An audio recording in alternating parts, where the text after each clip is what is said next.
I be starting to stream dumb late. I should. I was thinking about starting to stream like earlier, like around like 9 a.m. type shit, but I don't know. I just be lazy. I ain't gonna lie. I do be a little too lazy, which is bad. But hold up, stream kids credit science. Let industry stream clip. What? Am I live? Man, I wish I had people watching me right now so they could actually like tell me in the chat if I'm live or not, because I don't be knowing. I be having to like actually check my phone and shit. Stream kids credit sign, select industry. I bet. Okay. Wait. Gotta make sure this shit live. Okay. Wait. I bet. Alright, we good. Alright, what's happening, everybody? Welcome to another Really Rolling Media live stream and shit. Today we are back and we finna react to a couple things, man. Today on the list, right? Well, first things first on the list, we got hold on, somebody just text. We got. What should we start off with first? We got a couple topics. First, we got like WorldStar. I don't know if you guys remember WorldStar. WorldStarHipHop, like how WorldStar died and shit.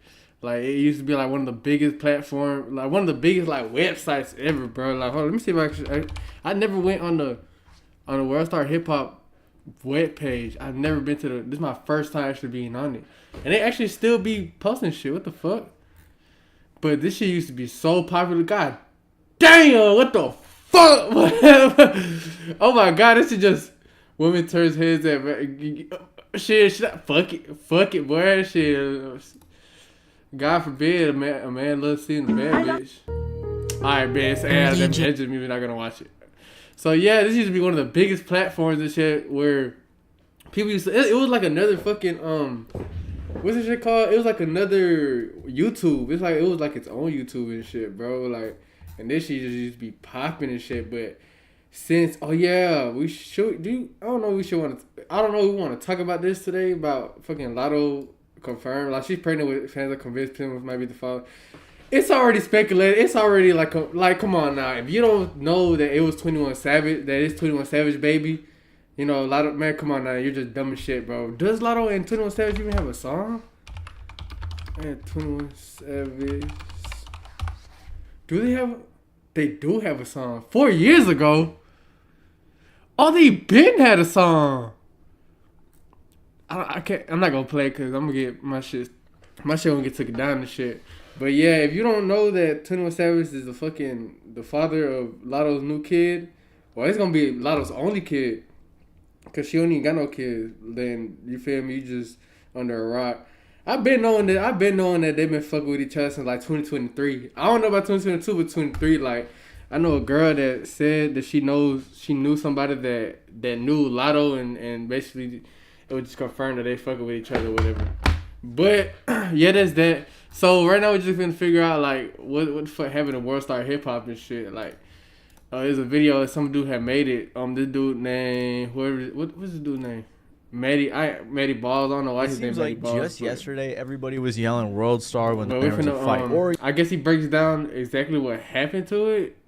And we would go and check out WorldStar's page to find some of the hottest up-and-coming artists. But nowadays, it just seems like a page where anybody and everybody can post their mediocre music videos, and their blog posts these days just seem to lack the entertainment value that once made them stand out. So to understand how WorldStar went from being this huge cultural influence to something that no one really talks about anymore, we gotta go back to its creation. Also, another big page that used to have a bit more of a cultural... Yeah, talking about something like this shit. Weeks. Anyways, let's continue. Start a website called WorldStar. Yeah, is that really how WorldStar used to look like? Q was trying to make some money. Q. In 2005, a guy named it's crazy because one of the biggest like creators of like the hip hop industry, like for example, Q and fucking WorldStarHipHop. That was like one of the biggest websites for hip hop, and one of the biggest label people, one of the biggest like people that had owned the label.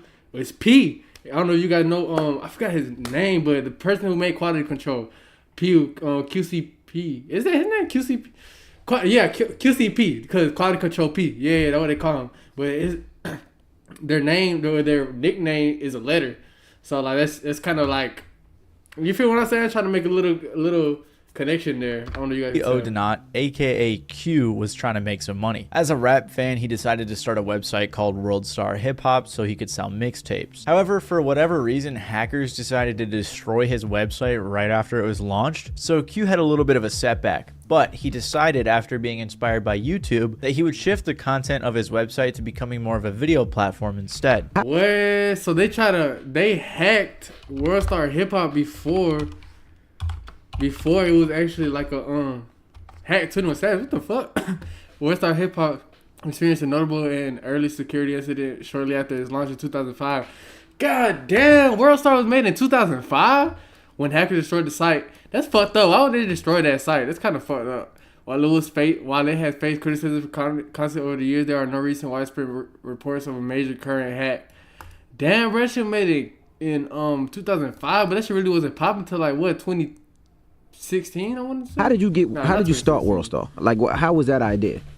The one who dies the most. My bad, I don't got YouTube Premium right now, gang. I should have bought it so we can watch this shit with no ads. I mean, it came about just like, you know what I mean? Seeing the space with YouTube, you know what I mean, the success of YouTube back then when they got signed with Google, and I noticed that everything's gonna be going towards videos, you know what I'm saying? Because I was one of the first cats to do a mixtape sites in '01, and then I was like, yo, this, it's too saturated right now. Let me go ahead and think of the next curve. So that was like videos online, you know what I'm saying? Because I respected the DVDs in the hood, and I felt like cats can't get these DVDs to be seen all over the world, so why not, chop it up, break it up, and put it out there so, the whole masses just loved it, you know what I mean? Very quickly, he started posting videos on the WorldStar. Oh, so Q, I said P. Q was made WorldStarHipHop for like mixtapes. I don't know if you guys know what Spinrilla is. Spinrilla, this was like really popular back then. Like back then, Spinrilla, fucking Audio Mac, what else? It was a whole bunch of like other websites that people used to like drop leaked songs, like, you feel me? SoundCloud too at the time. SoundCloud was popping, but I didn't know that he was trying to make it a fucking. But there was something interesting about the videos he was posting. A lot of the WorldStar videos were crazy, almost live leak level crazy. It was fight videos, sexual videos, and everything and anything in between. It wasn't entirely hip hop related. Honestly, most of it wasn't hip hop related, and it wasn't long before it just became known as a website that had crazy fight videos and things like that. Did they ever used to have like death videos, like people getting killed on there?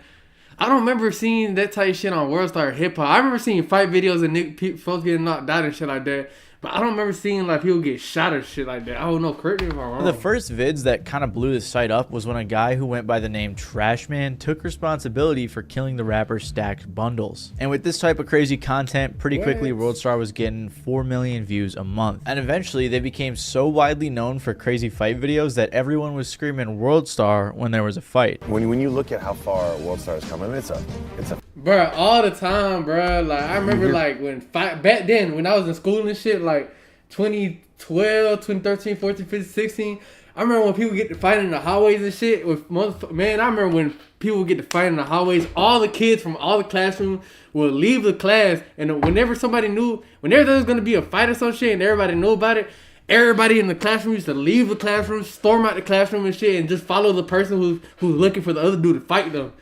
That shit was lit. I don't care. Middle school was fucking lit, bro. And I remember like they had cameras out, like anybody who had phones and shit, they had the phones out and shit. Talking about WorldStar, jumping on the desks and shit, bro. That shit was lit. I don't care. Middle school was a time. People say WorldStar, right? It is a meme on camera now. It's a battle cry. Yeah.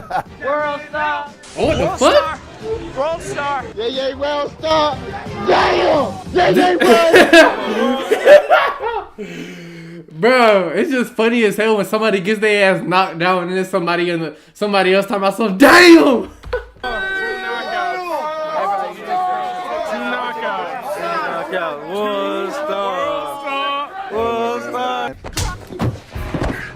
How's that for a badass?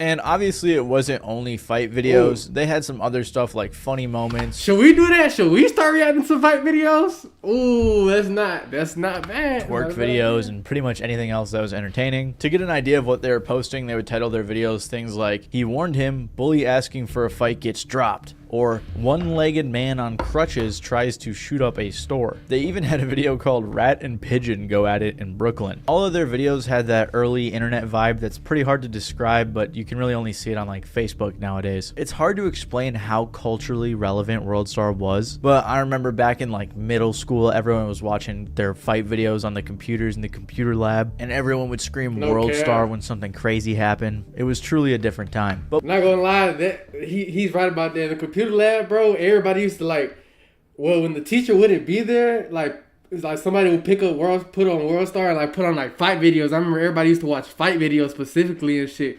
And like, or like in the classroom and shit, somebody had a phone and shit, like everybody would gather around before the teacher broke it up, because the teacher wouldn't really fuck with that type shit. But before the teacher would break it up, everybody would watch like fight videos on somebody else's phone and shit. Like, you feel me? And everybody just be like, I don't care. The kids used to start fighting. Like, the classmates, they used to start fighting right after they, like, it's like when they'll see somebody fight, like, it gives them so much energy, like, it makes them want to fight. So after watching a WorldStarHipHop fight, it's gonna be a literal fight right after. This shit was crazy. But what was unique about WorldStar is that apart from YouTube, they were one of the first places on the internet to post funny moments, fight videos, and crazy clips that people love to watch. There was also this infamous hip-hop groupie named Kat Stacks who would post viral videos on there talking about her sexual experiences with rappers. One of her viral videos was one of her with Soulja Boy, and her later saying that he was a crackhead. And things like this helped to blow up WorldStar for a while, until she claimed years later that Q paid her to make up these stories. Another thing they did differently was the watermark. I don't know how often people were watermarking things back in the late 2000s, but WorldStar watermarked all of their viral videos, which drove... So right now, if you guys are actually paying attention, he's actually talking about how WorldStarHipHop blew up. And it's some game, like, this is a real game you could pick up on. Like, everything he just said right now is how it added up to how WorldStarHipHop blew up. You feel me? Like the watermark, they wasn't really putting watermarks and shit. Like YouTube, the website don't do watermarks, but WorldStarHipHop kind of made that popular, and that added to the popularity of the website. And on top of that, some more game he just gave was like, it would be like girls fucking with rappers and shit, and then them Q, the owner of WorldStarHipHop, would get them girls to make videos and like to record the rappers and shit. And they will go viral and shit, you feel me? Like, they'll record the rappers and shit and talk about, like, their experience with them. And it's kind of fucked up, but, like, you know, it made it popular, bro. He had a plan and he executed it, you feel me? Like, you gotta respect it. Drove a ton of attention to the website. WorldStar got so big that companies were even using it for promotion, with people like Diddy even using WorldStar to announce his work with Ciroc Vodka, which was a good thing back then. Q was getting tens of millions of dollars in investment offers for his company and clearly was on the come up. By 2011 and 2012, WorldStar was probably at their peak popularity, ranking as the 278th most visited URL in the United States. WorldStar got so big that it got to the point where the police would even monitor the website when looking for leads. A spokesperson for one sheriff's department said, "We pretty much rely on the public to report on these videos, and they are pretty good about sending them to us." As you can imagine, so the police will use videos on WorldStarHipHop to build cases. Yo, hold up. So that means police been on the internet. Where the police use WorldStarHipHop to build, bruh, cause you feel me? I ain't gonna lie, like, people like to call Trapler Ross and shit, like all these YouTube people, all the content creators and shit that be reporting on like rappers and shit. They like to call them snitches and you like kind of like, you feel me, they're trying to basically say that content creators nowadays help police make a case and all types of shit like that. But nobody said shit about WorldStarHipHop building cases. It says it right here.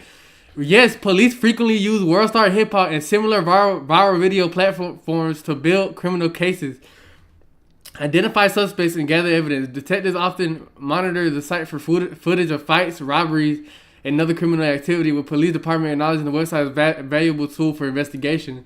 But nobody never said anything. Now, I'm not trying to like shit on the platform or anything like that. I'm not trying to like downplay it, but come on now, like, come on, like, you feel me? Imagine if the police are monitoring your website to get like leads on their cases, there may be some issues. And that was definitely the case, as WorldStar very quickly became very controversial. Billboard once described WorldStar as often being dismissed for lowest common denominator entertainment, and this type of thing is far-fetched. Have you used social media between the... Yeah, but that's crazy. Hey, King Rollo, Sacramento. Whoa, hold on, whoa. What does this comment say? Somebody just commented on this shit? Hold on, I'm about to set you out, gang. Rollo from Sacramento, California. Steven is, hey, King. Oh, what's going on? Lynn Garvin, 4778. Shout out to you, my guy. Hey, King. Rollo from, oh, your name is Rollo? There's no way your name is Rollo, gang. Your name is Rollo from Sacramento. Well, shit, what's going on, This yo? Disneyland picture for everyone wants to see. Appreciate the comment and appreciate you tuning in, bro. For real, it means a lot. You understand? Right now, hold on. Right now, we're trying to figure out what happened to WorldStar Hip Hop. Are you familiar with WorldStar Hip Hop? We're trying to figure out like why it died and what the hell happened to it. Website when looking for leads. A spokesperson for one sheriff's department said, "We pretty much rely on the public to report on these videos, and they are pretty good about sending them to us. As you can imagine, if the police are monitoring your website to get like leads on their cases, there may be some issues." And that was definitely the case, as WorldStar very quickly became very controversial. Billboard once described WorldStar as often being dismissed for lowest common denominator entertainment, and this type of thing garnered a lot of complaints against the site. One of the most famous criticisms of the website is when a video was posted of a kid who was saying he wanted to kill President Bush. By listening closely, the President of the United States of America, George W. Bush, will die. And I'm serious this time. I'm not playing around. Somebody gotta take care of the trash. Somebody gotta take him out. Yo, did y'all see this type shit, bro? Who the fuck is this kid's parents? I never seen this before, bro. What the fuck? That's crazy, bro. Like a little kid making a death threat to a president. I ain't gonna lie, that's not good. That's not good. And that's gonna be one of my people. So watch out, George W. Bush. There's gonna be snipers, killers, and bounty hunters coming from you. Apparently there was like 8 minutes of this, and I thought it was hilarious because who's taking this little kid seriously? But apparently Bill O'Reilly. That boy said bounty hunters, which is a blood gang. So he's talking about, this little kid is talking about a blood gang. Snipers, but man, I wonder what happened to this kid. Ali from Fox News was taking him seriously because he did a whole segment attacking WorldStar for posting this video. Kid looks to be about 9 or 10 on his hip-hop website. Do we know anything more about him? It's really disgusting. It's really frightening. It's child abuse. It's crime. This is a crime. If this were an adult, the Secret Service would arrest the adult. Now, I believe the Secret Service should arrest the parents of this kid and the purveyor of the website. Now, we know who the website is, correct? Yes, it's registered, dude, but I don't know much else about him. But the Secret Service should investigate this, and you can't arrest the kid, but you can certainly, this is child abuse. There's no question this is child abuse. So yeah, this situation was a pretty big deal and one of the first major attacks on WorldStar. Although looking back, I can't believe that this was anyone's main complaint about the website. What's really funny about this though is that after Bill O'Reilly was kicked off Fox for a sexual harassment controversy, WorldStar reported on it, which I bet they did with a lot of joy. However, there were some much more serious complaints against WorldStar. One of them was the age-old complaint of shout out Cali kids being able to access the website. But Q said, well, it's up to the parents. The parents got to put that. All right, let me pause this right quick. I just want to say this right quick. Lynn Garvin, 4778. You don't understand how much that comment meant to me. You really made me want to keep doing this for real, just by commenting there. Thank you so much. I'm gonna continue playing the video. Like, I'm very appreciative of you. Thank you so much. That censorship on their computers. There were also many other people who said it was unethical for Q and WorldStar to profit off of people's suffering with all the fight videos, or to make money from the many other controversial things that happened on there. People when they hear you talk like that, they be like, well, why do you put all them negative images on WorldStar if you care so much about the community then? I mean, again, we show everything, you know what I'm saying? It's not just going to paint this Disneyland picture for everyone wants to see. So we like to show the good, the bad, and the ugly. And, you know, that's our job as well, to be real. You know what I'm saying? I'm hip-hop. You know, I was around hip-hop since the birth. And, you know, growing up, you know what I'm saying, the hood is all about keeping it real, loyalty. And I think that these videos were there before WorldStar. It's not just something that we created, you know what I mean? Q has also said in relation to the controversy, we're showing people what's been going on forever, and people want to point at us and blame us for what's going on. He said that WorldStar was like the CNN of the ghetto. Another complaint was the hip-hop part of WorldStarHipHop, with people saying that Q and his platform were misrepresenting hip-hop and its culture. And based on some of his statements, that might not have been too far-fetched. Q once said, hip-hop is for the sex, the drugs, the violence, the beef, the culture. That's the competitiveness of hip-hop. Like the site need. And another thing about that, bro, like it's like you can't complain about kids being on a website that they're not supposed to be on, bro. Like I'm not gonna lie, like I wish YouTube was like WorldStar. I wish you could show killings it sounds fucked up, but I wish you could show like sex, you know, fucking say whatever you want, play whatever type of music you want on YouTube, but you can't. And I wish there was a website where you could do all that. I mean, there is like Kick and Rumble and shit like that, but it's like you can't really blame you couldn't blame Q, bro. You can't blame him for making a website that had all this type shit in there, bro. Cause it's like, yeah, it's a lot of propaganda for kids and shit, but it's like you kind of got to control what your kids see. I don't have kids, so I don't know what it's like, to be honest, bro. But it's like it's not really their fault, you know. They're just making money off of it. Like you can't knock nobody hustle just because you feel some type of way.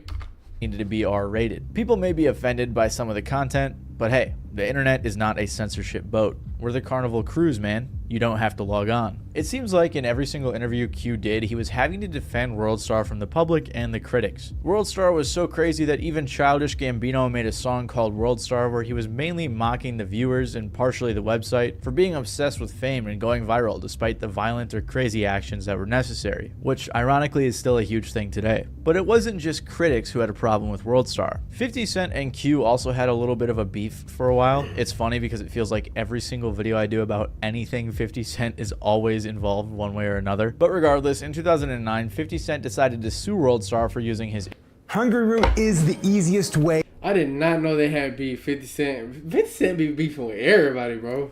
Image on their website without his permission. I don't think 50 cared that much, but he was definitely having some fun when he got a phone call to speak with Q. I would like that very much. Could you please put him on the line? All right, let me act. I don't want to just I gotta be fair. I can't set anybody up. He's not gonna want to talk with me here. He's afraid for his life. Can you hold on and I'll go check? Angie, he's afraid for his life. Don't what's up me, you sucker. Don't what's up me, you sucker. I should black your eye. I said, don't what's up me, you sucker. Tell him I was on my tour bus in 2003, you punk. And you created an area where everybody can try and hate on me. Bro, 50 Cent he has been beefing with everybody for the longest, bro. He was beefing with WorldStarHipHop, the creator of it, bro. Like, Diddy, like, everybody. It's crazy. I like it. Play with me if you want. Play with me if you want. You see the suit and tie, you think I clean all the way up like that? Watch me show you some of the old me. I'm trying to talk to you one-on-one. All right, then you come to the office and we sit down, and that's it. All right, we'll talk later. Ain't nothing to talk about on the air. You heard me.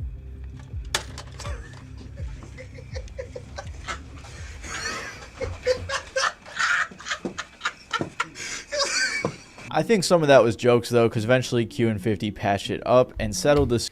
I mean, that's how it's supposed to be, really. When you on air and shit like that, like you ain't really supposed to do all that wolfing and shit on the air unless you want clout, unless that's what you're looking for. But I guess Q handled that well. He handled that 2 years really later. But all of this goes to show how controversial WorldStar used to be. So in my opinion, it seems like they kind of tried to switch it up a little bit, and it seems as if they tried to use their platform for a bit more good. On top of that, WorldStar was struggling to compete with platforms like YouTube and Vine, which was a thing at that time. Q said, "There's no reason we shouldn't be standing up with the Snapchats, the Vines. We're missing that piece to make a full picture. It's all about finding the right team." And because of everything I just talked about, there obviously were some reasons why they weren't up there with those platforms. So it seemed like WorldStar began dipping their hands in other sorts of media as a way of expanding or pivoting. Eventually, it seemed as if WorldStar in its later years was more known for breaking artists or always having up-and-coming talent on their page. But eventually, I think that was the next big thing they were known for. Well, Stephen Derry, rappers want to be on it, so do Aspire. He's not really talking about how it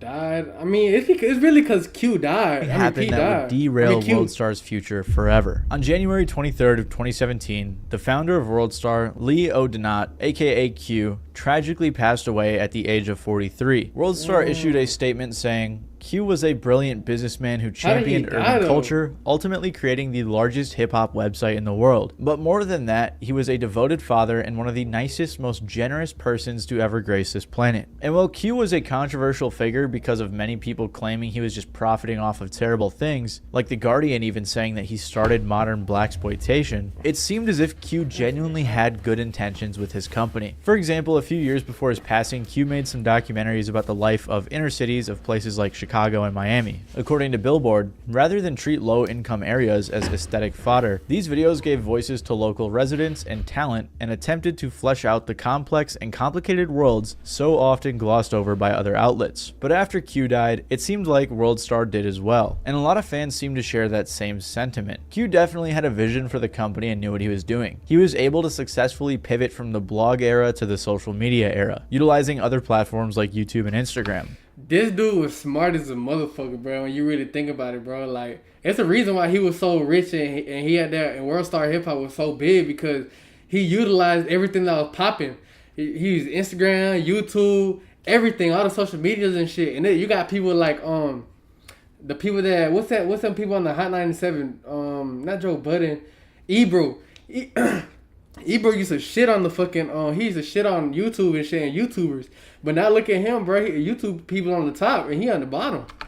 Right before he passed, he even announced that WorldStar was going to be premiering their own show on MTV, because Q was smart enough to realize that doing the same thing they were doing wouldn't last forever. But Q never got to see his brand make it to TV, and his vision was never fully realized. After the passing of Q, WorldStar was purchased by a company called Media Lab that owns other old and dying websites like Kick and DatPiff. And based on how those websites ended up, it's no wonder that WorldStar kind of fell apart too. Nowadays, WorldStar is in quite the sad state. Like, I checked out their website and it just seems outdated. Then I went to the advertise on WorldStar page and it was just claiming that WorldStar is the #1 destination for hip-hop music and culture on the internet, which just isn't true. If you want to find new rap songs or culturally important things, you're gonna go to TikTok, Instagram, Spotify, YouTube, and all these other sites that got dedicated pages to the stuff you're interested in. Not WorldStar's pages full of spammy posts that are almost all paid promotion. I actually looked at their prices and it's $5,000 for an Instagram post. Damn, $8,000 for an Instagram post? $8,000 for a YouTube post, $2.5 for an Instagram story, and $3.5 for a TikTok post. But because so many people nowadays are buying this stuff, it's just overly saturated and no one really cares. So it definitely isn't worth the money. On top of that, a lot of their posts nowadays are just really lame and some of them are in very poor taste. Like when Takeoff died, they posted a picture of his body like it was... They did? Another angle shows Quavo's pain hurting inside for Takeoff. Damn. It's just the news. And it's just such a poorly run page. That shit didn't even get 1 million views, bro. That's how you know that. No one is really going to blogs these days. The younger generation he's not really talking about how Q already died, established bro. platforms like RPQ. How did he die though, bro? Like, this is what killed. What? I'm trying to see how he died, bro. Like, I know he died, but I don't know how he died. Man, it's not. The video's not really telling me. Dude, cute. I want to. Death of Odinet. On January 23rd, 2017, founder of CEO Lee Q. Odinet died of. I don't even know how to say this word. Cardiovascular disease. What the fuck was it? Does that mean he was fat? Did he die because he was fat?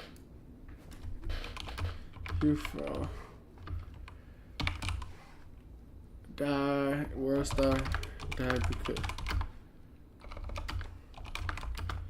I don't really know what that. Well, I should just look. Yeah. Oh damn! It was because he was fat. Yes, Lee. I'm just calling him Q. Yes, Q, the founder of WorldStarHipHop, died in January 2017 at the age of 43 due to a heart attack with morbid or obesity and a severe plaque buildup. Damn. So he damn 345 pounds. Damn, bro. That's how you know you gotta watch your health, bro. All that when you think about it, bro. He probably died because, you know, when you getting money, bro, like all you do, you gonna eat whatever the fuck you want. You gonna eat when you want, what you want, where you want. Like, damn, and I'm sure he wasn't really going to the gym or anything like that. He wasn't like, you know, that wasn't really on the top of his list. Like, he had a lot of things to do, and like, he was very busy. He probably didn't have no time to go to the gym, bro. But that shit caused him his death, bro. let's look up this shit. I don't even know how to say that word. Ethereal. I'm sound stupid as fuck saying this fucking word, bro. I'm sorry I didn't go to school for being a doctor, bro. I just can't say that fucking word. All right, right here. ASCVD is a chronic condition characterized by the buildup of fats, cholesterol, and other substances in the artery walls, restricting blood flow and causing inflammation. Yeah, okay, so I see what it is now. I see how he died. So this is all like, I don't know if it's veins, but that's where, you know, where your blood travels through your, like, you know, you see your veins and shit type shit. That's what them lines is. That's what all that shit is. Like, it was built up with fat. This shit was right here, so he had no blood flowing. This is like your blood vessel. That's what it's called, a blood vessel. And it was built up with, I didn't even know this could happen, bro. But it was built up with fat, so that means he couldn't have no fucking blood flowing, bro. All this shit was covered. He had no blood flowing. I don't know exactly where, if it was from where his brain or what, but right here, one side of atherosclerosis. I don't know how to say that fucking word. Chest discomfort during exercise and motion, leg cramps and walking. Yeah, bro. He just didn't take care of himself. But that's really the reason why WorldStarHipHop died, because Q died, and WorldStarHipHop died with it, bro. That's so sad, bro. I remember this was the fucking, there was Now, a guy. how did you start WorldStar? Like, how was that idea? I mean, it came about just like, you know what I mean, you know, seeing the space with YouTube, you know what I mean, the success of YouTube back then when they got signed with Google, and I noticed that everything's gonna be going towards videos, you know what I'm saying, because I was one of the first cats to do a mixtape sites in 01, and then I was like, yo, this you know, it's too saturated right now. Let me go ahead and think of the next curve. So that was like videos online. You know what I'm saying? 'Cause I respected the DVDs in the hood, and I felt like cats can't get these DVDs to be seen all over the world. So, you know, why not, you know what I'm saying, chop it up, break it up, and put it out there. So, you know, the whole masses just loved it. You know what I mean? You didn't know it was going to become a verb, though. WorldStar's become a verb. Yeah. Somebody about to get their ass beat. WorldStar. It's a battle cry, right? It's a battle cry. Exactly. Now, how did you start WorldStar? Right, like, how was that idea? Right. But damn, all right, so next topic. Long live Q, bro. Long live WorldStarHipHop, because he definitely died with it, bro. Damn, that was such a great time. It was such a time to be alive, bro. Not gonna lie, like, that was just such a time to be alive, bro. WorldStarHipHop days. But next topic. What should the next topic be? PLIES. Okay. So that same video that we were watching and shit, that same video we were watching, he made another video called Rappers Who Fake Their Entire Lifestyles. And I already knew about Rick Ross. We're going to watch Rick Ross. Well, should we just skip the PLIES? Or should we watch the whole thing? I'm just going to watch. We're going to watch the whole thing. Fuck it. Alright, we're going to watch the whole entire thing. So this is like, I think he only talks about 3 rappers. Rick Ross, Tigger, and PLIES. And basically, he's going to expose these rappers for like basically having like a fake lifestyle. You feel me? Just acting like a fake lifestyle, basically. You know, they was rapping about shit they ain't really lived and shit. They're just artificial, you know?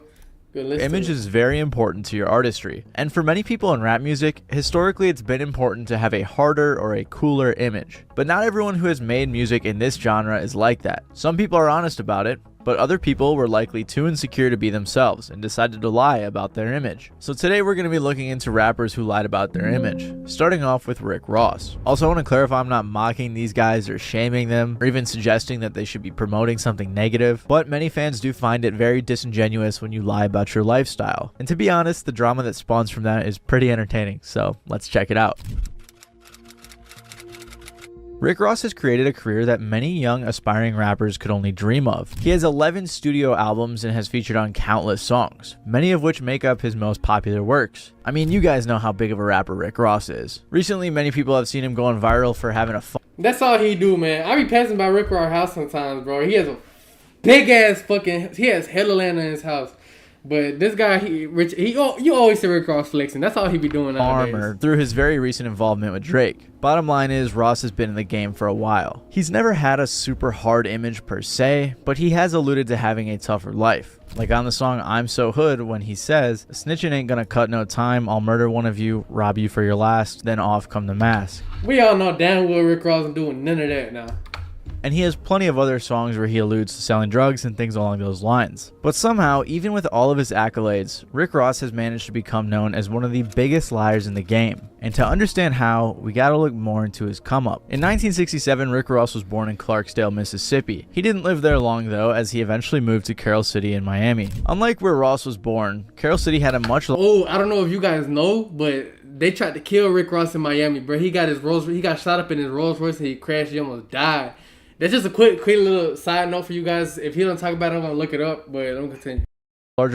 Population of around 60,000 people and deals with a lot of problems that come with living in a bigger city. For Ross, these problems showed themselves in the visible crime and poverty in his area that would begin to spark interest in the lifestyle he would portray in his music. The Miami lifestyle seemed to influence Rick Ross's persona, along with the show Miami Vice, which he claims to be a big fan of. While growing up, Ross himself mostly kept on the straight and narrow path, but regardless, at some level he was influenced by his environment. Instead of making money in the common ways that many around him did, and in a way he would go on to rap about, Rick Ross worked at a car wash making about $30 a day. While working at the car wash, he saw a lot of expensive cars owned by a bunch of different types of people like millionaires, dealers, businessmen, and people like that, and he said he was very inspired by them. So even though he was inspired early to make some money, his steps toward becoming those he looked up to would not begin yet. Instead, he went to college. This is where things start to get a little shaky.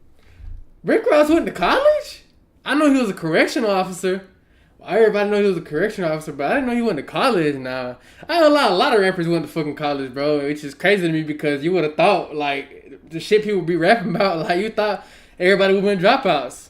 Shaky for Rick Ross's image, and a reason why many call him a liar. You may be thinking, with the things Ross raps about, it's a little odd to think he was a man interested in furthered education. Well, the world seemed to agree, as they discovered he not only got a football scholarship to attend Albany State, but also was studying to become none other than a criminal justice major. Quite the opposite of what he rapped about living. To be fair though, he did drop out. You heard that?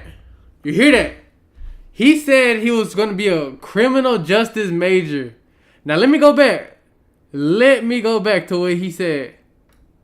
Where did he say it at? Where did he say it at? What he gonna do? What he said he was gonna do if you was snitch? What he say? What he just said? He said Rick Ross finna be a criminal justice major. That means he was gonna be a lawyer or a prosecutor. Snitching ain't gonna cut no time. I'll murder one of you F ninjas. Rob you for your Let me continue. Let me continue, bro. TMZ adjacent website called about living. To be fair though, he did drop out after his first year. But what followed his dropping out would only add on to the credibility issues that he would later come to face. Because after he left Albany State at 19, he began working as a correctional officer at a South Florida prison. Well, his time there only lasted 18 months, which to me still feels pretty long in contrast with the things he raps about. The job was no joke and not a position that you could just start a day after signing. So he was a CO. I ain't gonna lie though. COs, like, they kind of gangster too, bro. Like, I done been in jail and shit, and the COs in jail, they kind of gangster too.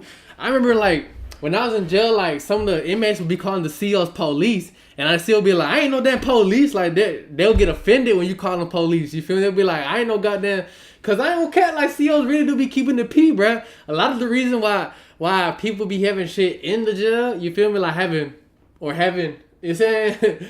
It's because of the COs, bro. Like, the COs really be looking out. Not gonna lie, so, like, can't really call, I ain't really gonna say, Rick Ross is the police or lame as hell or fake or none of that because he was CO, bro. Because you don't know what he was doing when he was a CO, bro. He probably was that guy in the jail, you know, being the CO, which got him respect, you know. To secure that position, Mr. Rose would have to go through a Department of Corrections training academy that required 540 hours of instruction. That's over 20 days in training, so he was clearly committed. The CO portion of Rick Ross's life was discovered in 2008 during his early popularity. A photograph was released by a TMZ adjacent website called The Smoking Gun that depicts a younger Rick Ross in uniform while working at the prison. After getting exposed, for years he would just deny the validity of the picture, making outrageous claims, like saying that it was photoshopped. In countless interviews, he would be drilled on the topic, and he tried to lie about it. Rick Ross tried to lie about being a CEO, bro. Every single time he would either deny it or derail the entire conversation. But that man was embarrassed of that. I ain't gonna lie. He was embarrassed of it. He didn't own up to it. Trick Daddy recently accused you of working as a prison guard at one point, Rick. Is there any truth to that? No, that's not true. But that's disappointing to hear that he said that. He said that? That's what the question said, yeah. Eventually, though, he admitted it, saying it was just a way to make money and that he was just using the job as a way to understand the other side of the drug dealing world. You know what I mean? So we all did a lot of different things to put us all in position. In position, right. And it's not the obvious. So if Rick Ross did work at one of these places, it wasn't for the obvious reasons. Right. You know, it's a lot of gold mines around people's faces that people really don't know how to take advantage of. So, yeah, me and, we did what we do. You know what I mean? This clip was taken from like 2 whole minutes of him beating around the bush, claiming that he... Alright, now y'all tell me, what y'all think? Y'all think he it doesn't really matter at the end of the day, about him being a CEO or not and giving a fuck about what the hell it don't matter because he rich as fuck at the end of the day and he still made hits and all that shit. But it's do you think it's cool to be claiming all this gangster shit when you was a CEO? But like I said, there is gangster ass CEOs, bro. I ain't gonna lie, there's a lot of gangster ass police officers. I live in Atlanta, bro, and I lived in Atlanta my whole life. And I'm telling you right now, bro, the police in Atlanta more gangster than the gangster down the street, bro. I'm telling you, bro. Them police officers, bro, they keep it P. They police, but they not police. I'm letting you know right now. He basically got the job just to get in with the people who were locked up. Eventually, though, he got to the point where he was comfortable enough to just straight up admit it. So, were you a correctional officer at one point? I was, yeah. So, going all the way back, when was that? How long ago? Maybe when I was 20. 20 years old. Yeah. Since his college major was criminal justice, it didn't seem like his real goal was to become a double agent, but who knows? After that, Ross considered working as a firefighter, but decided to work in construction so he could spend more time following his dream of making music. DeBoss's start in music was under the name Teflon Don. After getting some traction in the music industry and making some connections, including a significant friendship with our boy DJ Khaled, in the mid-2000s he changed his name to Rick Ross. And this is another point in his career that would cause many to call him a liar, all because of his name. If you don't know a lot about the situation, you may wonder what's so bad about his name, and that's the thing. It wasn't his name. In fact, it was the name of a real person. That real person is the notorious former drug lord Freeway Rick Ross, or Freeway Ricky, or whatever else you want to call him. Freeway is known for his 1980s drug empire that dominated LA for years, and eventually led to his sentence of life in prison, ended with a successful appeal that freed him in 2009. Freeway Ricky released from prison. Damn, I never heard about this guy. And he wasn't some random dealer either, because Freeway once boasted that his empire was so large they were making $1 million a day. This was in the 80s, so if you adjust for inflation, that is almost $5 million of today's money coming in every day. He's so big, in fact, that many say he's a major influence for the popular FX show Snowfall, specifically the protagonist Franklin Saint. And despite how extremely popular Freeway Rick Ross was, Teflon Don still decided to pretty much copy his name. When the streets had that kind of love for you, the rappers find out. They're some of the first people to find out about that, and he took it and he capitalized on it. To be fair, Ross did grow up around a lot of similar things that Freeway was partaking in, but the key word is grew up around. He was never doing it like Freeway, as he has claimed in many songs. So there's a real Rick Ross? So Rick Ross, the rapper, the one everybody knows, is a fake version of the real one. That's crazy. This realization was made by the public. Many people were upset again that Ross had seemingly lied about his past. And not only was the public upset, but Freeway himself, after being released from prison, decided to sue Rick Ross and WMG for stealing his name as well as his image. I'd hit him when we was in jail. We talked, and he was supposed to come and see me, and he never did. I wasn't really tripping about that. I got out, started doing my own thing. This lawyer came to me and said, man, Universal owe you $50 million. Damn. I said, go get it. Hey, you talking about go get that shit? 50 mil? Shit me. Yeah. Just like that. That's all it was. But while Freeway and the public's frustration was reasonable, the court inevitably threw the case out in favor of Rick Ross based on a First Amendment ruling. Ironically enough, this lawsuit was one of Rick Ross's first encounters with the law. The frustration was reasonable. The court inevitably threw the case out in favor of Rick Ross based on a First Amendment ruling. Ironically enough, this lawsuit was one of Rick Ross's first encounters with the law. Damn, you heard that? That's kind of crazy, cause that's kind of fucked up, bro. Like Rick Ross stole a notorious drug dealer's name, and the drug dealer tried to sue him, right? But you feel me? Rick Ross could have broke him off, bro, cause Rick Ross wouldn't be Rick Ross if it wasn't for that name, bro. You feel me? He kind of stole his fucking his lifestyle for real, bro. And like he said, bro, Rick Ross ain't never been in trouble with the law until this time where he was about to get sued. I'm gonna read a little bit of as Ross' notoriety grew. Thanks to his lyrics about drug dealing and hustling, his past career in law enforcement began to interest the public too. It was an intriguing contradiction that first came to light in 2008 when a website known as the Smoking Gun exposed Ross as having previously worked as a correctional officer in South Florida. Although this raised doubts about Ross' street credibility, the rapper brushed them aside. He has had other issues to deal with, including facing charges for weapons, drug kidnapping, and assault. He spent a large part of 2015 under house arrest. Wait, I didn't know he was on house arrest. The original Freeway Rick Ross attempted to sue Ross for using his name in 2010, but it was thrown out of court.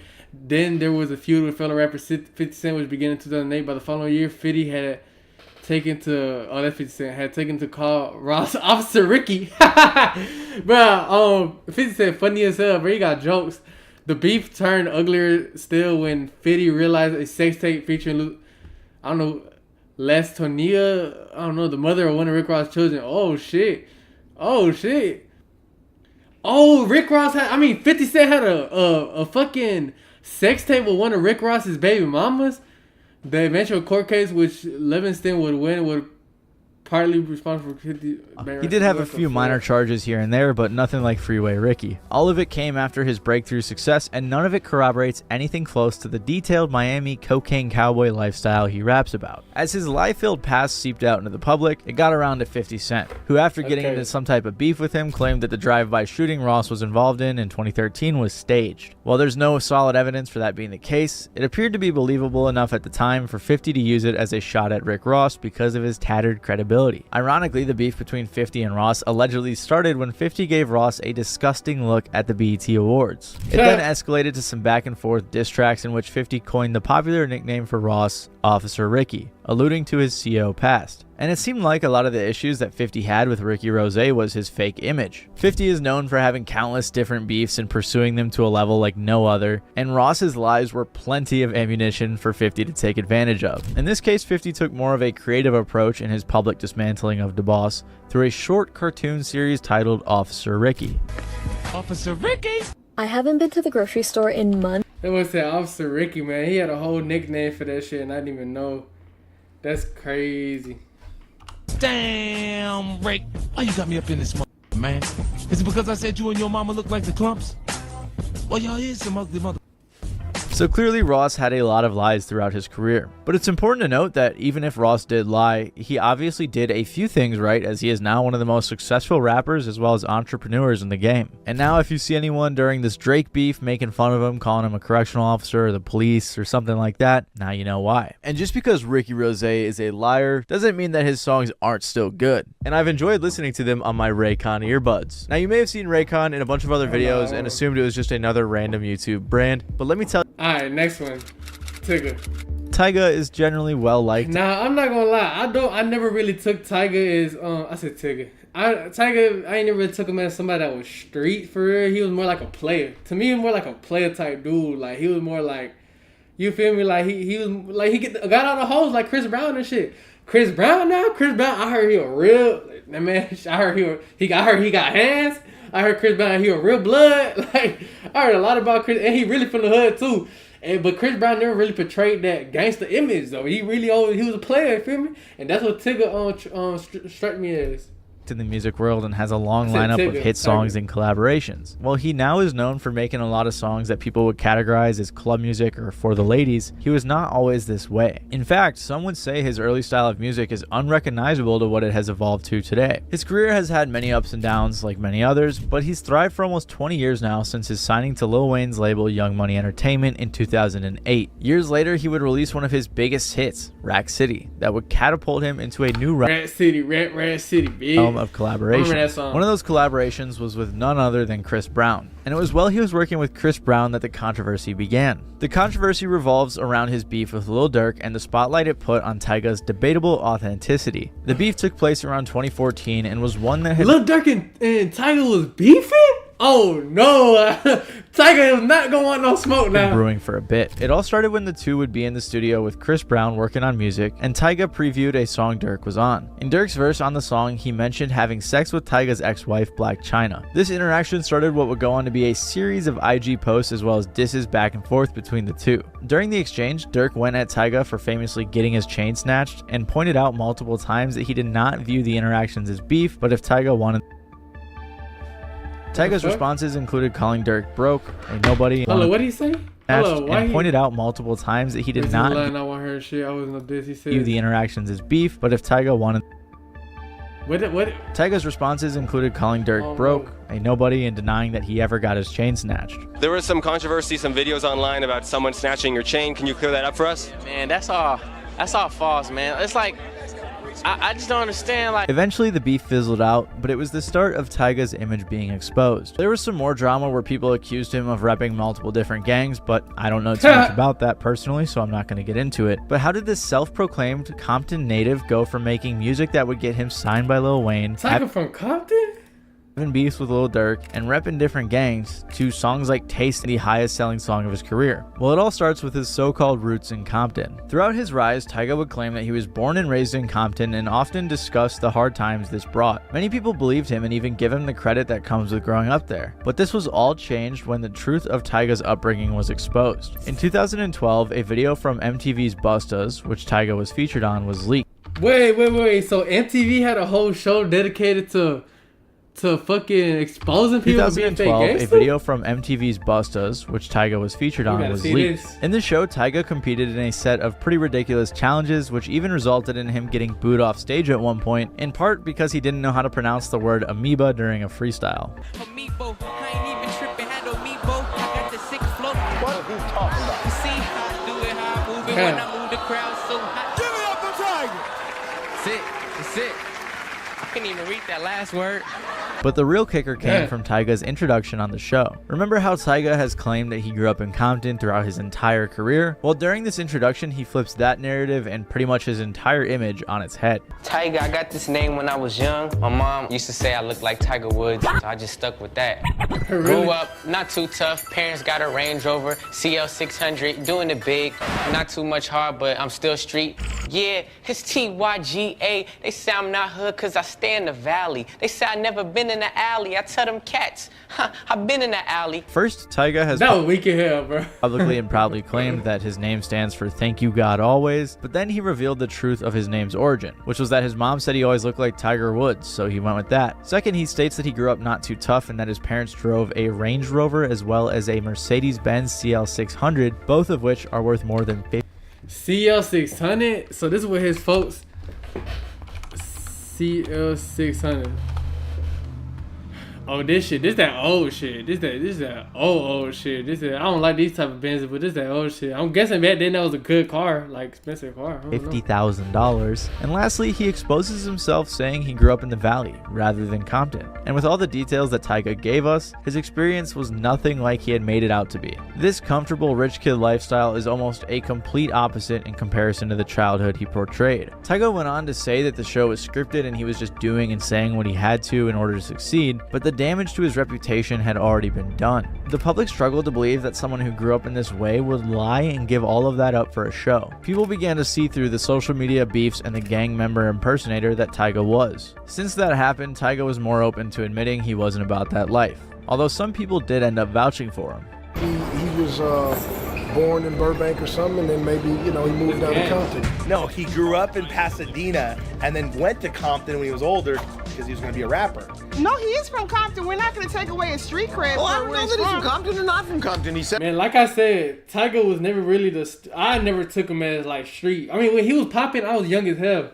Like I was like dumb young. I was probably like 13 years old. Like when he stopped buzzing and shit. I was born in 02, so you do the math and shit when he was popping and shit.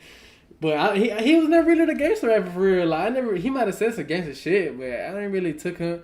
He was getting played on all the gangster clubs though. I'll tell you that much. But I didn't know he was like. I mean, like this conversation really don't matter. I want to get to that PLIES. Then the reality show that he wasn't. So clearly there was a lot of debate around the subject. May have been one of the better things for his career. Now we're gonna get to PLIES. A lot of gangster dudes, a lot of street dudes that I met used to love listening to PLIES. So this is where the icing on the cake lies. PLIES is a rapper who was hot in the 2000s with songs like Shorty with T-Pain, but his career seemed to be riddled with lies that would later be exposed. Before he was a rapper, PLIES was already fairly successful in high school. He played both ways as a wide receiver and defensive back on his football team, was crowned homecoming king, was the valedictorian of his high school class, and was named the best dressed student of his class. After a pretty notable and awarded high school career, he went to college where he would continue to play football at Miami, Ohio as a wide receiver. He eventually made the decision to transfer back to his home state and attend University of Central Florida. But soon after his transfer, he dropped out to pursue music. This newfound interest came because of his stepbrother, Rennell Lawrence Lavatt, who established a record label called Big Gates Records. PLIES first appeared on the song in 2003. And ironically enough, he didn't even want to rap, but ended up being featured anyway. During a promo run for the song, PLIES met an executive at Slip and Slide Records, where he would end up signing a deal that later granted connections for an Atlantic Records distribution deal. In the years following his first song, PLIES dropped a few mixtapes that got enough attention to justify his first studio album. His album, The Real Testament, contained his first breakout song and one many of you probably know PLIES from, called Shorty featuring T-Pain. Also in this album are a bunch of tracks that discuss both gang life and love. The contrast between the two subjects, as well as the alleged gang life subject matter itself, are a big red flag when it comes to the fraudulent credibility of PLIES. Funny enough, around the time of his first album release, PLIES featured on the song I mentioned earlier with Rick Ross called I'm So Hood. In the song, PLIES speaks on his image saying, "Pants hanging off me now cause my pistol heavy," and "They say I'm fed bound, they call me high risk, I'm a..." Nah, I'm not gonna lie. A lot of hood people do, like, you know, try and play sports when they're trying to, you know, when they're in high school and shit like that. They try and make a professional living, you know, like playing basketball, football, you feel me? And a lot of times it don't work out because it's like you gotta really be the top 1% to make it out your high school and shit, a professional basketball and football player, bro. So I know a lot of people that don't turn to the hood, like, because they didn't make it on the hood in the basketball world. Like Lil Jeff, if you know anything about Bloodhound Lil Jeff, like, he was a good-ass basketball player, but he didn't make it, so he just started spinning knots and rapping about it. A full-blooded goon, Lames Make Me Sick. Following his first major successful project and a plethora of other popular features, PLIES would continue his rise by putting out 3 more studio albums. But it was around the time of his third album that the public's magnifying glass looked his way. And when they looked, they found something pretty interesting. Shortly after the release of PLIES' second album, Definition of Real, an investigation by Hip Hop DX began. They decided to look into PLIES' authenticity, and they were arguing that when PLIES uses words like real or goon, he was referring to being hard or a gangster. Others also said that the stories he said in his music were supposed to be reflective of his lifestyle. To be fair to PLIES, Hip Hop DX operated their investigation under the assumption that everything he said in his songs he lived, and what they found was that PLIES had no criminal record in his home county. They then went on to search other surrounding counties in Florida's public criminal record system. They discovered that in total, PLIES had only ever been arrested twice in his home state of Florida. So you might be thinking getting arrested twice isn't something to ignore or scoff at, but it turns out these arrests occurred 2 years prior. This means that they were... And that's kind of fucked up, but it's like, but it's like real, it's like the truth, bro. Like, you kind of gotta have a criminal record and shit. You gotta have been locked up for some shit if you want to make it as a rapper and stay on. You feel me? Like you kind of gotta, like, show what you about. Nowadays, now in 2026, bro, you really can't be no rapper unless you really been in some shit. Unless the streets really know you. Unless the streets can vouch, you feel me? You gotta really be like, it's hard to be a rapper, bro. It's hard, bro, cause look at all the rappers nowadays, bro. They're all dying and getting locked up for life, bro. Like, it's kind of hard, bro. You gotta really fake it till you make it for real, bro. Like, and if you fake it, you gonna end up getting exposed, and you gotta just make good music for real. It's all really about good music too. Like, you feel me? or right around the release of his first album, so it kind of defeats the whole come-up story he had portrayed in his songs. And obviously a criminal record is nothing to be sought after, and there's definitely a real chance he was never caught. But with this information and more to come, it's hard to see Plies as a common criminal. And on top of that, his arrests were for resisting an officer without violence, and his second was because of an incident that occurred at a concert of his. I'm not going to go super deep into the concert drama, but there were some shots let off by Plies' brother, which led to his car getting searched, which led to him getting a misdemeanor for possession of a concealed weapon. It wasn't a big deal though, as he just posted bail and pleaded no contest. Back to Hip Hop DX's investigation, the only other things they found were a few traffic violations and some civil suits. As Hip Hop DX states though, none of these county databases nor the FDLE's report include any juvenile criminal record that might have existed for Plies prior to his 18th birthday. They also point out that first-person accounts of criminal activities on Plies' part are conspicuously scarce in his raw rhymes. They then go on to talk about how many of his songs seem like stories from other people's perspectives, but there are the occasional past tense references to what appear to be the claims of his own criminal activity. One glaring example can be found during his lament on the suffering his alleged criminal activities caused his mother on Runnin' My Mama Crazy, in which he recollects, "Remember the nights me sitting up in a cold cell, I'm waking you up out your sleep, it's me calling you from jail." While passionate, his verses claim that he was ever in a cold cell now appear to be untruthful, as according to the FDLE's report, Plies was never in jail for any period of time prior to 2006. Damn, cap in your rap. They also pointed out that Plies has also produced a contemptuous image for himself on the screen, including his portrayal as a high-rollin' drug dealer in the video clip for Worth Goin' Fedfo. Another issue for Plies' credibility happened when Jamie Foxx famously discussed a situation he had with him. It all started with an initial phone call with Plies, where as Foxx states, even Plies' voice was a big shock from what he was expecting due to the content of his music. Hey bro, can you make me something? Even Jamie Foxx was speaking on Plies, bro, like shit. And Jamie Foxx from Texas. He's from like a rural part of Texas. Plies. I didn't know anything about Plies. I only heard the good records. I'm on the set with Plies to do this video, and when I heard Plies talk to me, it blew my mind, because when I got on the phone, I was trying to get where he was. Yo, what's up, nigga? What we doing with this video, cuz? And he was like, first of all, I want to make sure that we have the particulars. I'm not kidding.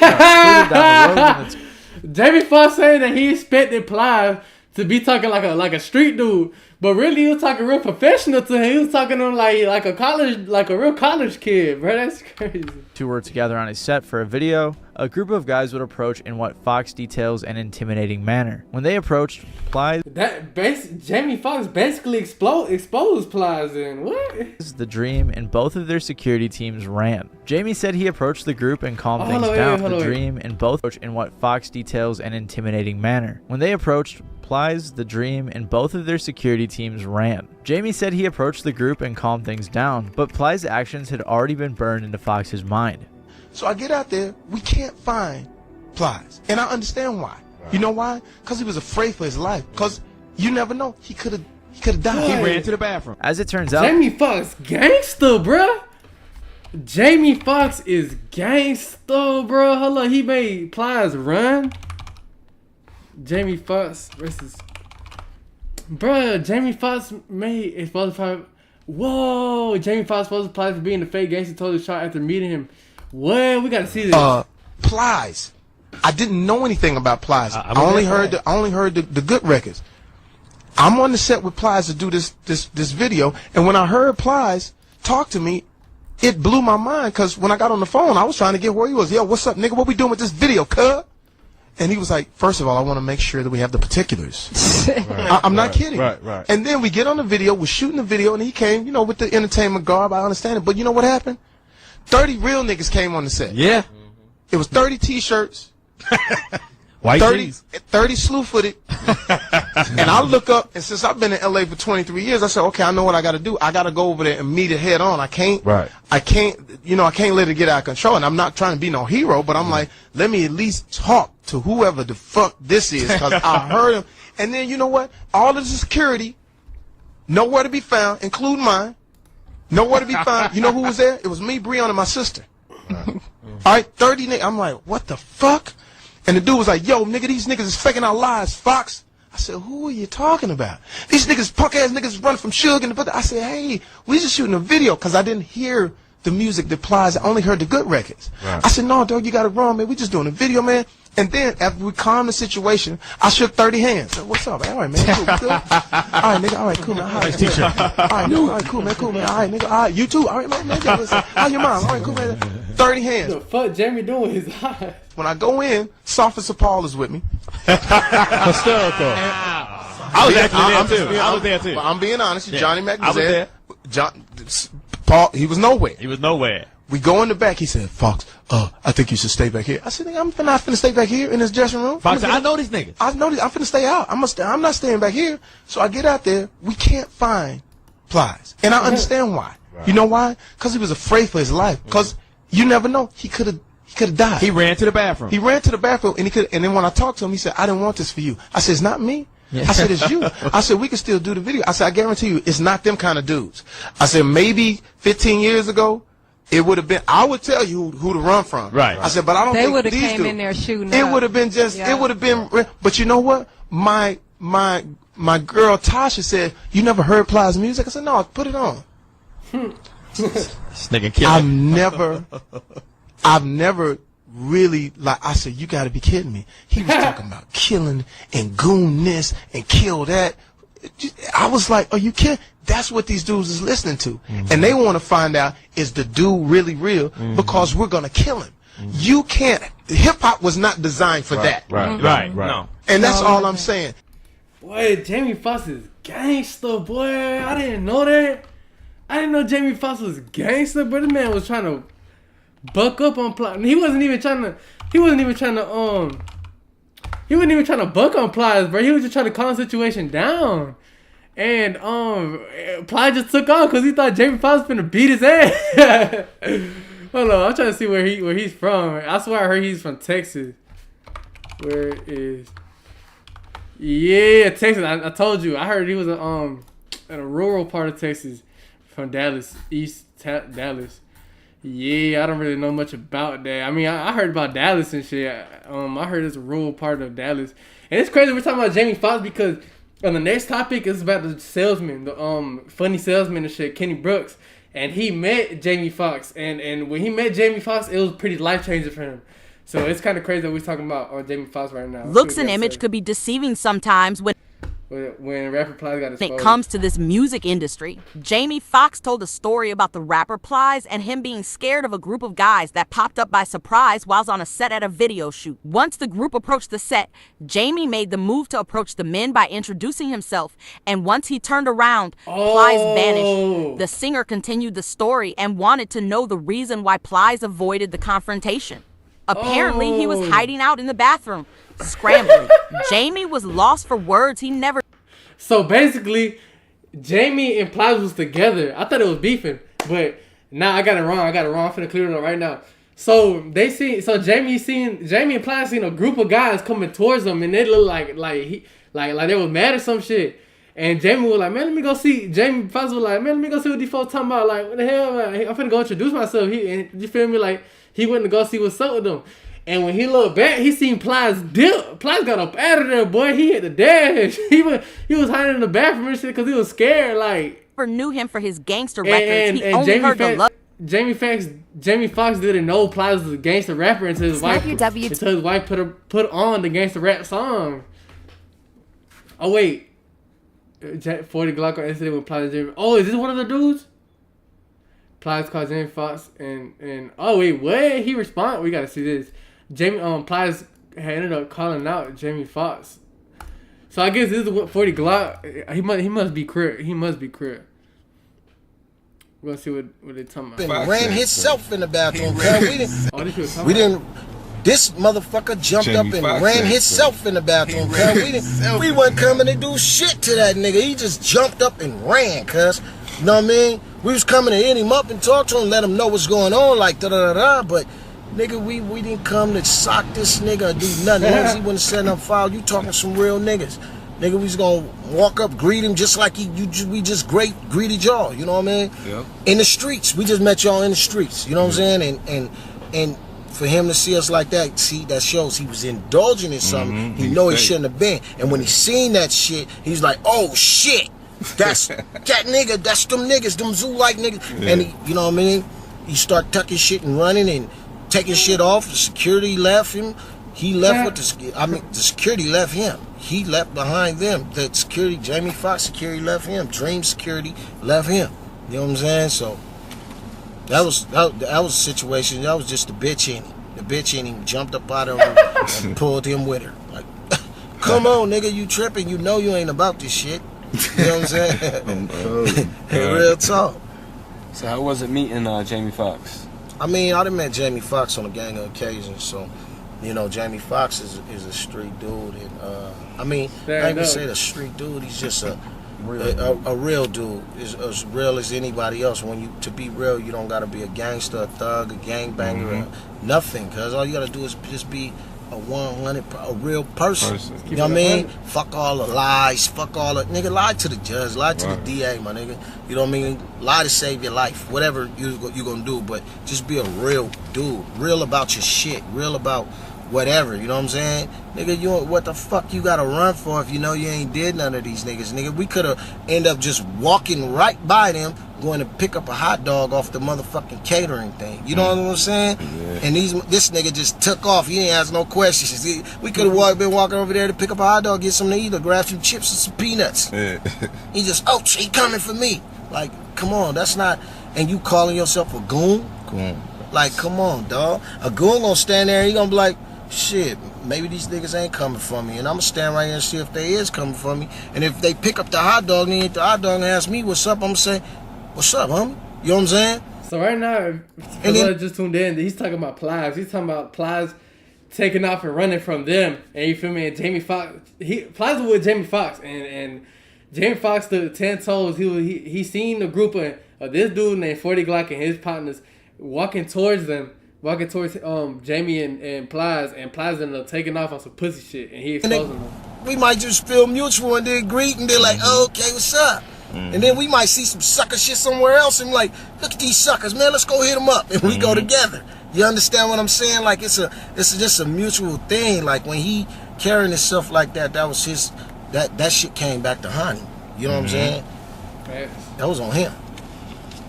Shit's crazy. So, no callback or anything from PLIES? No, I mean, word? the next day, he called me. He was like, you know, I'm sorry. He was like, man, thank you for not taking advantage of me. And I cut him off. I was like, wait, hold on, homie. I was like, nigga, that sounded like some shit a bitch you say. Oh, God. PLIES called him and said, thank you for not taking advantage of me. Man, what the fuck kind of gay shit, bro? What kind of... Thank you for not taking advantage of me, motherfucker. Man, that don't sound right. That don't sound right. Damn, what you mean? To say it to another guy, like, that don't sound right. Take advantage, you low. You know what I'm saying? And he was like, no. I mean, well, I was like, yeah, nigga, we'll rephrase that shit, nigga. You know what I mean? Because you sound like we came to rape you or some shit. You know what I'm saying? And then, you know, he got it right. He was basically just saving face. And then when the nigga made his little diss record release, Letter to the Industry, that's when I got pissed. You know what I mean? Because it's like Jamie Foxx spoke on you, cuz. Like, I hadn't even released the footage. You know what I'm saying? I got so much of that type of footage. We got so much of that type of footage. It's crazy with these niggas. You know what I'm saying? I just was like, I ain't gonna release it on da. And Jamie Foxx, a real dude, he spoke on it. You know what I mean? And, you know, so happened the footage came out afterwards. And, you know, when PLIES made the diss record, it had me super tight and it had me super pissed off because the nigga knew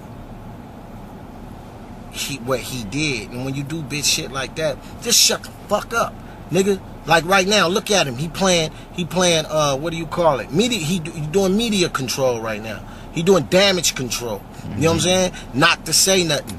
You bitch ass nigga, you shouldn't have never made that record. You know what I mean? He should have just left it all alone and shut the fuck up. But you made the record. He made the record, what's it called? Letter to the Industry, dissing K Slade, me, and Jamie Foxx. And clear as day, like, nigga, you not that type of a lyricist where you hide your metaphors, bitch. We all know what you're talking about, you clown ass nigga. You know what I'm saying? And he's sitting there, you might as well have said my name. So then I was... So after PLIES got hold out, he tried to make a diss song dissing Jamie Foxx and him. When really he was the one being the hoe. When really PLIES was the one being the hoe the whole time. Just like, fuck you, cuz. I'm gonna do one. I show these niggas, I show them true talent. Nigga, I won't say your name, nigga, and everybody will know you be talking to you, nigga. Yeah. And I made it called Return to Sender. Like, sent his letter right back at him. Get that bullshit out of here, nigga. Letter to the industry. Bitch, this is from the industries. We in the streets, nigga. We return the sender. We sent that shit back, you shook ass nigga. You know what I mean? And it just pissed me off from the aspect of it, of him not carrying himself right. So that's it. So that's about it for that one. Oh yeah, that man Plies or something. Oh, this one Plies responds. Living like the golden life. You know, I'm not sure if you ever talked about the situation, Jamie Foxx, that interview a couple months ago, where allegedly y'all were together and then, you know, some real goons or men were trying to approach you. I never heard your side from that situation. I learned a long time ago, a lie don't care who tell it. And one thing I've learned is no one lies to minimize their credibility. Anytime a person tells lies, it's to enhance their situation. So for me, I was more disappointed about the situation than anything, but at the end of the day, I understand this industry. I'm around it all the time. A lot of people who don't know the industry. Disappointed from Jamie Foxx's point of view? I'm disappointed from both of the clowns, for real. Right. Like, for me, because I feel like if you look at a city such as Philly, it's real here. You gotta do them to check the murder rate. Like where I come from, it's a real situation. So I don't know people that rob banks around here and take cameras with them. Like, right. It only happens in hip hop. Like the attention that these guys look for off of someone else's street cred and credibility, it's the thing that I'm disappointed with the most. But it ain't a man that God had never made and never created and never put in front of me that can make me do nothing I don't want to do. Never make me run. Never make me waver from what it is that I believe in.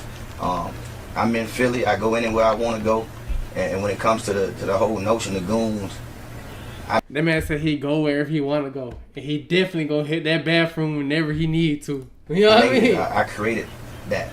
So for me, at the end of the day, when it's dealing with these dudes, I understand the flawedness.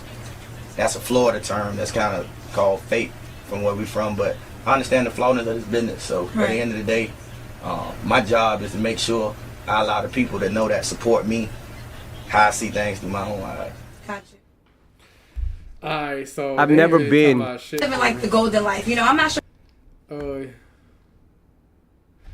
Man, what the hell? They beefing to this day. Rick Ross and PLIES. We were just talking about both. What the fuck? That's crazy. I'm trying to see if he fucking PLIES responded to P. Diddy. Don't ever call me a thief again, or I'll smoke you, little boy. Wait, PLIES and Young Thug had some beef? I never disrespect nobody, churn, never have and never will. I put up an IG poster, a little girl, I ain't know who the fuck she was. All I know, she was speaking on how I felt, nigga, and still feel like she's speaking for me. And if you had a problem with it, fuck, nigga, you asked me to take it down. You don't threaten me to do nothing, pussy, nigga. Foremost, I never disrespect nobody, churn, never have and never will. I put up an IG poster, a little girl. I'll beat PLIES' ass. Y'all think I'll beat PLIES' ass? Nah, y'all gonna say hell nah. Y'all gonna be hell nah. He wouldn't even fight me. Wait, PLIES gets body slammed off stage? What? He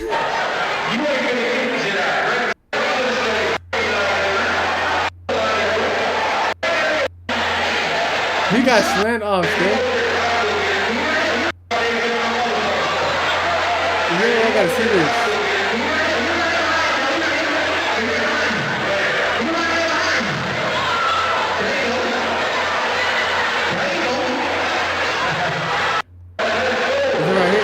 Oh, grrr! Oh, he did! He got his legs in the air! He got his legs in the air, but that man down there flying. Man, he hugging all up on him and shit. Man, PLIES should know. This how you know PLIES not really from the hood. When somebody got their hands right there on their pants like this, you know what time it is, bro. You know exactly what time it is, bro. Look at this. Oh, woo! Look at this shit. He smacked his hand. He had. You see, he had all the chances in the world to realize what the hell he was gonna do.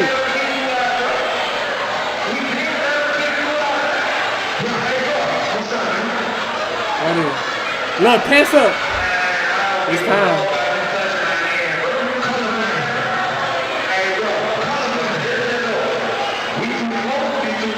Get it down right here. And now. Oh! Oh! dangling. Wait. Hold on. Oh no, it was his legs that was dangling in the air. Look, you can see it right here. Oh shit, hold up. Their fucking legs is in the air. It's so funny, bro. They're literally upside down. Here. Hold up. I'm trying to pause it on it. Oh, you see that? That was Plies. Both of them, bro. It's like that cartoon. Hold on, I'm trying to pause it. I'm trying to pause it on it. I'm sorry, y'all. Look, that's Plies' legs. That's Plies' legs, bro. He's upside down, gang. Look, he got the other one. They go the other one, bro. Bro, that's like them cartoons, bro. Folks get slammed on their head, bro. Oh my god, that was funny. Oh my god, that was funny, bro.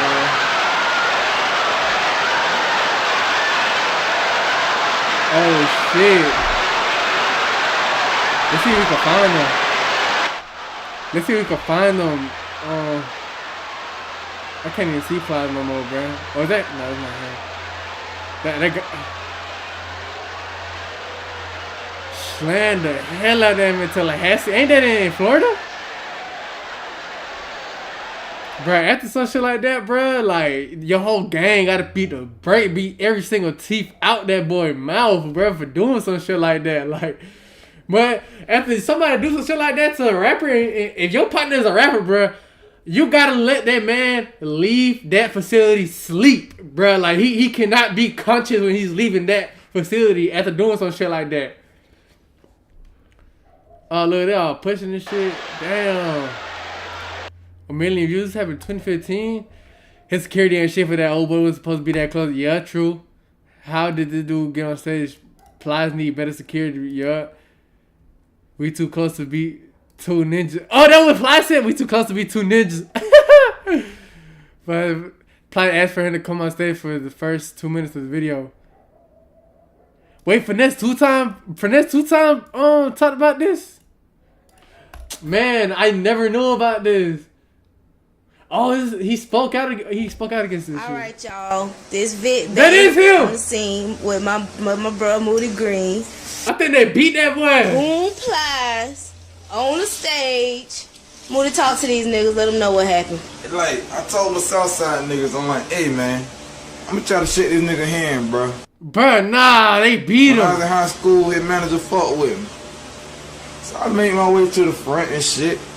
So when I got closer, oh yeah, they beat him bad. They beat him. Me back.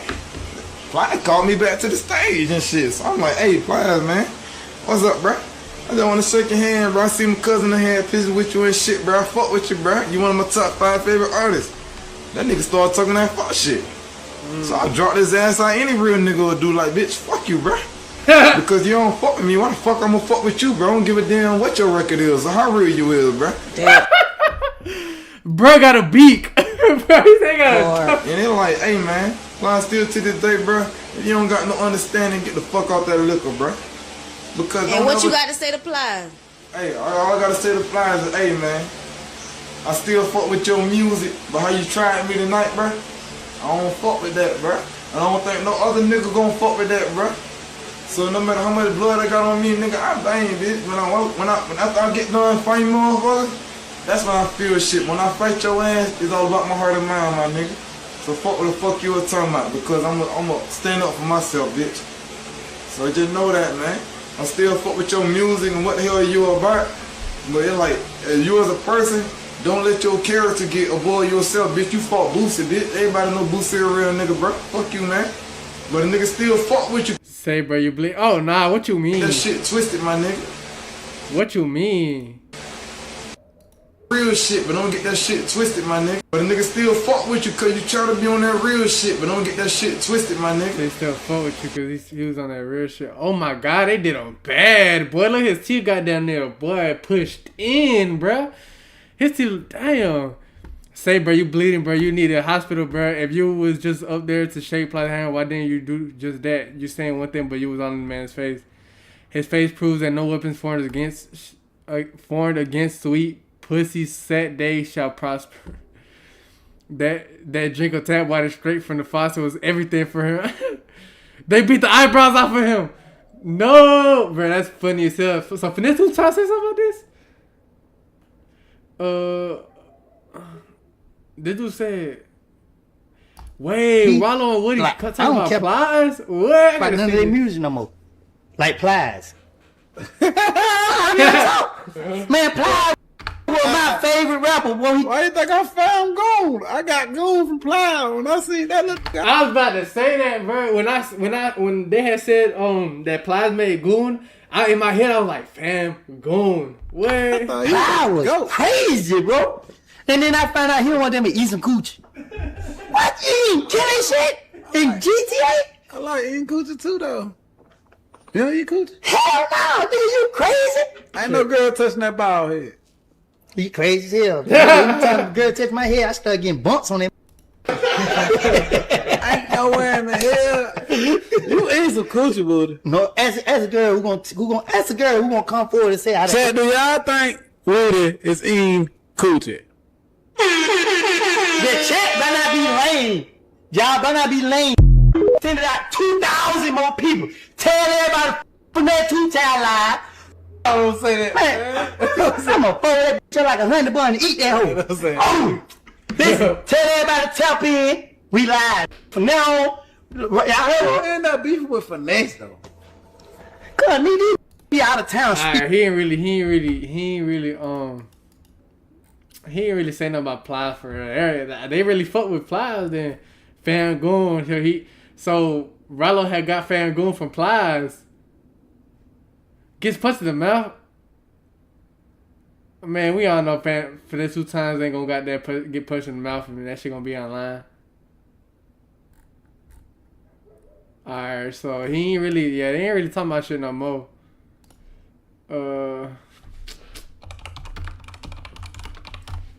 I'm trying to see. Wait, I'm gonna put Jamie Foxx.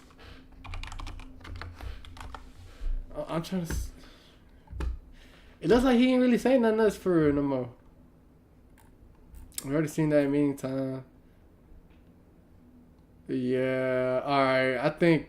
Wait, did we even finish the video? We didn't even finish the video yet. The approaching group contained the rapper 40 Glock, who recounts a similar interaction going down, stating he wasn't even there to cause any issues. This jumped up and ran himself in the bathroom, cuz. We wasn't coming to do shit to that nigga. He just jumped up and ran, cuz. You know what I mean? We was coming to hit him up and talk to him, let him know what's going on, like da-da-da-da, but nigga, we didn't come to sock this nigga or do nothing. As long as he wasn't setting up file, you talking some real niggas. But regardless, following the incident, a beef was started that resulted in PLIES releasing his diss letter to the industry, and then 40's response returned to sender. It's important to note that PLIES denies any of this going down the way that Jamie Foxx does, but to be fair, who would even admit to it going down like that, especially when your credibility is on the line? PLIES even spoke on the incident saying, "People lie to enhance their situation," which is pretty ironic. With all of this being evident, PLIES is still generally well liked and well regarded for his intelligence. Some say his retelling of stories, many of which allegedly are rumored to come from his family members rather than himself, pose a negative effect and take advantage of those who actually go through what he talks about in his songs. Regardless, nowadays PLIES has mostly been seen on social media in a series of comedic, lighthearted posts that give advice to the youth, as well as dropping the occasional song or project here and there. So if there's anything to be learned from this video, it's that it's okay to be yourself, especially in the music industry, because if you lie, people will find out about it and then clown you for the rest of your career. Alright, so that's it for that topic. Damn, I ain't gonna lie, I just seen so much shit about PLIES, bro. Like, I'm about to goddamn. Oh shit, I'm about to ring the bell on this shit, gang. Yeah, that was funny, bro. I ain't gonna lie, that was funny. That fight video of PLIES and them. I'm gonna chop it up and put it on. I'm gonna make a short out of it. When PLIES says that nobody pays it more than a fucking person. I don't know what the hell they talking about. Alright, so next thing. Funny Salesman. So if y'all don't know, Funny Salesman, which other name is Kenny Brooks, he got kidnapped by some Indians. This is what he said. This is his story. He had a story about him getting kidnapped by some Indians. We're gonna actually watch his interview. And I fuck with this guy, bro. This dude's so like, if you knew about his story, bro, like he's just so like, it's inspiring, bro. He had such an inspiring. We're talking about him. He has such an inspiring story. I went on Could Have Been Record thing like my boy Jack Funny, and I went on. You just gotta know his story to know this man came a long way, bro. I really hope he's rich. I know he got it. I know he got some money. Well, actually, let's see his Let's see if I can fucking if he got an Instagram. Right here, Kenny Brooks. Yeah, he got man. He lit. 2 million followers.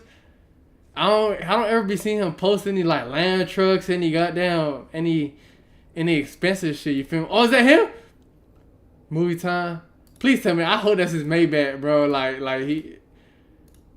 This dude just came along goddamn way, bro, for real, bro. Like, he definitely deserves everything that he done got, bro. Like, but let me go ahead and get into the interview. Cause he breaks down how he was kidnapped by some Indians, by some an Indian gang. Hold up.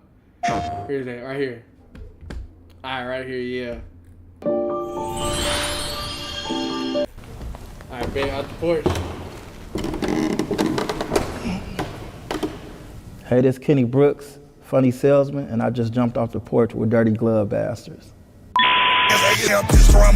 Sports with us today. Welcome, man. What's up? Yes, Pleasure sir. to be here, man. Nah, no problem. Sir. Appreciate you swinging by today too, man. Thank you. And another thing about this guy, he is so entertaining, bro. Like, he could just sit here and just talk, bro. And you're just gonna want to keep watching, bro. Just watch. Brother. I promise. Watch it. So how you feeling today, man? Oh, I'm great. Yes, sir. Just got to Atlanta, man. I had a flight. Got canceled because of the snow blizzard in Detroit. So then I really? just drove here. So yeah. Oh, you drove here? Yeah. Ooh. Nothing beat a failure unless you try. So I just jump on that highway. For sure. How long is that drive? Like 10 hours? It was like 10 hours, yeah. Okay. Yeah. A small thing to a giant. I feel that, man. So Yes, what brings you to Atlanta, man? What else you got working on? I just interviews and skits and stuff. I just did a Cam Newton one. Okay. And I got How'd that go? 85 South after this year. So Yeah. no, it was lit. It was lit. Yeah. Did you ever think you would be getting interviewed by Cam Newton? I still trip out that he's got his own podcast. Yeah, no, it was fire. I wouldn't have never thought though, nah. Yeah, nah, that's what's good, man. Yeah. All right, so let's dive into your story, man. So you're from Detroit, right? Yes, sir. Okay, so for folks that don't know, like tell them what side of the town you're from. Where I'm from the east side, 7 Mile. I was born in Southwest, and then like as a kid, my mom migrated to like different neighborhoods of the east side. I moved to like the east side, like Warren and like Connors. Warren and like Cashew between like on Haverhill. So I grew up on Haverhill, went to like Jackson Middle School, then went to like Finney High School my freshman year. Then I moved again to like 7 Mile. That's like 1 mile from 8 Mile. Everybody know 8 Mile because of Eminem, the movie. But I moved to like 7 Mile east side, like in Orleans by like DeQuinder and Ryan, and then went to Persian. Then I moved again because I got kicked out of that school. Then I moved to like the west side, and then I went to like Detroit City High School. Oh, wow. Yeah, so I was like moving everywhere, back and forth. huh? Yeah. What'd you get kicked out of school for? Man, being a class clown. That's how I became like a comedian and stuff. I developed that at a young age. I was always roasting people in school. Then I was like, I wasn't really going to school a lot. I was skipping school a lot, being like, so. Yeah. Like, who were some of the comedians you looked up to back then that kind of, might have inspired you then? Like Bernie Mac, Eddie Murphy, Jim Carrey. Jim Carrey was like one of my favorite comedians from like In Living Color, Fire Marshal Bill. Mm-hmm. Yeah, the whole Wayne family, you know what I'm saying? Marlon, Damon, Keenan, all of them. But Jamie Foxx, a lot of them, like Red Fox, Richard Pryor. Yeah. Eddie Murphy, of course, Bernie Mac, Red Fox. It was a lot of them, you know what I'm saying? Mm-hmm. Chris Rock, Chris Tucker. Okay. Yeah, that was like during when I was coming up. Then as I got older and I got into comedy, I started liking like the Kevin Harts, the Mike Epps, you know what I'm saying? The new, you know what I mean? Like, yeah. Yeah, so did you ever imagine, that comedy would be able to take you so far in your life right now? Nah, like I transitioned from a salesman to like, you know what I mean? Like, so. No, I never, you know what I mean? Not in a million years I would have ever thought that it would have came to this. Yeah. So how'd you get into sales at first? So like at 12 years old, I got introduced because my mom couldn't afford me no basketball shoes at the time. Huh. And I had grew like 5 or 6 inches. So Kenny Brooks been doing sales since he was like 13 years old, bro. Like he been having, like, You gotta understand, bro. If you start when you're young, bro, like you start a skill, and for instance, his skill that he started when he was 13 years old was charisma. He knew how to talk to people since he was like 13 years old. He started. So when you develop a skill at such a young age and work on it for a long time, bro, you're gonna master it, bro. And that's key. That's one of the keys to success, bro. Like you gotta master a skill, bro, so you could. It'll take you far, basically. Just I was like 5'5", 5'6" at like 12 years old. So I was like pretty tall for a 12-year-old. And I remember asking my mom could she give me some like basketball shoes, and she couldn't afford it. So I still went to school and tried out for basketball. And I remember I don't even know what kind of shoes I had on. I thought they were some slip and slide records by a Trick Daddy, you know what I'm saying? Because I was sliding out of the gym into the lunchroom. Like I was getting humiliated. People was talking about me. And I told myself like, this the brokest I'm ever be. So I remember coming home from school and I seen like a letter on a telephone pole saying that you can make like $50 a week doing this door-to-door job as a paper boy, you know what I'm saying? So I called the number, of course, they hired me the next day. So I was working from like 4 to 6 after school, like delivering Detroit News and Free Press, yeah. And one day we knocked on this dude's door and he was like, he just cussed us out, like, cause we didn't work like Detroit, of course, you know what I'm saying? Cause like they didn't let us work that, cause it's a little rough. Yeah, they like you probably get robbed, all type of crazy stuff going on. So we was working like the suburbs of Detroit, you know what I'm saying? Okay. So it was predominantly white folks, you know what I'm saying? So, but we was working like the rich white people, and then me and my coworker was black, and we ended up knocking on the guy's door delivering a paper, and he came and cussed us out. So the first thing we thought it was like he was racist, you know what I'm saying? Because we was black, you know what I'm saying? And then my friend was trying to fight him, and then I told him, I was like, no, I got this. So I asked him, so I was like, sir, can I ask you a question? He was like, what? I was like, you got kids? He was like, yeah. I was like, say 2 of your kids was playing and one broke the glass. You want to spank both of them, right? He was like, no. I was like, well, you shouldn't spank us for the bad performance. Let me just call my stupid visor. And he started busting out laughing. Then we end up. This dude, and he's such a comedian too, bro. You heard him, like his partner was finna fight the dude that they was trying to sell something to, and he literally made a joke and made the other dude laugh, and then he ended up like making a sale off of that, bro. That's how you know this dude's good, bro. This dude's fucking good. Upgrading him like Beyonce, so he ended up getting like a whole year subscription for like cussing us out. And then my coworker went and told the manager, and the manager made me a salesperson. Oh, wow. So I went from making like $50 a week on a salary, like working from 4 to 6, you know what I'm saying? No matter how many hours you work, you was getting $50, you know what I'm saying? Because that was your salary. I went from doing that to becoming a salesperson where I worked off commission, you know what I'm saying? And I remember like yesterday, I remember when I first signed up for it, my mom was like, you ain't about to knock on nobody's door. You think you about to knock on stranger door? They just snatch you inside their house. And then when she saw my first check, I made like $550. She's like, keep doing it, you know what I'm saying?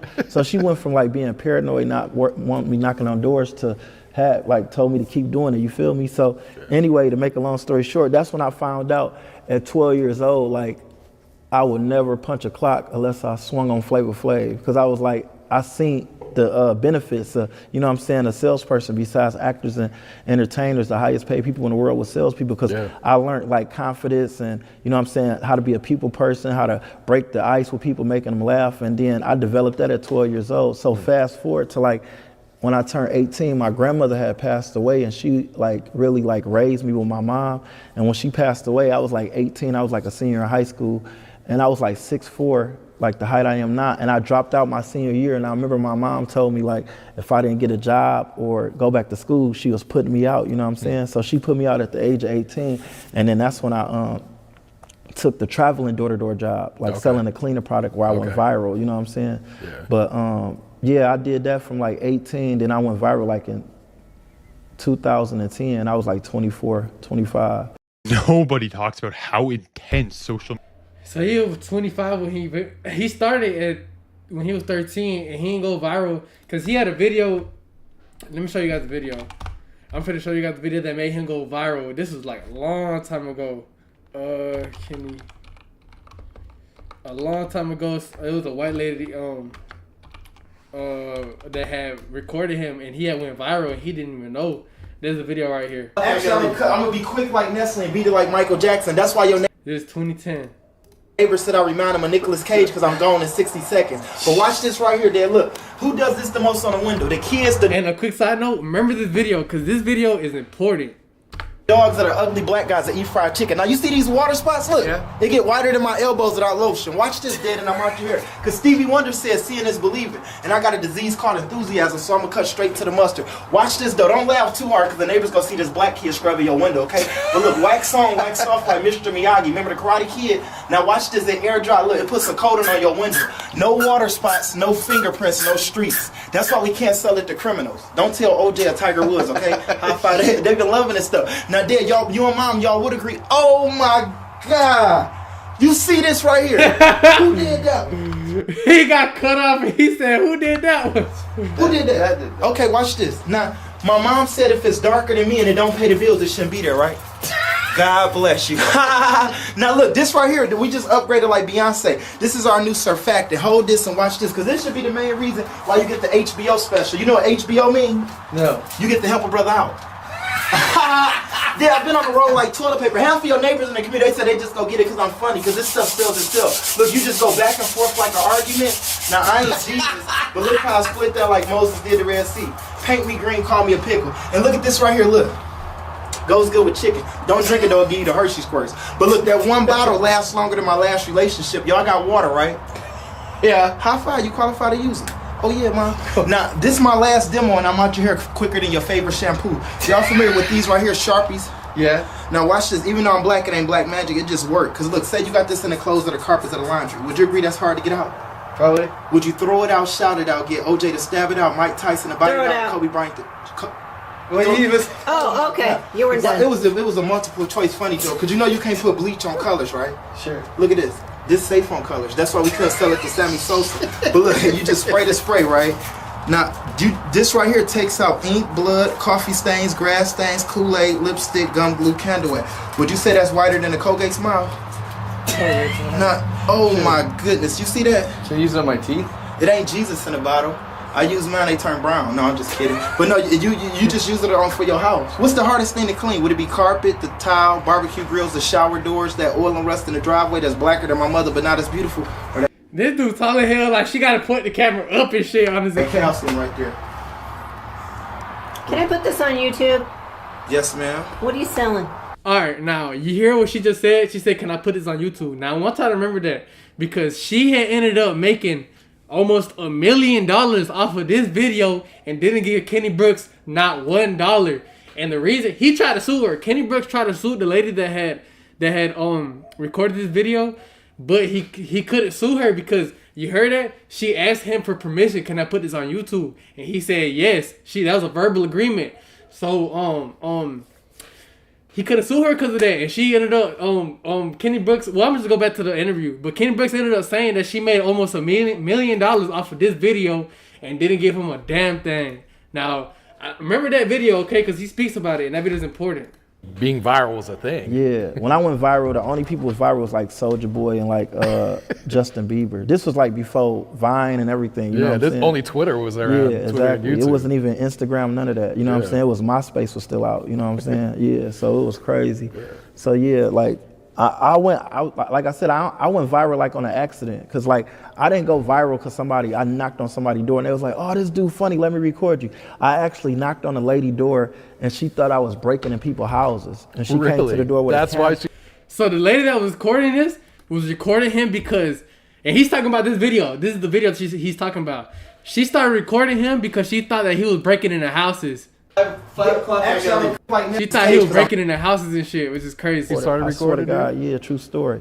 And what's crazy, people, they probably seen my original video that went viral like back in the day, but they don't know that I had got kidnapped by Indians to selling Jamie Foxx to going viral. You know what I'm saying? Yeah. And before this video happened, like literally right before, he had got kidnapped by Indians because he was in California at this time, and in California they got like Indian gangs and shit, like Indian blocks. And in the specific Indian block that he walked into, it was a black guy that had ended up killing an Indian. So Indians was on some racist shit. Like they was on some, if we see a black dude, we gonna kill him, we gonna kidnap him and shit. So that's what happened. I'm gonna let him talk about it more so you guys can listen. All happened within like a 2-month span. Holy cow. Yeah. So first off, where did this gift of gab come from, man? Like, Have you always been like a slick talker, or? Yeah, it was just like it's really a gift. Like I grew up listening to like Lil Wayne and Eminem and Jay-Z. That was my top rappers, and I like how they put words together, and that inspired me to put words together as a comedian way. You know what I'm saying? Like especially in sales, because like one of my favorite books that I had bought like at the age of 12 was Think and Grow Rich by Napoleon Hill.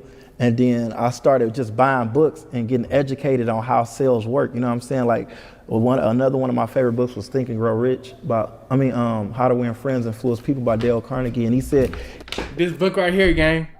He's talking about this book right here by Dale. I don't know how to say that. How to Win Friends and Influence People. This is my friend's book, but I had it for a while. But you guys need to if you want to gather the honey, don't kick over the beehive. So I knew right then and there, if I wanted to win, I had to do stuff that people weren't doing to win. You know what I'm saying? I had to be like, number one, different. I had to sell myself, and I'm not a prostitute, so I had to get them to love me first. You know what I'm saying? So that came with like breaking the ice, and I started writing down jokes. I had like 10. Now, this is some free game right here. If you heard what he said, that was in this book, he said, if you want to gather honey, don't kick over the beehive. Meaning, say you want to sell something to somebody, right? Say you want to sell something to somebody or just get them to like you. Do not criticize them. You can't criticize nobody, because once you criticize somebody, you just say something bad about them, they're not going to want to buy anything from you. They don't want to do anything to do with you. They're not going to like you. Don't kick over the beehive. You got to make them get to like you. You feel me? So you got to like give them compliments, tell them good things. It's some manipulative ass shit, you feel me? But it's like the truth. Like, you feel me? You can't, just don't give people criticism. Don't argue with people, and you could get them to do whatever you want, And notebooks full of one-liners, you know what I'm saying? That I had different icebreakers, you know what I mean? When someone came to the door, like not even had no intentions on buying from me, you know what I'm saying? So they looked at me first as a comedian, then a salesman, you know what I'm saying? Like, oh, I'm gonna just pay for the show. I had so many people told me, I don't even care what you selling. You made my day. How much is it? You know what I mean? Yeah. Because that's when I knew I was, doing the right thing like Spike Lee, because they wasn't even looking at me as a salesperson. Yeah. How does that make you feel when people tell you, like, man, you made my day? Just by, running into a stranger and just talking to them. Yeah, no, it was a blessing. That's why I say that's like a super gift, you know what I mean? When you can knock on a stranger door and they don't know you from a can of paint, and then they give you their precious commodity, and then once you leave a doorstep, they be like, thanks for coming by, after they gave you their money, you know what I'm saying? It felt like good. So. Yeah. So you go viral. Are you even aware that you go viral? No, that's what's crazy. So I went viral in 2010. I didn't find out till like 2017. 2017? Yeah, like 7 years later. I tried a ton of AI work tools. Yeah, this dude been doing this shit for a minute. What's crazy is that, like I said, when I went viral, I didn't know nothing about social media because I didn't have social media. When I went viral, they had like Nextels and Blackberries and stuff like that. You know what I'm saying? I think they had probably like an iPhone 1, probably iPhone 2. I don't even remember. But I know I didn't have access to like phone and technology like how it is now. You know what I'm saying? So I'm still knocking on people's doors and they taking pictures like, oh, I just saw you on YouTube. I'm like, what the hell is YouTube? You know what I'm saying? For real? I didn't really know. So he didn't even realize she had posted this. She had already posted this shit by that time. You feel me? Right after all this. He started going door to door, doing his job, because this is what he did his whole life. So people once he started going to people's doors, they started like recognizing him. They're like, oh, I just saw you on YouTube. And he has no idea that this video is even out. He has no idea that he's famous. He has no idea that he went viral. So he's just confused. He's like, damn, these people know who I am. Like, you know what I'm saying? Crazy. They was taking pictures and then they'd buy my product. So I'm like, dang, okay, she saw me on YouTube. This was an easy sale. You know what I'm saying? I did not know that I had millions of views. He was like, fuck it, they buying this or shit. He like, shit, it's a blessing. that I could have like monetized off of, you know what I'm saying? Yeah.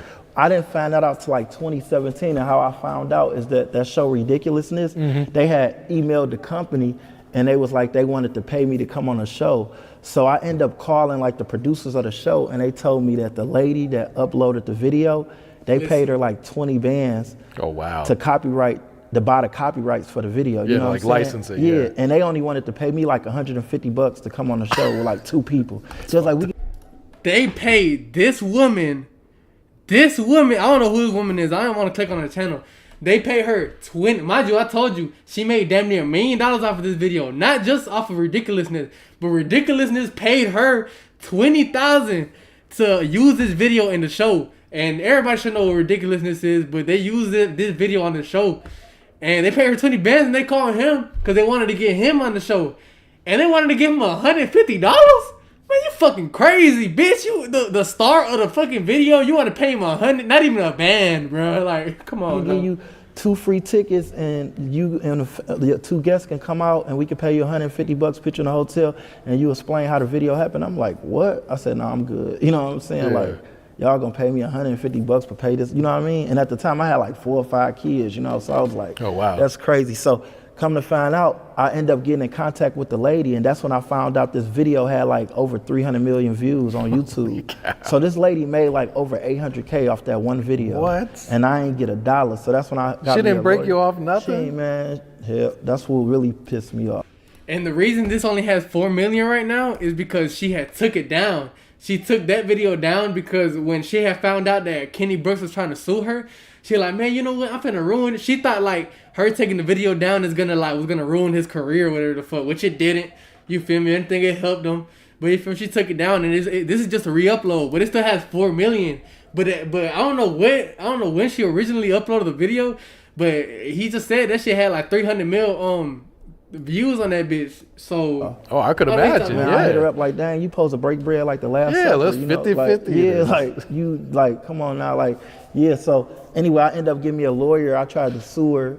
Ended up finding out that I couldn't because in the video they showed me where I gave her the consent. Like in the video, she was like, "Can I put this on YouTube?" I was like, "Yeah." So by me saying that, the verbal agreement that gave her, you know what I'm saying, the rights to, you know what I mean, do whatever she wanted to do with the video. So she got mad and called me and was like, you know what, I can't believe you went behind my back. You could have talked to me one-on-one.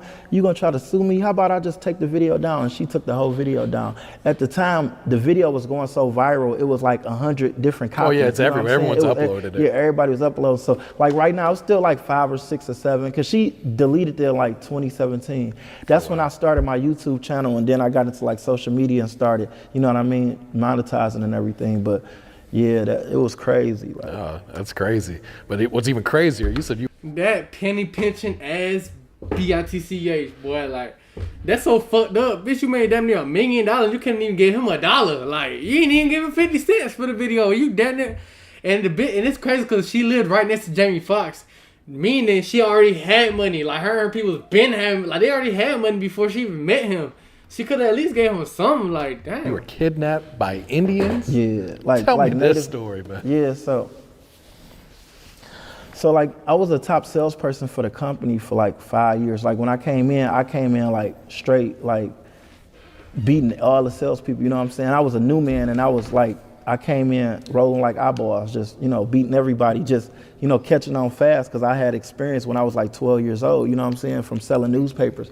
So anyway, make a long story short, I was like the top salesperson for like 5 years straight. I won like Salesman of the Week, Salesman of the Month, Salesman of the Year. And then this one day, this dude named Chris, he ended up working an Indian reservation, and he ended up beating me this day, you feel me? So he started talking crazy to me like, yeah, I finally beat the GOAT of sales, Kenny Brooks, I finally beat him. So he started talking crazy. So in the meeting, I raised my hand and I was like, I got a $500 bet. I bet $500 that I go work the same neighborhood Chris worked, and I double his sales, you know what I'm saying? So the owner took the bet, so they dropped me off in the same neighborhood. Come to find out, it was like a murder in that neighborhood. Like California, like big on gangs and stuff. And I remember like yesterday, I had worked this Indian reservation, and the first door I knocked on, the dude was washing his car, and he had a gate, so I wiggled the fence because we trained to like don't walk through nobody's gate because they can have dogs or they could just shoot you on sight for like trespassing, you know what I'm saying? So I wiggled the gate and stuff, and he was playing music, but he was washing his car. He had his music blasting, so I'm yelling like, "Hello, you!" You know what I'm saying? And he finally turned the music on. He's like, "Get off my porch before I blow your head off." He said, "Get off my property," or some crazy stuff. And I was like, all right, God bless you. We're going to see you around like a donut. So I started walking off. He was like, oh, you think this a game? Like, because I had cracked like a little joke. But I didn't know that he was going to get mad off me saying that. You know what I'm saying? He's like, you think this a game? And he went in his car and grabbed the gun, and he started following me. You know what I'm saying? I'm already like in the middle of the street now walking. Yeah. So he walking with a gun. You know what I'm saying? So I jumped on the phone and called my manager. I was like, look, I don't know where you just dropped me off at, but this dude following me with a gun, you got to come get me. And my manager started laughing. He was like, wait, you were just selling all these wolf tickets in the meeting. He was like, you know, if I come get you, then you forfeit that bet and you lost because you just told the owner that you had a $500 bet you was going to work the same neighborhood. He was like, ain't you from Detroit? I'm like, bro, that don't mean nothing. And then he was like, well, I'm like 15 minutes away because I'm in traffic right now dropping off the rest of your team. He was like, look. That's fucked up. like the owner of the company didn't really. He was over here thinking that this man was playing about like. Well, he wasn't even taking it serious, bro. He didn't care about this man's safety at all, bro. He literally just told him some guy with a gun was damn near chasing him. Like, you feel me? Damn near chasing his ass, bro. Like, and you over here cracking jokes talking about, so you gonna forfeit the bet. You know, man, fuck the money, man. Like, this man almost got shot in that bit. Like, you over here talking about something, man, it's some bullshit. When you get off the phone with me, if he's still following you, just call the police. So I hung up. I turned around. Dude must have thought I was on the phone with the police, so he started walking back towards his house. You know what I'm saying? So I started walking in the middle of the street. I see the school on the left-hand side, so I started walking towards the school because I seen like little kids out playing, and I started using my street smarts. So I'm like, let me walk towards the school because if he tries something, he ain't about to try to shoot me in front of no kids. You feel me? So I started walking towards the school, and this lady happened to open her door. As soon as she seen me, she hurried up and closed the door. So I ran towards her house and I knocked on her door. She had one of those screens off Friday, you know, like, you know that movie Friday where they got the black screens in California where you can see, they could see you, but you can't see inside their house. So I banged on the door and then she opened the door. She was like, how can I help you? I was like, don't shoot, just a chocolate kid working hard. She was like, is you dark chocolate or light chocolate? I'm like, what the hell, this is a chocolate competition? I was like, I'm dark chocolate. She was like African American? I was like, yes ma'am. She was like, oh my God, what are you doing in this neighborhood? She was like, I'm surprised one of my nephews ain't ran into you because they dead, which is my brother, just got murdered by an African American gang. She was like, you do not supposed to be in this neighborhood. She was like, I don't know what you doing. And I was like, well, I'm sorry to hear that. She was like, what are you doing out here? And I was like, I thought you never. I was like, you see this spot right here? They call me Wild Earth looking for dirt. And then she like, wait, you trying to sell me something? I was like, yes, ma'am, I'm selling this cleaner product. It clean everything, said bad credit. So anyway. When you think about it, bro, that person that he had bet kind of set him up, bro, because it's like, he had sent him at a location. Cause remember Kenny Brooks and the dude that had supposedly beat him in sales, they were both in the Indian reservation, and that's where he almost got kidnapped and shot. So it's kind of like he damn near set him up, cause like, how the hell you were just making sales in that neighborhood and you don't know about a murder that just happened, bro? Like, everybody on point, everybody, like, you feel me? Like, it's damn near like he got set up, bro. She was like, come in. She let me in her house. Come to find out the lady was blind. She had like a little stick. She was like trying to find her steps and stuff.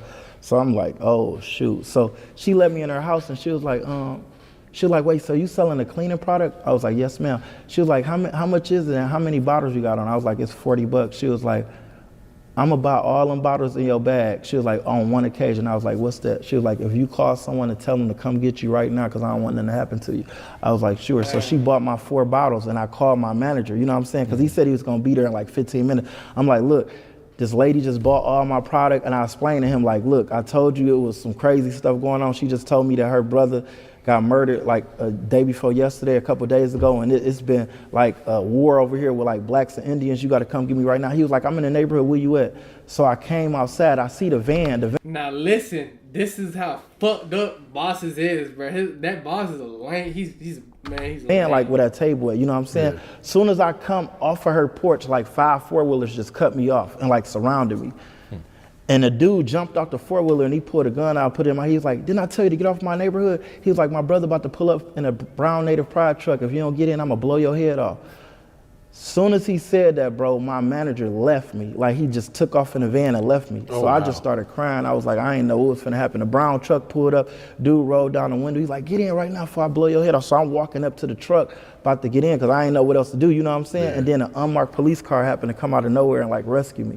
And like when he drove up, like Indian reservation remind me of like the hood, because they got like, it's like boarded up houses, like, you know what I'm saying, like abandoned houses and diapers and stuff. So Kenny Brooks had got saved by a fucking undercover cop. Once his boss left his ass, as soon as his boss seen all them people I know ain't nothing that he could have done, but his boss could have came up and been like, hey man, we ain't on no bullshit. We just trying to sell product. Like, kind of, that's his boss, bro. He could have came and stepped down and helped his employee, bro. Like, that's on him.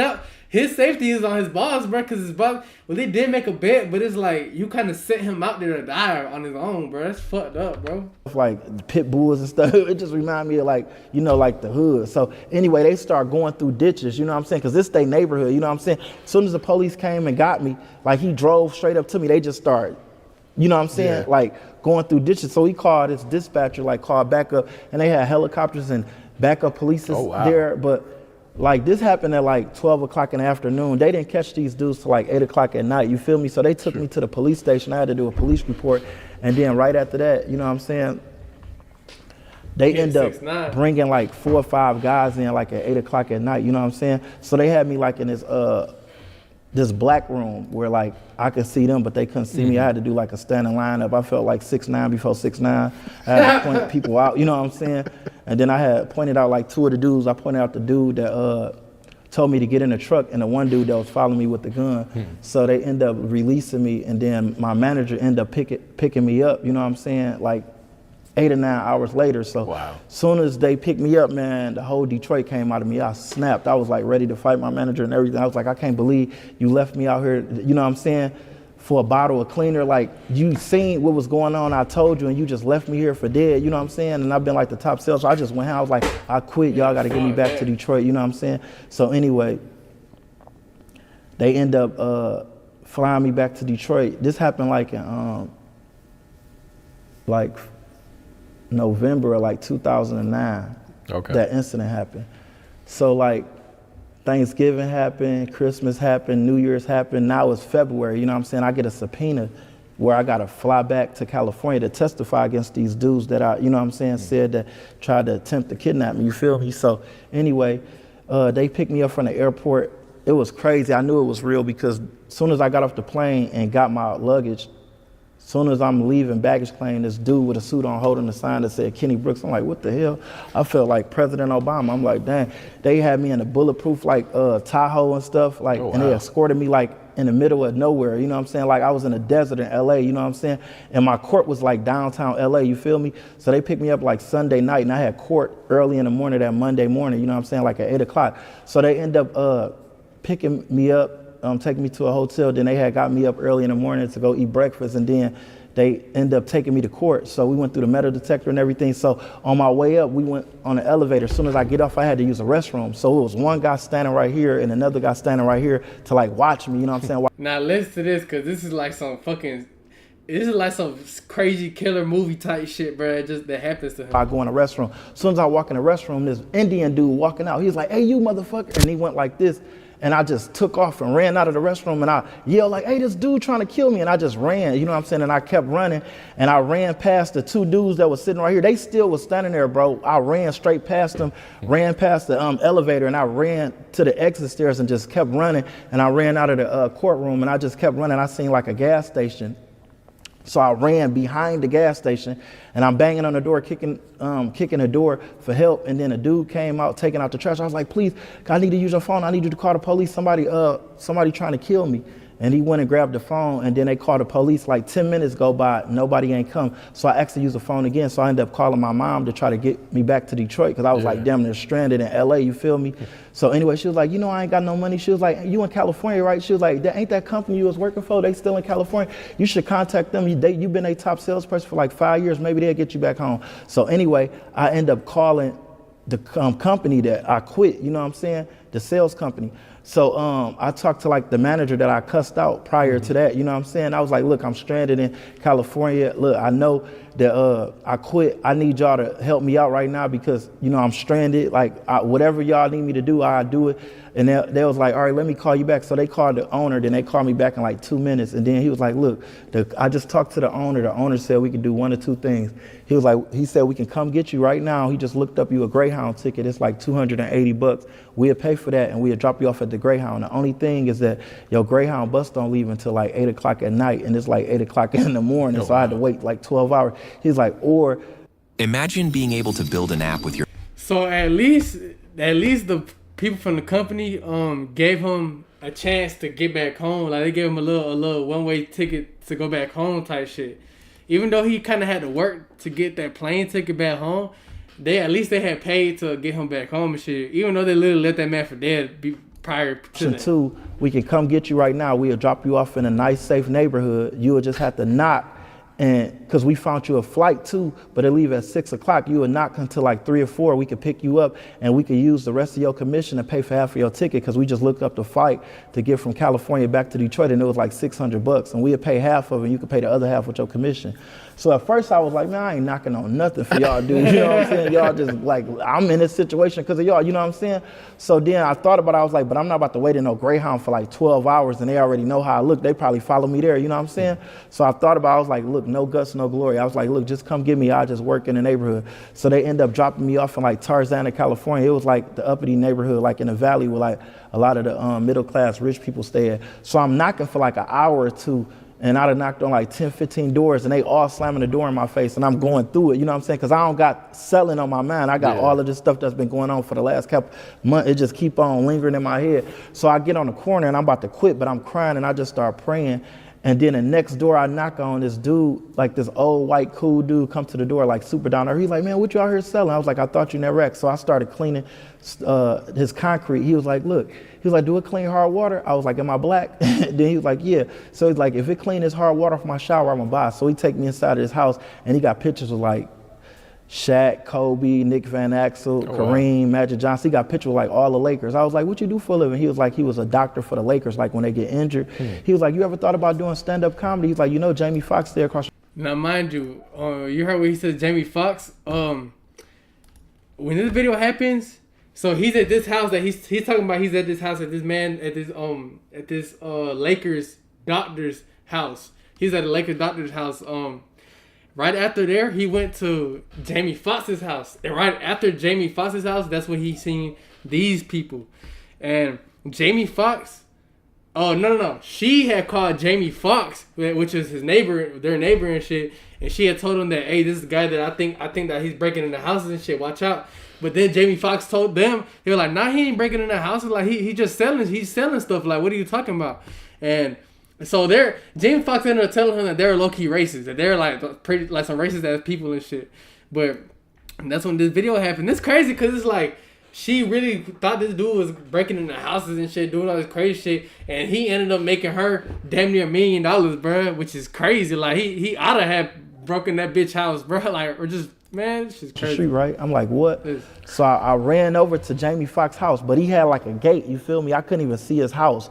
So I pressed the buzzer, and then it just started ringing, and nobody answered. So I go to the next house. The next house I go to, that was the people that recorded me, the lady.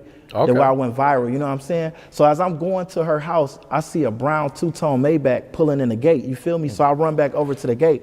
But Jamie Foxx had one of those sensor gates, like it was closing, but once my body got close, the gate started opening back up. So I'm walking into this dude's house, I'm like, hell yeah, I'm about to sell Jamie Foxx. Next thing I know, his camera started turning towards me, and he started talking on the intercom. He was like, wait, what are you doing? No trespassing, get out of here, I'm about to call the police. I was like, COD, he was like, all right, 1 second. He was like, bag up. So I bagged up, and he closed the gate, and he drove in his Maybach, and he pulled back up like on a golf cart, you know what I'm saying? So as he driving up, I'm looking, I'm like, dang, it's really Jamie Foxx. So he seen my spray bottle like hanging off my hip, and when he got like real close, he was like, wait, you trying to sell me something? I thought you said COD. I was like, yeah, come on down. And then he was like, wait, not only is you funny looking. Then he started talking about my teeth. He was like, boy, with a grill like that, I bet you sneeze, you could bite a hole in your chest.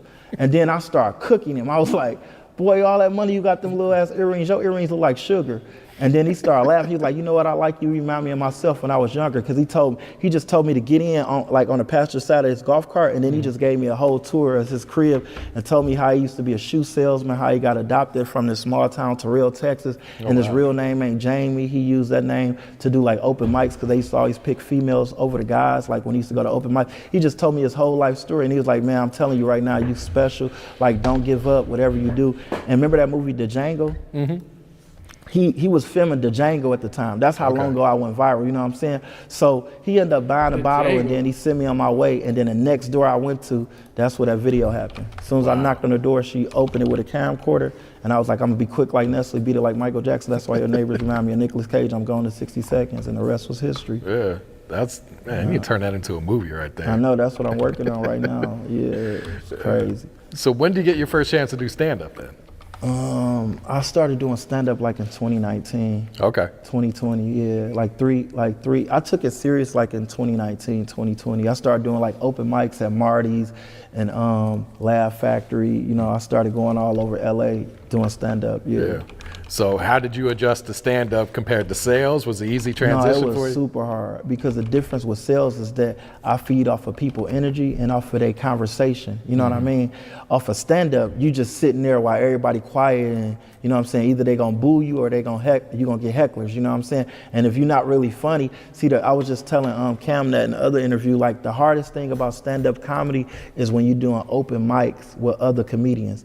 Because the other comedians ain't gonna really laugh at you unless you like a Kevin Hart or you already got a name, you know what I'm saying, big, because they gonna feel like if I laugh at this dude and he an amateur like me, then I'm giving him the recognition that he's funnier than me, you know what I'm saying? It's like a pride and a confidence thing, you know what I'm saying? So the comedians kind of like got their own little rivalry that they be having to go through and shit. It's kind of weak, it's kind of lame, but I mean, that goes with anything for real, bro, like sports.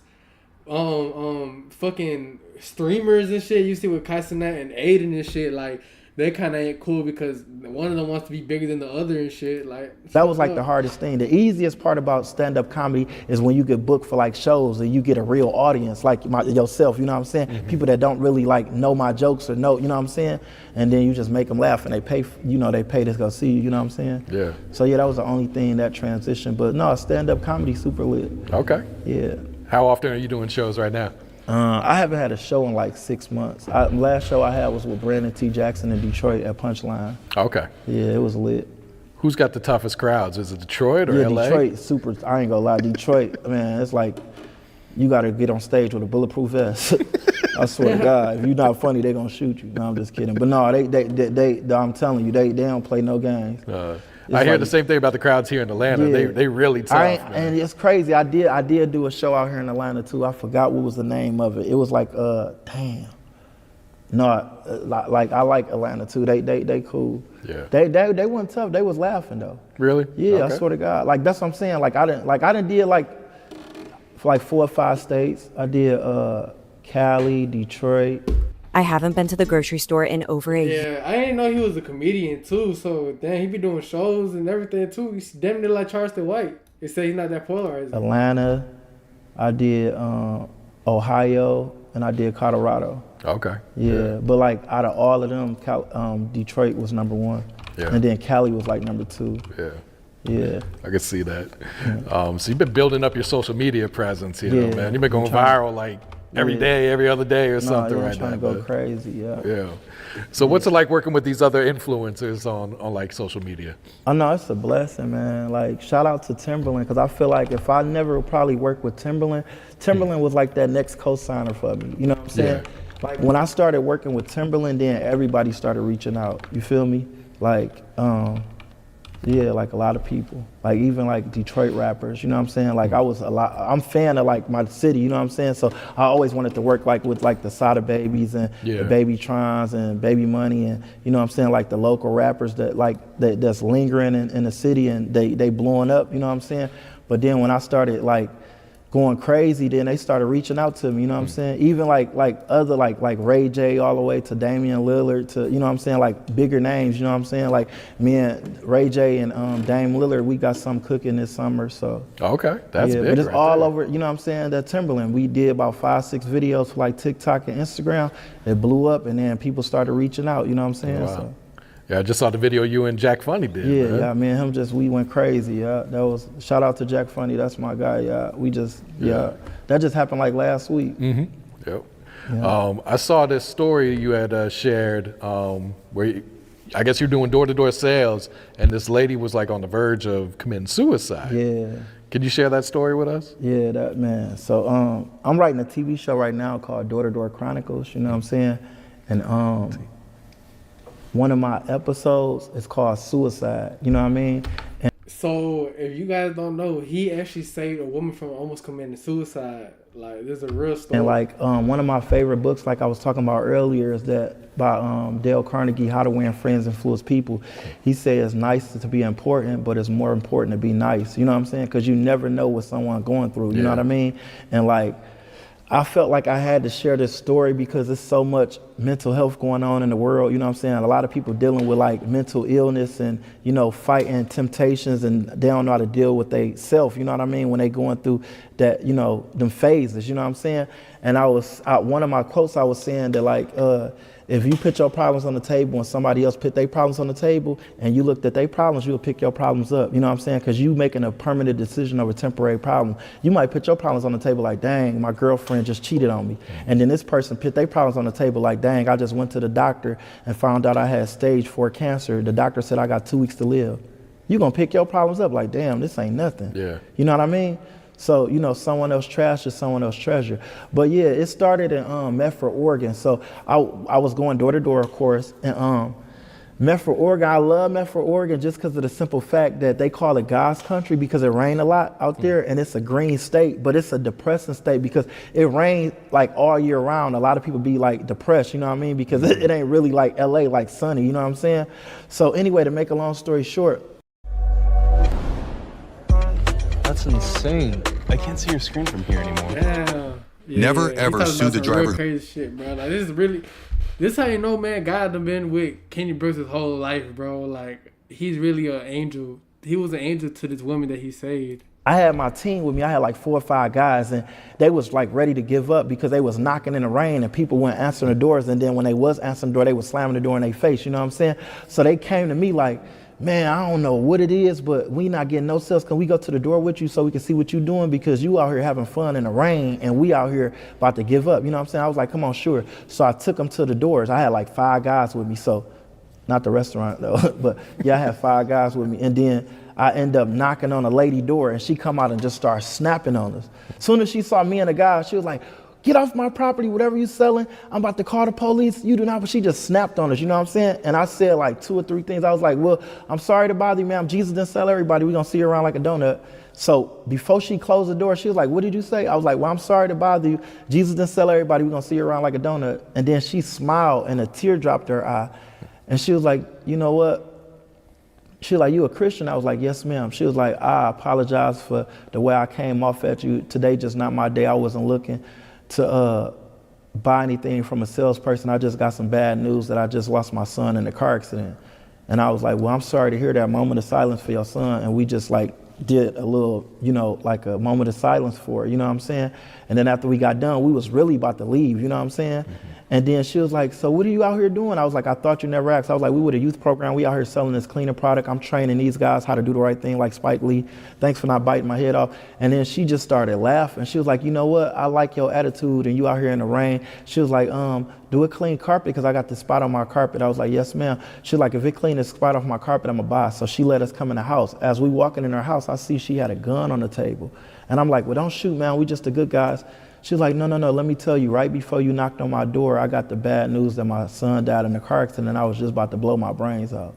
She was like, but by your spirit and your attitude, you just changed my whole like energy and everything. And she ended up buying a bottle, and me and this lady still friends to this day. She got a real estate company doing good for herself. I ain't talked to her in like probably like a year or 2. Last time I talked to her was like the end of 2021. Yeah. But it's just to show you that you never know what someone's going to. What if I would have been a nasty salesperson with a bad attitude because she snapped on me? You know what I'm saying? 2 wrongs don't make a right. And just off of that, you know, I was. You hear that? She went from damn near finna go kill herself, bro. Damn near committed suicide and shit, to now she's doing better. And like, it's fucked up. I mean, when you lose a family member like that, lose somebody like that, it's just an unbearable pain. I hope I never feel that pain, bro. But you just gotta learn how to live with it. It'll never go away. And like, she's doing way better for herself, all because he came and gave her joy. Like, this man's a good guy. He's heaven sent for her, bro. He saved this woman.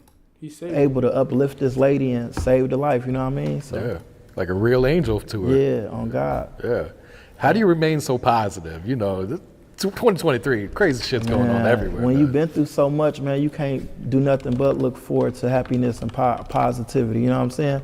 I come from Detroit, Michigan, man. It's some people don't make it to the age of 21. My family used to tell me that, you know what I mean?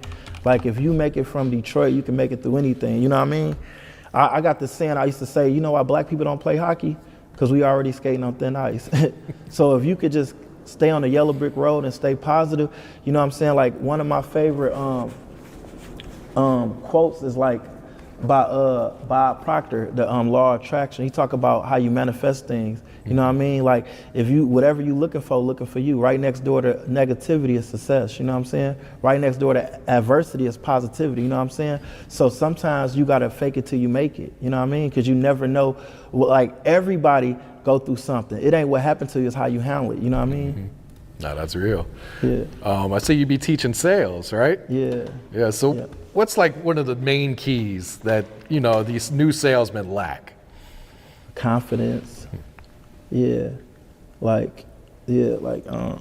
Confidence. That's what one of my main things that I teach people is how to be themselves, you know what I mean?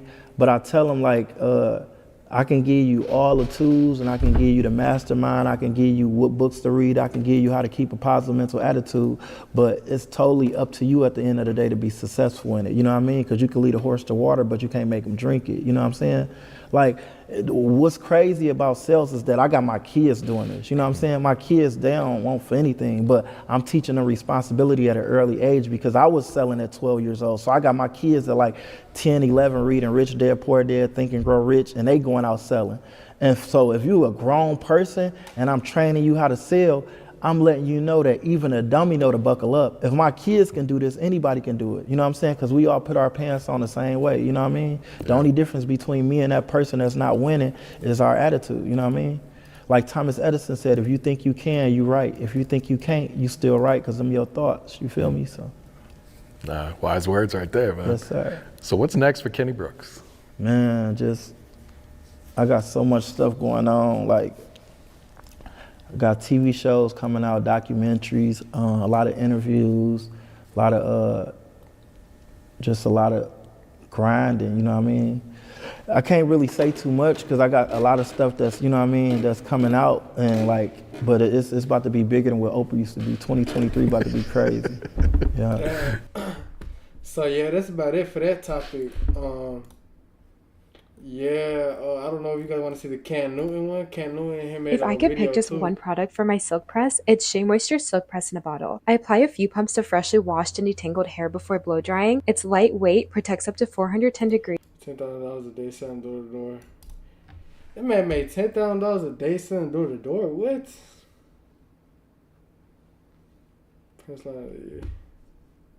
Always, and I mean always. Keep it funky for your asses. Now, I would always think that I was a very witty, kind of quick, response type of guy, but my guest today is a content creator, a salesman, a comedian, and if you've seen him on YouTube, you know exactly who I'm talking about. Present to some and introduce to others, Mr. Kenny Brooks. How you doing? Like my brother. Yes, sir. Straight. Man, I appreciate you having me. Man, listen. Now, for the people who haven't seen this go, right? It's pretty impressive. You know what I'm saying? Just to be able to think so fast and have a rapid response, you know what I'm saying, to what? Like people, like you're in sales, you're in sales, but how long have you been doing, the sales thing? I started when I was like 12 years old. Okay. Yeah, like growing up in Detroit, like it's crazy. Like you a product of your environment, and like I was raised by like two strong women, which my mother and my grandmother. You know what I mean? And like people, like used to always tell me, even my family members, they were like, "You're gonna be just like your dad." I'm like, I don't even know this dude. You know what I'm saying? One of my jokes I used to say when I used to knock on people's doors, I'd be like, "We come once a year like my father," cause like. It was a something that I said, but I made fun out of pain. That's what people don't understand. But like, I remember like, it was so much negativity that people used to tell me like, you ain't gonna make it. You know the saying like black people, well, you ain't gonna make it past 21, or you gonna be dead in jail. And then they thought like, as coming from like where I come from, the product of my environment, that you only can make it out of the hood, like doing sports or a rapper. You know what I mean? So I got into sales at an early age, and what's crazy, I got into sales by accident, because I remember like I grew like right now I'm like 6'4", but like at the age of 12, I went from like 4'11" to like 5'5". And when I woke up, I thought I was in a brand new bed. I'm like, damn, my legs hanging off the bed. I really just like grew. Right. And I remember going to school and I asked my mom, could she give me some basketball shoes, and she couldn't afford them. So I went to school that day and we had gym and I was sliding, like I had on some slip and slide records before Trick Daddy. I was sliding out of the gym to the lunchroom. I was humiliated, like everybody was talking about me, and I told myself, just the broke as I'ma ever be. You know what I mean? So whatever you looking for you. And like on my way home from school, I seen a sign on the telephone pole, and it was like, you can make $50 a week delivering Detroit News and Free Press. That was a newspaper in Detroit. And of course I called that number, and I remember they hired me that same day. So I had like a paper route job where I was working from like 4 to 6 after school, you know what I mean? 4 p.m. to 6 4 p.m. to 6, right. So my first day out, I remember it like yesterday, me and my coworker, we'd go to like the suburbs of Detroit. We'd go to like St. Clair Shores, Grosse Pointe, Novi, Bloomfield Hills. We'd go to like where the rich white people stay at, because of course we weren't doing that in Detroit. They'd stick you up or whatever, you know what I mean? So we was going out, and I remember me and my coworker, one to pull a wagon, the other one to deliver it to the addresses, you know what I'm saying? And we deliver it to this wrong person address, and he came out snapping on us, this white dude. And the first thing we thought of, because it's crazy, like your perception is your reality. We thought he was racist. You know what I'm saying? I'm like, if we was white, he wouldn't have cussed us out. You know what I'm saying? I kind of found out he just had canceled his subscription, and he ain't want us to throw paper at this house no more. You know what I mean? So I said one little joke, because my friend was ready to fight. He was like, you know what I mean? He was like, man, this dude racist. I'm about to go beat him up. I'm like, no, I got this. So I asked I said, sir, can I ask you a question? He was like, what? I was like, you got kids, right? He was like, yeah. I was like, if 2 of your kids was playing and one broke the glass, would you spank both of them? He was like, no. I was like, well, you shouldn't spank us for the bad performance. Let me just call my stupid advisor. I said this at 12 years old. He started busting out laughing. We upgraded him like Beyonce. So I went in that day from being like a paper route dude to a salesperson. So when I went in, they made me a salesman. And this when I found out that besides actors and entertainers, the highest paid people in the world was salespeople. I learned this at 12 years old, because I could have been making $50, like, you know what I'm saying, on a salary. No matter what I was doing, I was making $50. But I started working off commission. And then it's crazy, because I remember my mama told me, she was like, you ain't knocking on nobody's door. They gonna snatch you in the house. You know what I'm saying? So this must have been back then, because I didn't really know what salesman. I guess it depends on what you're selling, that salesmen make like one of the most money and shit. Because now you got streamers, YouTubers. You got a whole bunch of digital people, bro. Like, I guess nowadays it's digital salesmen that making a lot of the money, to be honest. That's actually not a bad thing to get into, for real. All type of crazy stuff. And then when she saw my first paycheck, she's like, no, keep doing it. Because I was making more money than her. I was making like $500 at the age of 12, you feel me? Right. And that's when I found out that I would never punch a clock unless I swung on Flavor Flav, because I was like, I would never, like, I couldn't see myself working a 9 to 5 and we doing the same work and we get the same. So hold on, slow down, because you was going 7 minutes straight, and me being the actual host, I was like, damn, I was there with you when, you know what I'm saying, I seen an actual white man come out with his slip and slides on, with his bathrobe on, right. You know what I'm saying, frustrated. His wife probably didn't give him none the night before. Shit, he just got a little swig of milk that he mad as hell about. But like, your punchlines, that's all comedians and really rappers, you know what I'm saying? The great ones, they're able to know the perfect timing to deliver, you know what I'm saying? Because if I say, yo, breath stink, it ain't gonna hit the same if, you know what I'm saying, you waiting, but your breath stink though, but keep going though. You know what I'm saying? Right. It's gonna hit a little different. Yeah. How have you, or how did you perfect your punchlines and the timeliness of it as you would go from selling anything? If I could pick just one product. You read the books and understand human psychology and sociology. That is how. Kenny Brooks, he's a very smart guy, man. He read a lot and he has a lot of knowledge. That's how he knew how to do what he do. That's a great question. So like my favorite rapper growing up was like Lil Wayne. And like that was like my inspiration to even putting words together. And then like when I got into sales, like at 12 years old, I used to just write jokes. Like I write like one-liners. I'm listening to Eminem, Jay-Z, Lil Wayne, you know what I'm saying? And I know how they put words together, and then that's what I started doing. But I like when I did the door-to-door newspaper, they gave me a speech, and I was not Martin Luther King. I'm like, man, I'm lying to these people. I ain't about to tell them I'm working towards a college education. I'm 12 years old. I'm just trying to get some basketball shoes. So I knew that wasn't me. You know what I mean? I couldn't. So I started writing down my own jokes and lines. You know what I mean? And like I said, I use these jokes to this day. They say if you're in Rome, do as a Roman. So I really was just listening to music, and then I started using my personality, and I started writing down jokes. I had like 10 notebooks full of jokes, and I just started putting them together. Do you do stand-up? Yeah, I do stand-up. I just started doing stand-up probably like 2 years ago. Okay. Yeah. That whole transition though, because I see what you do as, in lack of a better term, it's somewhat like battle rap.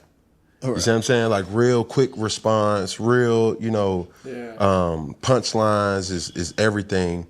But any great battle rapper may not be a good musical artist when it comes to an actual song. Right. You feel me? I see guys like Meek Mill who's been able to crack the vent. Yeah, like, so you basically got to kind of be able, you got to be really good with your words, bro. And the way you could be really good with your words is expanding your vocabulary. And one person that's so great at doing this is Juice WRLD.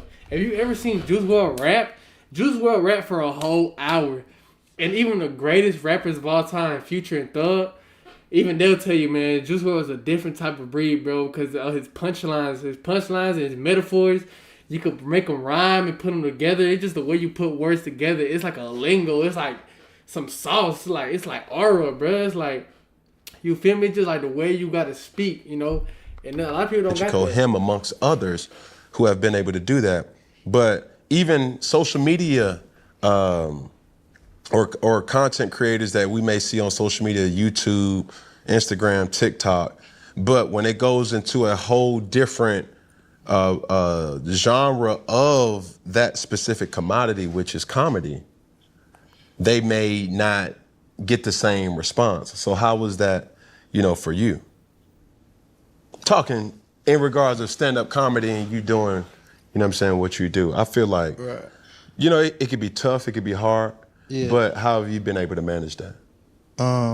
So like stand-up comedy, it's challenging at a point, but I love like anything that'll give me a run for my money. Because the difference with like me being a salesperson and using personality and doing stand-up comedy. So I used to go to like a lot of open mics, and the hardest thing is to make other comedians laugh. You know what I'm saying? Because when you at open mics, you around other comedians, so it's a competition. So they feel like if they laugh at your jokes, you better than them. You know what I'm saying? Correct. So some people, you can be funny, the funniest person in the room, but they ain't gonna laugh because they feel like that. You know what I mean? So I know when I do good, when I get booked, you know what I'm saying? When I'm in front of a real audience like y'all, you know what I mean? And then people come out and then they laugh for real because they don't know me, you know what I'm saying? Right. So that's the only thing challenging with like stand-up comedy is that like you got to know your audience, and you got to know that the same people that's not going to laugh, the same people that tell you later on or through a DM or through a text like, oh man, you was funny. Right. You know what I'm saying? So I'm saying like you found out at what age that you had a gift?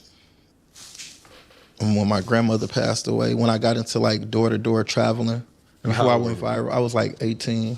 18? Yeah. Right. Did you play any sports? Yeah, I played basketball. So I played basketball, and I dropped out my senior year and quit basketball when my grandmother passed away. So do you have any type of higher learning when it comes to sales or communication? I got all of that from door-to-door. So, am I hearing this right? Did you graduate high school? Nuh-uh. I dropped out my senior year. Did you? So, without you graduating, you never went to college? Mm-mm. I went to school at Hard Knock University. That was my college. Okay, Jay-Z. Yeah. At the end of the day, you've gotten the experience with actual being boots on the ground, learning like that. Yeah. Tell me an experience that you may have had that, every door is a different door. Right. You feel me? Man, what kind of goddamn hat this Cam Newton got on, bro? Is that a fucking, like a pocket on his fucking shit? What is your tactics when you go to a door? Let's say, for instance, you're trying to sell this cigar cutter, right? Mm-hmm. What would be your approach? Let's say you may meet a Caucasian man. Does that change if you're meeting an African-American man? What about a Chinese American? What about a Mexican? What about And any different ethnicity group, does that alter your approach to sales? Good question. Cause in my mind, I feel like I can sell anybody but a dead body. Like, long as you can see, you know what I mean, you can hear, I can sell you. What's your comfort techniques though? So Cam Newton is trying to like pick apart. I guess he's trying to see. Well, what Kenny Brooks is saying is like, it doesn't. We're all human at the end of the day, for real. Like, he's gonna. It doesn't matter what color, what you talk, what language you speak. You feel me? It's like, there's no discrimination. You feel me? And I'm guessing like Cam Newton is kind of thinking like, it's different. It's different. Like, it's different styles for different peoples, you know. But it's really not that. It's really just him as a person. You know, everybody's still human. You know, there's no difference in anybody. You feel me? You knock on door one, you know, a woman comes out, you know, what's the approach to her? It's like, do I have to make her laugh first, or do I try to tell her the facts about? Yeah, it depends. Like, if like I wouldn't approach you how I would approach him. I wouldn't approach you. Everybody is different. You know what I mean? So I size people up because the eyes is a window to the soul. So like, if you like a younger like person, then I'm gonna flatter you and I'm gonna throw a little reference out there, like a referral. You know what I mean? Hey, how's it going? You know, a lot of your neighbors, they've been loving me like fat kids love cake. And then if they laugh, boom, I got you. I'm gonna break the ice. They don't laugh. Then what you? Then they don't laugh. Well, look, I'm gonna cut straight to the mustard. I'm like Nicolas Cage. I'm going to 60 seconds. You know what I mean? I'm gonna still wave you in there because they still not giving. And I'm be like, you must be a boxer. Dang, you putting up a fight because most of your neighbors been buying Lamborghini fast. And then like, it's something gonna do it, but it depends on, because you got to understand too is that like conversation rule the nation, and I know that conversation rule the nation. Now, who do we know that says that all the time? Charleston White. Conversation rules the nation. Difference between if I could pick just one Man, that's product. crazy. He literally just said a whole Charleston White line, bro. Conversation rules, and that's facts, bro. Like, it's just gonna be something that's gonna make somebody crack, you know. It's like you gotta. It's just how you talk to people, for real, bro. 9 times out of 10, if you're cracking jokes and somebody's not laughing, they're just not having it, man. They're definitely going through something, bro. Like, it's just something eating up their mind and shit, you know. And not interested. Like, if you're not interested, you would have been closed the door. You know what I mean? Like a lot of people that was never interested, they would have been like, because I know the difference between, you know, K-N-O-W and N-O. Like, no, they slammed the door. Okay, Jesus didn't sell everybody. That's my mentality. But K-N-O-W, they don't know why they telling me no. You know what I mean? They suspicious. You know what I mean? Two different no's. Yeah, exactly. Hey! Hold on, he said some real game. But like, no, they slammed the door. Okay, they was never interested. They would have been like, because I know the difference between, you know, K-N-O-W and N-O. Like, no, they slammed the door. Okay, Jesus didn't sell everybody. That's my mentality. But K-N-O-W, they don't know why they telling me no. You know what I mean? They suspicious. You know what I mean? They don't know why they're telling me no. No, they slammed the door, and no, as in they don't know. Two different no's. Yeah, exactly. Hey! K-N-O-W versus...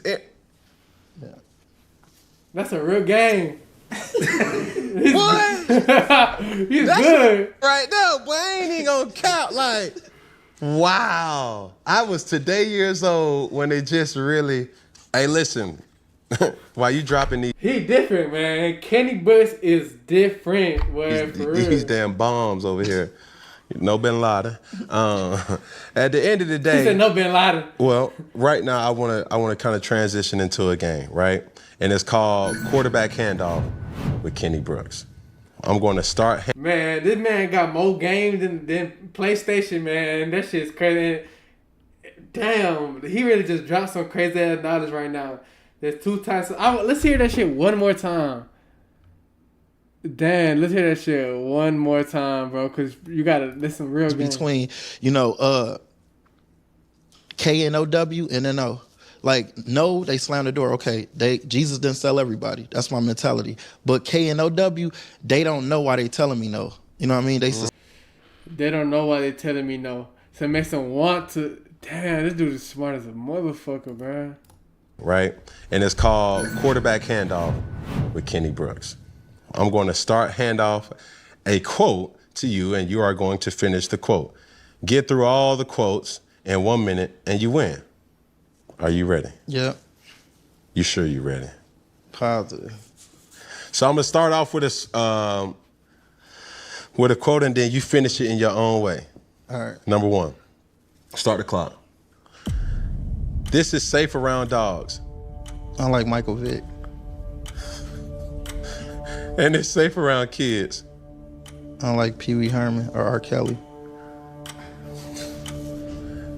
This should be the main reason you get the HBO special. You get to help a brother out. If you can't get the whole chicken, at least get the. Why is Kenny Brett's demeanor like that though, man? It's like I don't know if it's just me, but it's just like his demeanor is kind of like he felt tried, like he feels like tried, like he doesn't want to be there type shit. Like that's just what I'm reading from his demeanor. I don't know if it's just me tripping, but like I don't know. When my mom said oatmeal beating oatmeal, why you think Quaker doing so good? My mom says if it's darker than me and it don't pay the bills, it shouldn't be there. Look, you just got back and forth. Like an argument. Oh, you just go back and forth. You just go back. I say that, or I say you just go back and forth like Aaliyah. Yeah, so. You must be a teacher. Cause you got a lot of class. Hey, about. Did you see Stevie Wonder piano on VH1? He didn't either. You can use it on anything. The only thing it don't clean is dirty mind, dirty soul, nosy neighbors, and bad credit. Boy, you on something, boy. They came together like butt cheeks.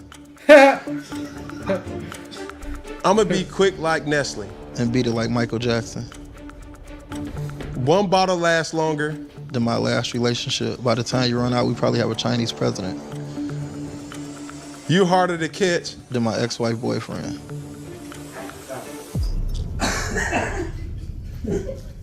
So you how does your mind generate humor in responses? You see what I'm saying?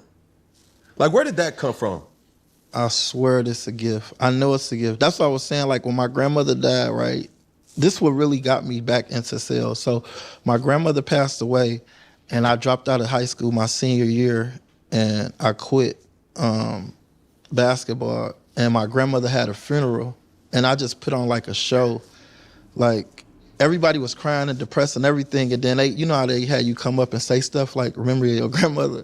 And I just started telling jokes, and I was like being myself though. I was like, dang man, I remember one time my grandmother roasted me. I just was talking about how she was talking about my breath one day, and then like everybody started laughing, like it was crazy. Mm-hmm.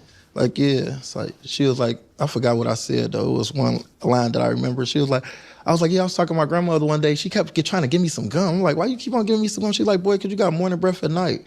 And then like, you know, and then they was laughing, you know what I'm saying? And then that's when I found out. But I remember my grandmother on her deathbed, she told me, she was like, you special. Like, you just don't, I don't know what it is. You just know how to like make people laugh, and you don't even try to make people laugh. Mm-hmm. And like, that's what really like got me back into sales. And everything I did, it really like, I knew like I wanted to just make her proud, you know what I mean? So you would say comedy for you is a coping mechanism. Coping mechanism. Yeah. So I'll transition to something real quick, right? Because I think I have a due diligence to not only speak for my own personal, wonders and mysteries, but also. Damn, it's almost like his grandma's soul. His grandma's soul kind of like guided him too. And it's like a lot of grandmas, especially you got a praying grandma, like that'll really save your life. That'll really save your life, like a lot, bro. Like praying grandmas are so important, bro. Like if your grandma believe in God, bro, and she prays all the time, just know you're gonna be good within every situation. If you're righteous, like you're gonna be good for sure, man. Like it reminds me of my grandma and shit. Like she used to always be praying. Me and my brother been through so much shit, like. And damn near, if it wasn't for her, we probably wouldn't even be here right now, real shit. But it's almost like his grandma's soul, like, gave him more personality and creativity, like, and made him be where he at right now. For the person who sees this, you didn't graduate high school, no higher learning, you have children. Yes. Right? So when your son or your daughter tells you one day, I don't want to go to school anymore, what would you tell them?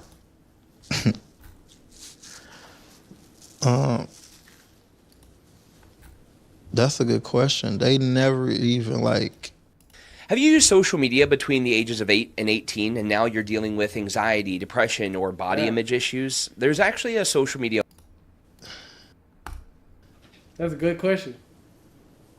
They never even like told. If they was to tell me that, then I will automatically tell them that they got to finish school because they got to make up for something I didn't do. Like right now, I'm living through my kids. Like I got my one son, he like an all-star basketball player. He like 6'5" and he's 16. He just had 55 points in high school. Damn. I know that if I would have finished like high school, I would have like probably went to the NBA. But not only that, I got my kids going door to door. They go door to door like I got them reading Rich Dad, Poor Dad, Think and Grow Rich, How to Win Friends, Influence People. They 10, 11 years old. So everything that I went through as a little kid, I got them doing it. So that way when they get my age, they won't have to go through the same thing I went through. Right. So it's like they already like, you know what I'm saying? If I tell them a mosquito can pull a truck, they ain't gonna question the orders. They just gonna hook it up because they already see how I'm inspiring the world. So they ain't got no choice but to, you know what I mean? I can be wrong and they still gonna look at me like my dad, right? You know what I mean? But is that is that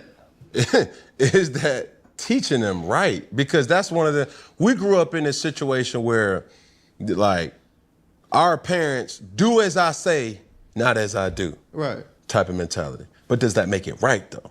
Yeah. And it's coming from a person, bro. How many kids do you have? 10. You got 10 kids. I got 7. Damn, he got 10 kids. No wonder he be putting in that work for that door to door, man. No wonder he got all them liners and shit. Like, this man got 10 kids. I want more, right? So you inspire me. Right. You know what I'm saying? You did. So if my woman looking at this, baby, get ready. I'm coming home hot. You hear me? Hot and ready like Krispy Kreme, baby, like Little Caesars. You hear me? But needless to say, I'm in this situation as a parent where when I came out of high school, I had to go to college, right, or go to the army, or get a job, right? Yeah. My dad told me, he's like, son, I'm breaking your plate.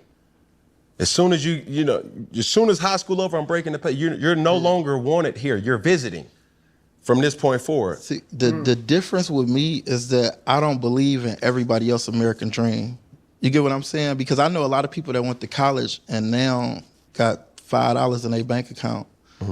So like, one thing, I learned so much stuff going door to door that I never learned in school. You know what I mean? Or I you will ever learn. Yeah, exactly. So like, I'm teaching them like financial literacy earlier, how to build credit. Like, they don't teach this in school. You know what I mean? So at the end of the day, like, I know a lot of my friends that went to college, got master degrees. Even like some of my kids' mom, they got, and they, you know what I'm saying?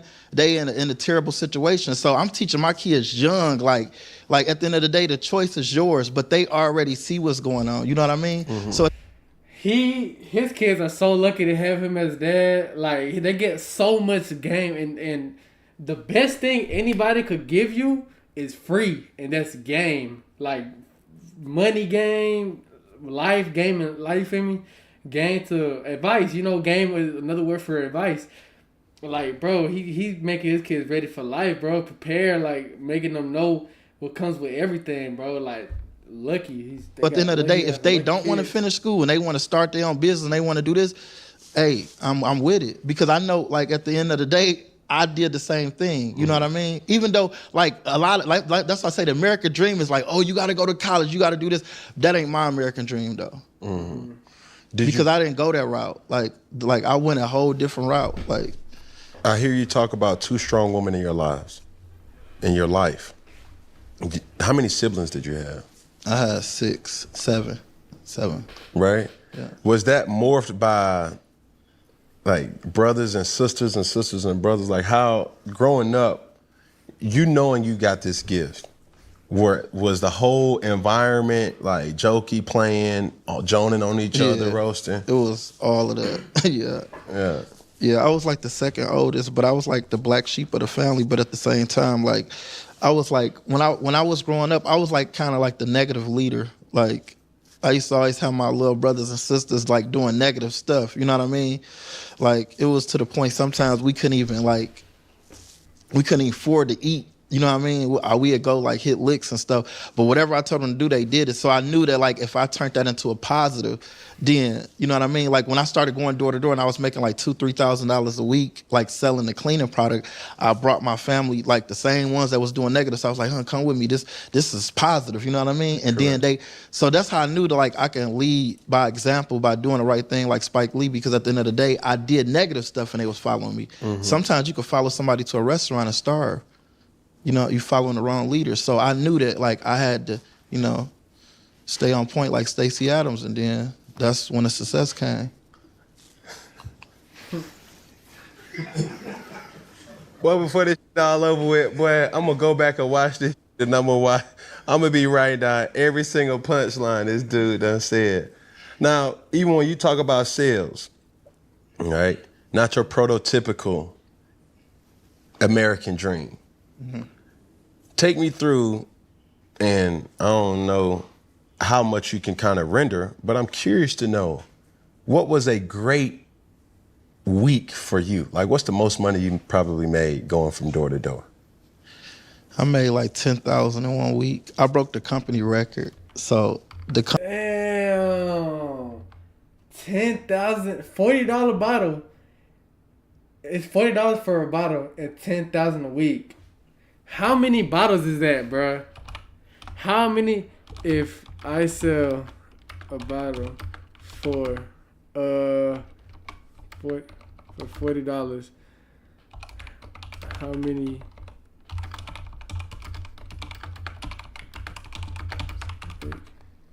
We're gonna figure this out right now. In a week. To make $10,000 by selling you 250 bottles. That's not as much as I thought. Damn, $10,000 a lot for 40. Damn, that's a lot. Actually, that is a lot. Damn. Company record. So $10,000. Yeah, and my commission was $20 a bottle. But like that's what I'm saying. Like this was after I went viral. So when I went viral in 2010, I broke the company record in like 2012. But what's crazy is that the company record was like 59. I wrote 112 sales in one day. So that one day I made like $4,000, like $5,000 that one day. Damn. Yeah, people was coming up taking pictures behind. That's why I say, like, they were like, I just saw you. That video, boy, I ain't gonna lie, this video kind of did making some money just from the job. The bitch still could have got that broken some bread. She could have still gave him money. But that video did kind of like help him. On YouTube, I didn't even know what was going on. Like I said, I went viral in 2010. I didn't find out I went viral till like 2017.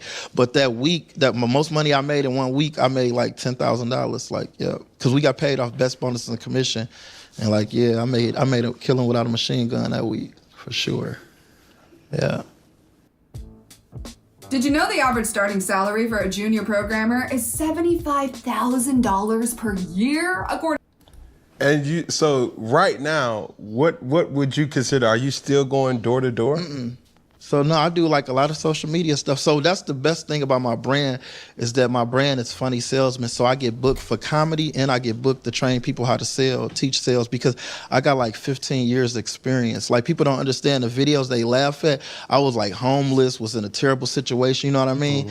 And like that one video changed my life. And I feel like that was God's plan, like Drake, because people don't understand that I really like put in a lot of work to get where I'm at today. You know what I mean? Like I used to work 8 days a week. I never gave up. I went from getting kidnapped by Indians to selling Jamie Foxx to working in a racist town where they called me the N-word, and I still sold the dude that called, get off my porch. What that? He owe me $5. He started laughing. I sold him. He ain't even buy the cleaner. He bought, like, he ain't even buy because of me.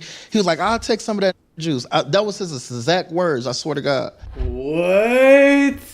This dude is so good at selling shit. He made a racist dude that called the N-word. I'm pretty sure it was a white dude. He made a white dude, but he didn't make him, but he convinced the white dude to buy his product. And he was like, I'll take some of that N-word juice. Because of me, he was like, I'll take some of that juice. That was his exact words, I swear to God. He didn't even care about me. He bought the product because it cleaned this oil.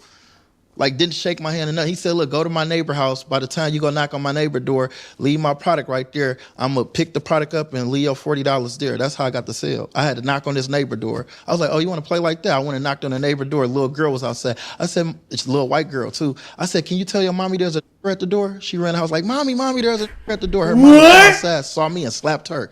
What? What the fuck? I am so sorry. We is not like that. We just moved in this neighborhood. How can I help you? Oh, it's just $40. And I thought about it like, dang, I just got her daughter slapped thinking everybody was racist. True story, this really happened. You know what I'm saying? No. So like, people don't understand, like I really put in a lot of work, but I went through a lot of effort. This man got a little girl slapped out of her by her mama because he thought everybody was racist. So he said, he kind of sold out, but that was funny, bro. Like, he literally told her, he taught that little girl, it came from a black dude too. He taught that little girl how to say the N-word. That is crazy. That's a real, bro. He has to make some kind of story. Like, bro, Kenny Brothers need a that must have happened a long time ago, but he need to find that little girl and apologize to her, cause that is hilarious. Adversity, but right next door to failure is success. Right next door to adversity is leadership. So it really don't, you know what I mean? Tough times don't last, tough people do. But I put in a lot of work and I saw what other people didn't see. You know what I mean? I saw my vision. Like I seen it. So. Did you apologize to the little girl? Ton of vision.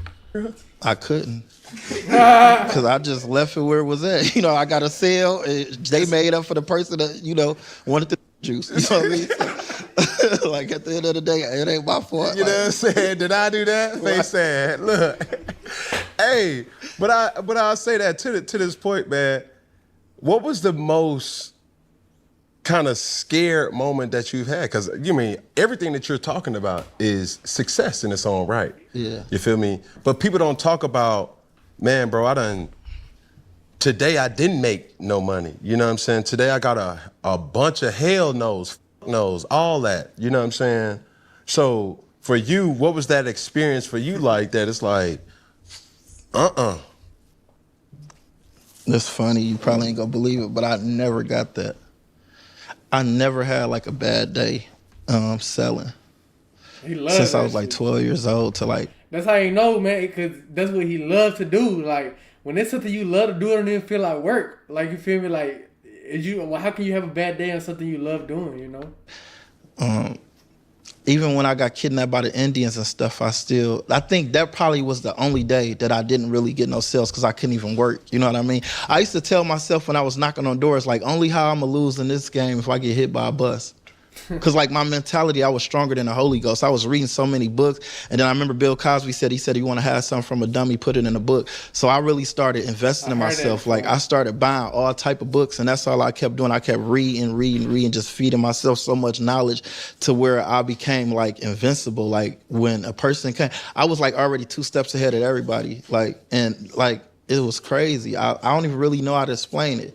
But I know that like, and people laugh. They were like, "Damn, you got kidnapped by Indians?" No, I got kidnapped by like Native Americans. Like, I was working in California and there was an Indian reservation I knocked on and they didn't like black people, you know what I'm saying? And I was like at the wrong place at the wrong time. So I would say that's the only time that I didn't get an opportunity to make sales. How long were you in bondage? Huh? You said you got kidnapped. Yeah. How did you get out? Like an unmarked police car happened to like save me like at the last minute. Damn. This is a true story. Yeah, swear to God, facts. So they just took you. That's when his boss pulled up to come pick him up, and when he seen all them Native American people surround him, his boss left him. He was supposed to pick him up and save him, but his boss left him. That's when the unmarked police car undercover pulled up and saved him. Boom. Nah. So, this is a super long story. I swear, I'm trying to sum it all up. So, but were you going for days? Or no, I was like, it was like attempt to kidnap. So basically, like, my coworker ended up working an Indian reservation, and he made like 30-some sales that day, and he beat me this one day. I had like 25, I had like a slow day, but I still made like almost like $1,000 that day. And he beat me that day, so he started talking crazy to me. So I went in the meeting and I bet it. I was like, I got $500 that I would go work the same neighborhood he worked, and I'm gonna double his sales. He worked the Indian reservation. So when I go and knock on the first door, this dude came. That's why I say it's almost like a setup. Like, he didn't tell him what was going on. Like, the dude that had beat him in the sales, he didn't tell him what was going on. Well, he kind of set himself up because he didn't really know what he was getting into. And he was like, get off my porch before I blow your head off. So I walked off, you know what I mean? And as I'm walking, he started following me. So I jumped on the phone and called my coworker. I was like, man, you got to come pick me up. I don't know where you pick me up, but this dude followed me with a gun. Then he started laughing. He was like, wait, you were just selling all them wolf tickets in the meeting? He was like, if I come pick you up, then you disqualify from this bet because you just betted him that you was going to work the same neighborhood. I said he couldn't have worked this neighborhood. Come to find out, the dude that worked the neighborhood, he was like half Indian. I thought he was like Spanish the whole time, but he was like black and Indian. So he was like selling his own people. So anyway, to make a long story short, so when That's why I said he set him up. I got off the phone with the dude because my manager was like, if he keep following you, when I get off the phone, just call the police. So when I hung up the phone, I guess the dude must thought I was already on the phone with the police. He ended up going back to his house. So I started walking towards his school because I seen like kids out doing recess. And I'm like, if he tries something, then I'm in front of the school. He ain't that slow, you know what I mean?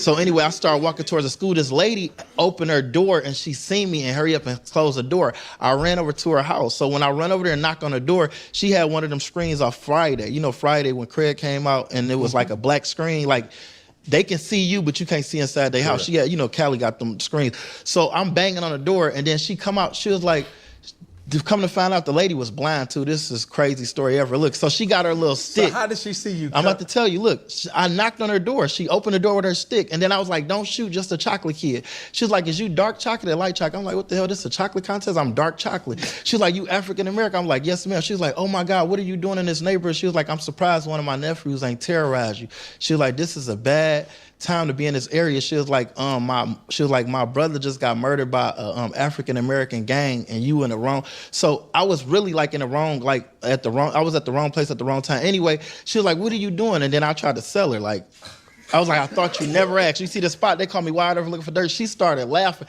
She's like, wait, come in. She let me inside her house. That's when I found out she was blind because she had her little stick. So as I was walking in her house, she was like, do me a favor. She was like, so you selling cleaning products? I was like, yes, ma'am. She was like, how many bottles you got? I was like, I got 4 bottles. She was like, can you promise me one thing? I was like, what? She was like, if I bought them 4 bottles, can you have someone pick you up right now? Because I don't want nothing to happen to you. I was like, sure. So she bought the 4 bottles. God bless that lady.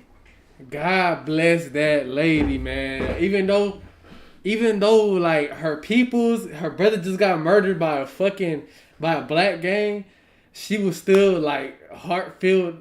She still like cared about like him, bro. Like she didn't want nothing to happen to him and shit. Like, you feel me?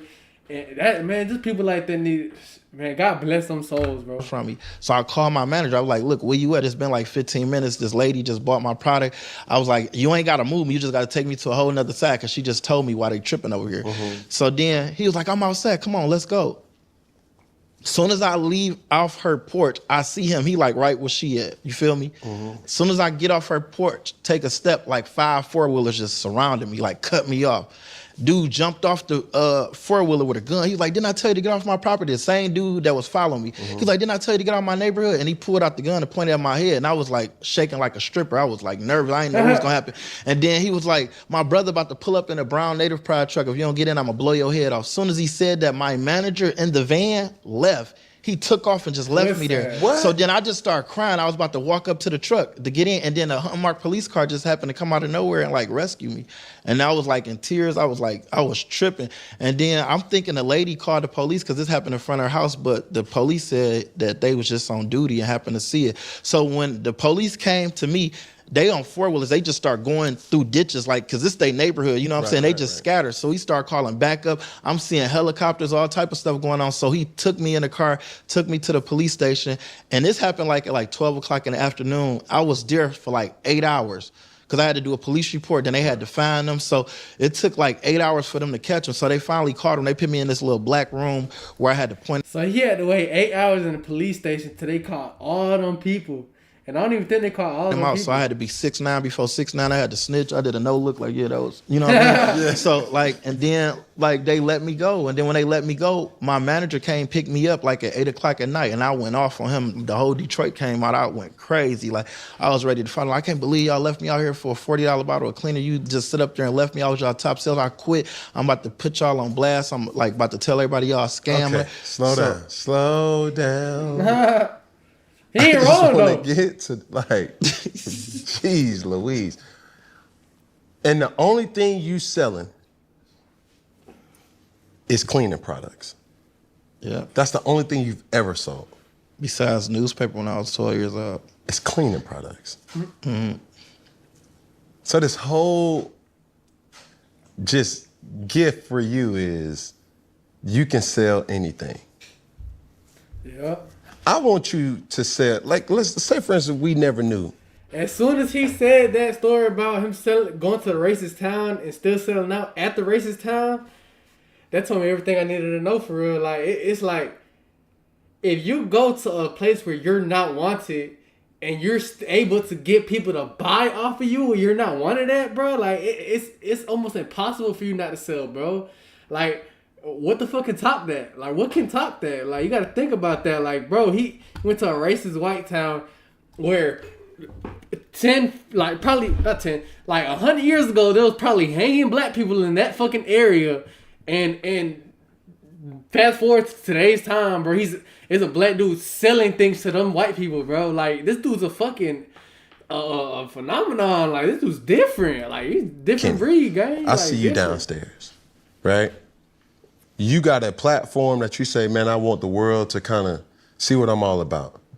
Sell me and the audience on why Kenny Brooks supposed to be on Funky Friday. If I could pick just one product for man, my... what kind of question is that? Like, what, man, shit. Let's see what he got to say, because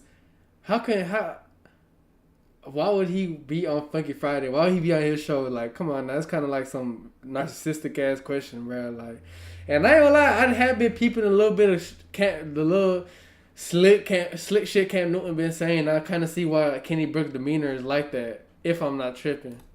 If I'm not tripping. You see that look? You see that look? You see that look? He's like, he really asking me this shit? Well, number one, the reason why I should be on here because you really want to say something. One thing I learned at an early age is that laughter is the best medicine for the heart. And I feel like the world need to laugh because there's so much going on in the world. God picked me as a person to introduce the world into pain, for laughter, to make up for it, because, you know, a midget said life is short. And I feel like that by me, you know, uplifting everybody with my, you know, charisma and sense of humor, because, you know, every time you make someone laugh, it adds 10 more years. So with my, you know, career, Whitney Houston laugh, Bobby Brown would have, because, you know, every time you make someone laugh, it adds 10 more years to their life. I wish I could have made Whitney Houston laugh, Bobby Brown would have listened to me. So I feel like that I deserve to be on here just because of the simple fact that a lot of people slept on me because they didn't really knew I existed. Because I went viral a long time ago, and like, some people thinking that I just recently went viral. Mm-hmm. Nah, for real.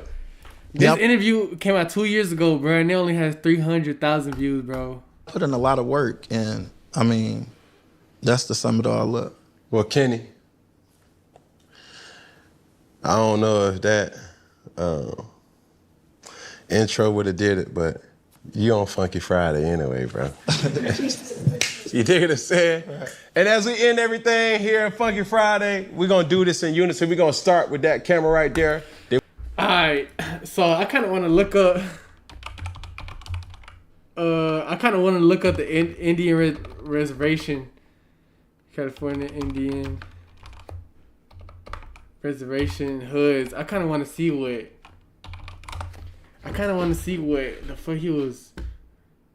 What the fuck kind of shit he was fucking... Where he was at. Well, I want to know where the fuck he was at when he got kidnapped on. I know I did see a video where he said the name of where the fuck he was at. Bro, what the fuck? I seen some shit where the fuck is it at? Right here. With like financial aid and everything, and then I worked there for like 30 minutes. I was like, I gotta try something new. But I quit. You don't kick over the beehive.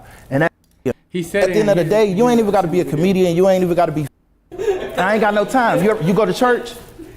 I forgot where you at. Anyway, I've been in California so long, I apologize. But anyway, right here. LA, like I forgot, like Hollywood. LA, they dropped me off. It was, anybody raise your hand, you familiar with California, Southern California? Y'all heard of Temecula? Yeah. Temecula, California. This is where he was at. Temecula, California. What the fuck? This shit don't even look like no hood. Oh, wait. I don't know. This shit don't really look like no hood for real. So supposedly this is where he was. One of the best places to live in Atlanta. And I said Atlanta. In the United States. You will not survive. I'm dead as fuck. Hoods. Is there any hoods here? Southern California hood. Motherfucking.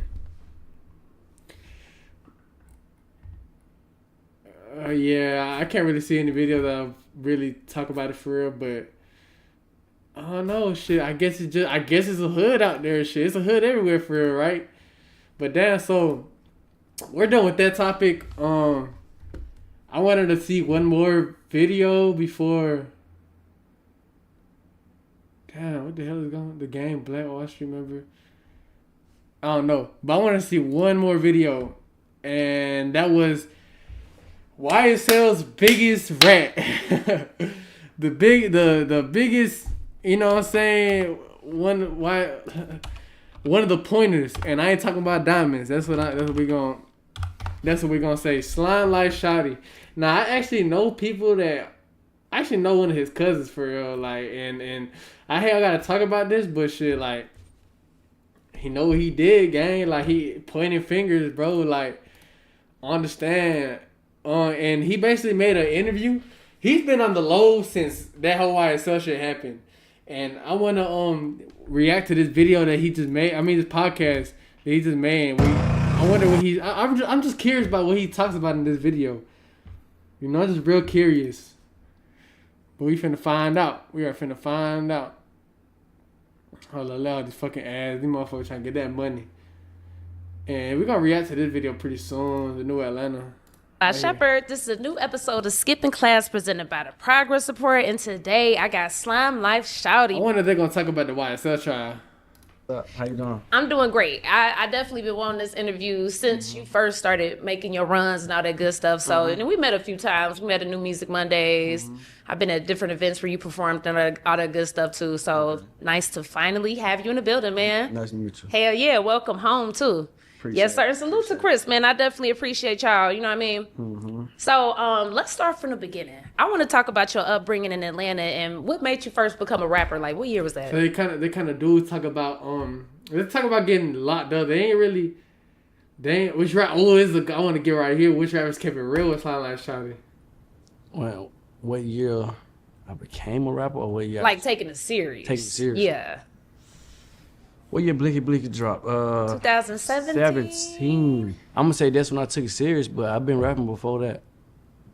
But yeah, that's when I took it serious though. Okay. So just rapping before that though, like I got Shawty with me. I got Zach with me. I just knew. I don't know. I just always, like as a kid, I just knew, like when I hear music, I always knew I could do that, or like, you know what I'm saying? I never felt like I don't know what to say or I don't know how to rhyme. I always just knew I could do that. I could say some cool stuff, you know what I'm saying? I know what to say. Type shit. Right. Who was you growing up to listening? Like, you know, who was you listening to growing up? Said that backwards. T.I. Yeah. Of course, Wayne. Hell yeah. A lot of people don't like to admit, but we grew up listening to Soulja Boy. Fuck yeah. Cause everybody, you know how everybody be trying them, like, you know what I'm saying? But Soulja Boy. Everybody be trying them. That's fast, but Soulja Boy had the world on lock, man. Come on. Kids, that's like my Cass. Quanti Cash. All them for sure. Hell yeah. Thug. So. and probably a few more. For sure. That's real. And I mean, you know, with the Soulja Boy thing, it's always so interesting with me. I feel like any nigga that say they wouldn't listen to him is a fucking liar. Cap. Booty meat. Cap, man. What? Everybody was dancing. What you mean? Man. That's So man. salute to Soulja Boy, man. We do got to say give him that his shit. credit. You know what I'm saying? Now going back to T.I. real quick. Now you've been seeing all the stuff that's been going on with T.I. Yeah. Just thoughts on, you know, who will win that versus? City. Yeah. T.I. I agree. I mean, fuck with 50. I ain't gonna lie, 50 impact me like as a Fuck rapper yeah. because fuck his music. Yeah. I ain't gonna say fuck his music. Business Like I'm disrespecting moves. him, but I'm just saying like no, fuck business moves. Get Rich or Die Trying movie. True. When I'm gonna say this, like as a kid growing up, watching Get Rich or Die Trying, 8 Mile, Oh, yeah. stuff like that kind of like molded me to be a rapper. You know what I'm saying? Like 8 Mile was like my favorite movie. I remember you said that before. Yeah, it was. Yeah. Like that's how I learned how to rap. The one with Eminem? He's talking about the movie with Eminem, right? That is crazy. For sure. Drumline and shit like that. So it's like 50 hard though. Hell yeah. But man, he can't fuck with Tip, man. Nobody with all that big chest ass shit no more, man. He can't fuck with Nah, Tip. that's real talk. I agree with you completely, you know, but I definitely feel like, man, T.I., bro, he got so many hits, but would it end up being a southern thing of shit we know versus, you know, the North East Coast? I don't know. Either way, I'm with T.I. I think I'm with T.I. too. And I'm not just saying that shit because I'm from Atlanta, bro. Like, T.I., his hits is just way harder than 50. Like, 50 got some fire shit too. But 50 Cent ain't really, to me, like, no goddamn versus type. Well, I ain't gonna lie. I feel like 50 Cent will beat dog shit out of T.I. though. I do feel that. I ain't gonna lie. Even if 50 song become bigger, yeah, he can't fuck with T.I. lyrically. I agree. Lyrically. You For feel? He sure. might make a bigger song, but Yeah. lyrically, like, nah. I agree. Salute to the South for sure. Mm-hmm. Now, for you, talk about creating your sound and style, because the way you be hitting them beats, boy, you be in a whole different pocket. Like, so just talk about that. I got like a lot of influence from like Rich Kids. Oh, from hell yeah. Pointed Cash. Shit, even new rappers like Rod Wave. Stuff like that. You feel me? Like a little melody. Yeah, type, but melodic. rap at the same time. You Yeah. feel me? Them type rappers, you feel me? That makes sense. That's where I really got most of my what's it called? What word I'm looking for? That's what inspired me. You feel me? That's the sound that inspired me. I'm Yeah. saying, yeah. That makes sense. Even Rich Homie too. Like when he first came in, like No cap. niggas wanted to niggas wanted to be, you know what I'm saying, fuck that way. Fuck yeah. Well, niggas was fucking with that way. You feel me? Hell yeah. So like, yeah, that's what kind of inspired my sound though. Sure, the South having something to say. What would you say is the most Atlanta thing about you? Atlanta Shouty. My name. Yeah, Atlanta South. type shit. Probably that and yeah, that for sure. For sure. For sure. When somebody just hear that, like, Yeah. he gotta be somewhere from the South somewhere. Where the hell that nigga from? You feel me? That shouty part. Yeah. Hell yeah. Real talk. Now, I do want you to recall appearing on that Blicky Blicky song, man. Still to this day, I feel like that's one of them songs that give me goosebumps because it put me in a time, like, stamp. Like, it made me feel like a particular time in Atlanta. So, talk about, you know, being on that song. And rest in peace, Keed, of course. Rest in peace, my boy, man. Rest in peace, legend. When I used to think Rest about in peace, the real living legend, man. The realest, man, at the whole city, man. Realest and trillest, man, for real. Talk about that time. I think that's the time when like young niggas kind of like started taking off in Atlanta. That was young niggas' time. You feel me? Like before that, right before that, we had like that was not our generation. You feel me? They was a little bit older. We kind of caught our buzz younger still. You feel me? I was like 19, I think, some shit. You know what I'm saying? So like that's what kind of like popped off the young niggas, the young nigga wave in Atlanta. No cap. Yep. When the last time you watched that video? And it been a while. It's been a minute. I'm gonna say probably about. It ain't been like a super long time. Maybe 2 years at the most. Okay. 2 years. Hell When I be yeah. in the studio, I be going to old songs and stuff like that. So For sure. How it make you feel when you hear that record? sometimes I don't like hearing it. I ain't gonna lie. Just because of memory, just because, you know what I'm saying? I ain't gonna lie. Facts, that nostalgia. Like, hear it all the time. But when I hear it, like, somebody else playing it, then, I mean, I got no choice but Probably make him down there want to cry. And that's understandable, though, for real. Because it's like, that's a different type of, during his life, man, that's a different type of time, man. Like, lit. Like, the whole city on your back type shit, man. You know what I'm saying? Because I'm on that shit. For sure. But for the most part, I don't like him. I get it. I do. You just bring up too many, you know what I'm saying, memories, especially the video. Like, see all my partners and shit who was in there. Some of them dead, some of them in jail. Yeah. That just be like, it was a good time though. But Absolutely. And I get what you mean. Trust me, when I hear the song, it put me in a time capsule. Like, damn. So I totally get what you mean. Now with Keed, is it true that you heard about his passing when you was locked up? Yeah, that's crazy. Nah, I heard about that shit. Damn, how you heard that? That's crazy. No, I'm just asking because the dates. Right. Now I heard about it. Like a couple. Let me see. I was on the run. I heard about it. So like, shit. I found out I got the warrant and shit, but I wasn't gonna turn myself in, so I get me a lawyer. You feel me? So like, damn right.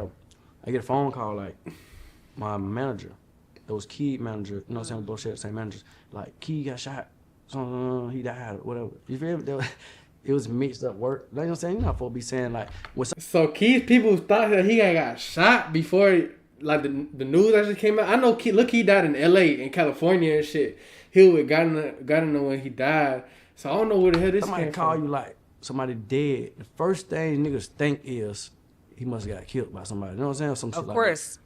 So that's what we initially thought. So I'm like, damn, he was in Atlanta? Like, how the hell I thought he was in LA, you feel me? So then we ended up hearing later on that, the same night, probably about 10 minutes later, his other manager who was out there in LA with him called, and his little brother called me, two guys that called me. So they kind of cleared it up, like, nah, he was sick and he was to the hospital and da. So long story short, it was a couple days. Well, it was during while I was on the run. So you don't know Lil Key died off that fentanyl. He had a bad perk. The day before he actually died, he was throwing up blood. He was throwing up blood all over his bed and shit. And I heard Gotti talk about it. And I made a video too about Gotti telling the story.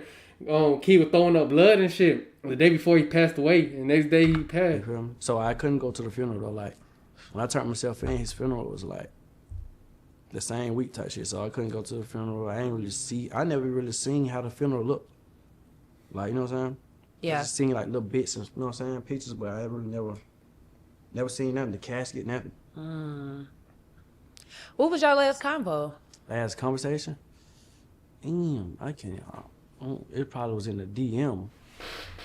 Because he was always in LA. That's why he died in LA. You feel me? He was always in LA. So only time we run into each other. I haven't been to the grocery store in. I told you he ended up dying in LA, bro. He definitely had got a fake perk for somebody in LA. Call this yeah, probably in the DM though. Probably like, you know, like, it probably was a little normal shit. Like, you feel me? Like, you need to drop that or you need to or I don't know. I can't tell you. Yeah. Was, but I know it had to be somewhere in the DM or on the phone because he was always in LA. Type shit. Yeah, man. Rest in peace, Key. I definitely feel like Key. Well, I mean, it's just something. Let me show y'all. Let me show y'all what did with Slime Like Shotty without in his head right here. Then what he thought in his head when they had called his phone talking about something that Key got shot. This what got it. I mean, this what Slime Like Shotty had in his head. Even in a minute since I suited up. Even in a minute since I booted up. Hey, he talking about now what he thought. About the Atlanta Water Boy. Just so many dope ass artists that contributed to the sound and culture, man. This shit crazy. I had a dream about him while I was locked up. Really? I had a dream about him one time. I was locked up. Like, around the time his funeral happened, I had a dream. And in the dream, this nigga was in a pool on a float. Like, he was in a circular float. And he had his daughter there. And it was another baby there. I don't want to make nobody feel like he got other kids. Yeah. But it was another baby in the picture. You know what I'm saying? It was another baby, and there was his daughter there. And he was like, I'm living life, Shalane. I'm chilling. I swear to God. Thank God. I had a dream like that. Amen. Damn. Look, he came and sounded like Shotty's dream. Basically showing him he was in paradise. Basically, damn near showing he's in heaven. Telling him that he said he living life, bro. He basically was showing Salman Shotty that he was in heaven. And then look, got it. He also had a dream about Key too after he died. And he was telling God, he said that Lil Key had the most beautiful red hair. And he was like in a white suit or some shit. I don't know if I'm getting the story right, but he basically was telling God that he's okay. Like, he basically told him that he's in heaven, bro. Key definitely in heaven right now, bro. Like, this is like the second story that somebody said that somebody had said that key popped up in their dream, bro. Shit crazy. Hey man, that should be real too. That should be real. Yeah, we had Quana's BM up here too. You know, so she was in the dream too. She was in. Got you. She was in the pool with him. Wow. And there was 2 kids and 2 Damn, kids man. with him too. Damn. And he was like, I'm living life. I'm chilling, son. Yeah. Hey man, that's Who said real. Quan? The dream too. She was in. Yeah, we had Quana's BM up here too. You know, so she was in the dream too. Quana's I'm BM. living life. I'm chilling, son. Yeah. Hey man, that's some real shit, and that's a good reassurance for you. Right, you know, right. I feel that. Can you recall your I made it moment, like that big break moment for you? For me, like not just being featured on a song, but when people like, man, oh no, this nigga the one. It wasn't even. I'm gonna say, of course, songs. Of course, it was the songs that did it, but the moment was when I think I had dropped that my first album. And all the 100 Reasons. No, that was mixtape. Oh, okay. I think when I dropped that Better Living. Or that No Smile Left Behind. Gotcha. One of those 2 though, but all the rappers, big rappers and shit like Meek Mill, Baby them, like everybody was posting my shit, and my shit went like number 7. You feel me? Like, hell yeah. It went all the way to number 7. You feel me? And that just felt good. Like, damn, boy, what the fuck? Like, niggas fuck with this shit. You feel? Hell yeah. Shit like that. For sure, man. Discuss getting your record deal too. Like, recall those feelings, because of course, like anybody that's doing music, man, It felt good. Hell yeah. It felt good to get a record deal, but that money didn't come right away. So it still felt kind of empty. You feel me? Like, you sign that contract. Yeah. And most people think like, soon as you sign, boom, they gonna you know what I'm saying? It's gonna be in your bank account. That shit took some little day, took about a week or some shit. I don't know what the hold up was, man, but I felt like, man, what the fuck. But it still felt like good because I knew it was coming. You feel man.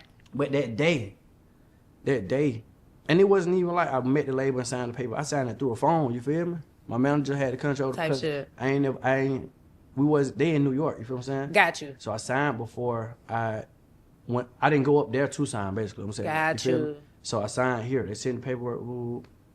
I signed, and it felt good. But it's so crazy. I signed that paper in the hood. Like I signed. Yeah. I was on Cleveland, man. My cousin, he put up on with the little shit on his phone. Put my sims boom, put my sims. And shit, he left. I was still in the hood, you feel me? So it kind of felt like, all right, bet I got some money on the way, but you know what I'm saying? I That's don't really real. feel it yet. Yeah. I got some on the way type shit. Yeah. Now, when it did hit, what was your first big purchase and what was your biggest learning lesson? I don't even really have no super huge purchases. Type shit. I just have like, just doing whatever I want to do. That's right. You know what I'm saying? Yeah, like, if you don't know, he had signed a Lil Durk label. He signed OTL, that's why he had OTL chain. But he'll be with Thug and them, like, really, he'll be with Kid and them. Kid and them got, with Thug. And that's really what had made Sign Shotty take off for real, bro. Like, but he decided to sign with OTL, which was really a good decision, too. Like, you feel me? He had the whole Chicago on his back, too, for sure. Like, and I really want to say, like, when Salman Shotty was popping, he definitely influenced Chicago a little bit. Like, I want to say that, bro, because he was one of them. He was drilling before, like, he was speaking on the drill, like, Suit Me Up and all that shit. Like, and you really listen to his music, you kind of see, like, the nowadays music in Chicago, like, how it kind of corresponds. I'm not saying that he was, like, one of the main inspirations of Chicago. No, Chicago is his own shit at the end of the fucking day. But you feel me? He was like, they corresponded. His music and Chicago music basically corresponded. He was more so on that.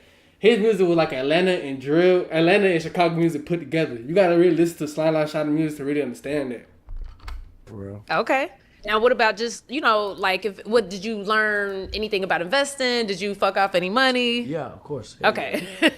But I can say that shit lasted more than 2-3 months. That shit went away. Like, that shit started going down like in the next year. I signed in like October or some shit. Started going down like in next year around, I want to say February, March, some shit like that. March. Okay. Probably. So it was, I fought it off. But as soon as I did, because I did that before I had my own real buzz. You know what I'm saying? I got signed off with just Blicky Blicky. Got you. Just all that verse shit. Type shit. So that's crazy. It was before I had my own real buzz. Yeah. So then I had to get my own buzz, and then that's when I started making money. Then, you know what I'm saying? Okay. It was all right then. Okay, respect. Right. Now talk about when you did start making money for features and stuff. Like, what did that look like? Like, did your mentality change? Like, I got to be a businessman now, or what was you thinking? Protect your family. Yeah, I don't know who he has signed to. I don't know if he ever signed to YSL. I honestly didn't hear what he had said, who he had signed to, but he's pretty smart. He had got some money. He blew it all, but then he got some money again. He learned from his mistakes, which is how you're supposed to be. Hello there. Who say like? I ain't gonna say my mentality changed, but it was just like, damn, like I could make this money just Hell just for yeah. this, you feel me? Blessing. It just like, it was easy, like boom, boom, boom, you feel me? So it did make, I really didn't care, I ain't gonna say I didn't care for, I like the money. Of course. Sometimes you don't really like the songs, you feel me? So it's really like, you really selling yourself. You know what I'm saying? Like, That's real. nigga might come to you with $10,000, but the song really Trash. nothing. But it's like, so I'm not really like doing it because of any other type of reason. I'm just going to get the money. You feel me? That's so it kinda real. felt like, you know what I'm saying? That's real. And I learned from Raw Way, like, not personally, but from cause we signed with the same label, you feel me? And like my label be telling me stuff like how he don't care how much money niggas come with. If he don't want to do the feature, he Stand ain't on doing business. it. You know what I'm saying? But he at a place where he can do that because he made, you know what I'm saying? So he can do that. He can make them type of decisions, you feel me?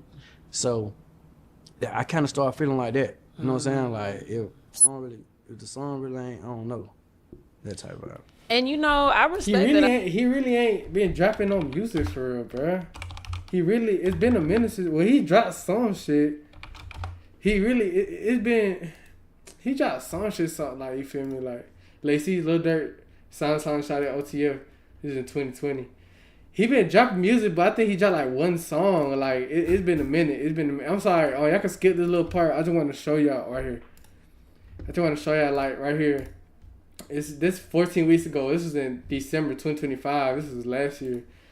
That's probably like the first song he made in a minute. And you see, he's getting love. Like this, he getting love. Not gonna lie, he getting some love. But I feel like on some real artistry shit, cause you know when you go to search your name in Apple Music, any feature that you do is just permanent. You permanently attached to. So if it's a trash record, it's like it damn. Make me rap trash. Yeah. I be on some trash shit. It kind of make me. Yeah, I'm gonna rap on here. I'm gonna give you, you know what I'm saying. But it don't. I don't feel nothing about it. I get it. I get it. That's real, and I feel like that's some real artist shit though. Yeah. I respect moving it. forward though, like moving forward, I'm gonna be real strict on like not accepting features if I'm not feeling it. I respect it. Or if it Stand on ain't making business. sense, like if it ain't, you know what I'm Yeah, saying? Like, it gotta make sense. What are you doing with the feature? Like, Right. Like, what is it finna do? Like, Exactly. Exactly. That's real. That's real.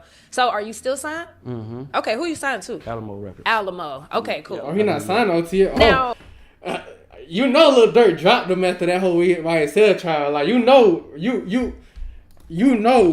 cause Durk ain't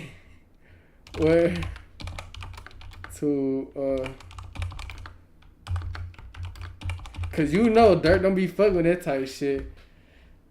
Look, right here.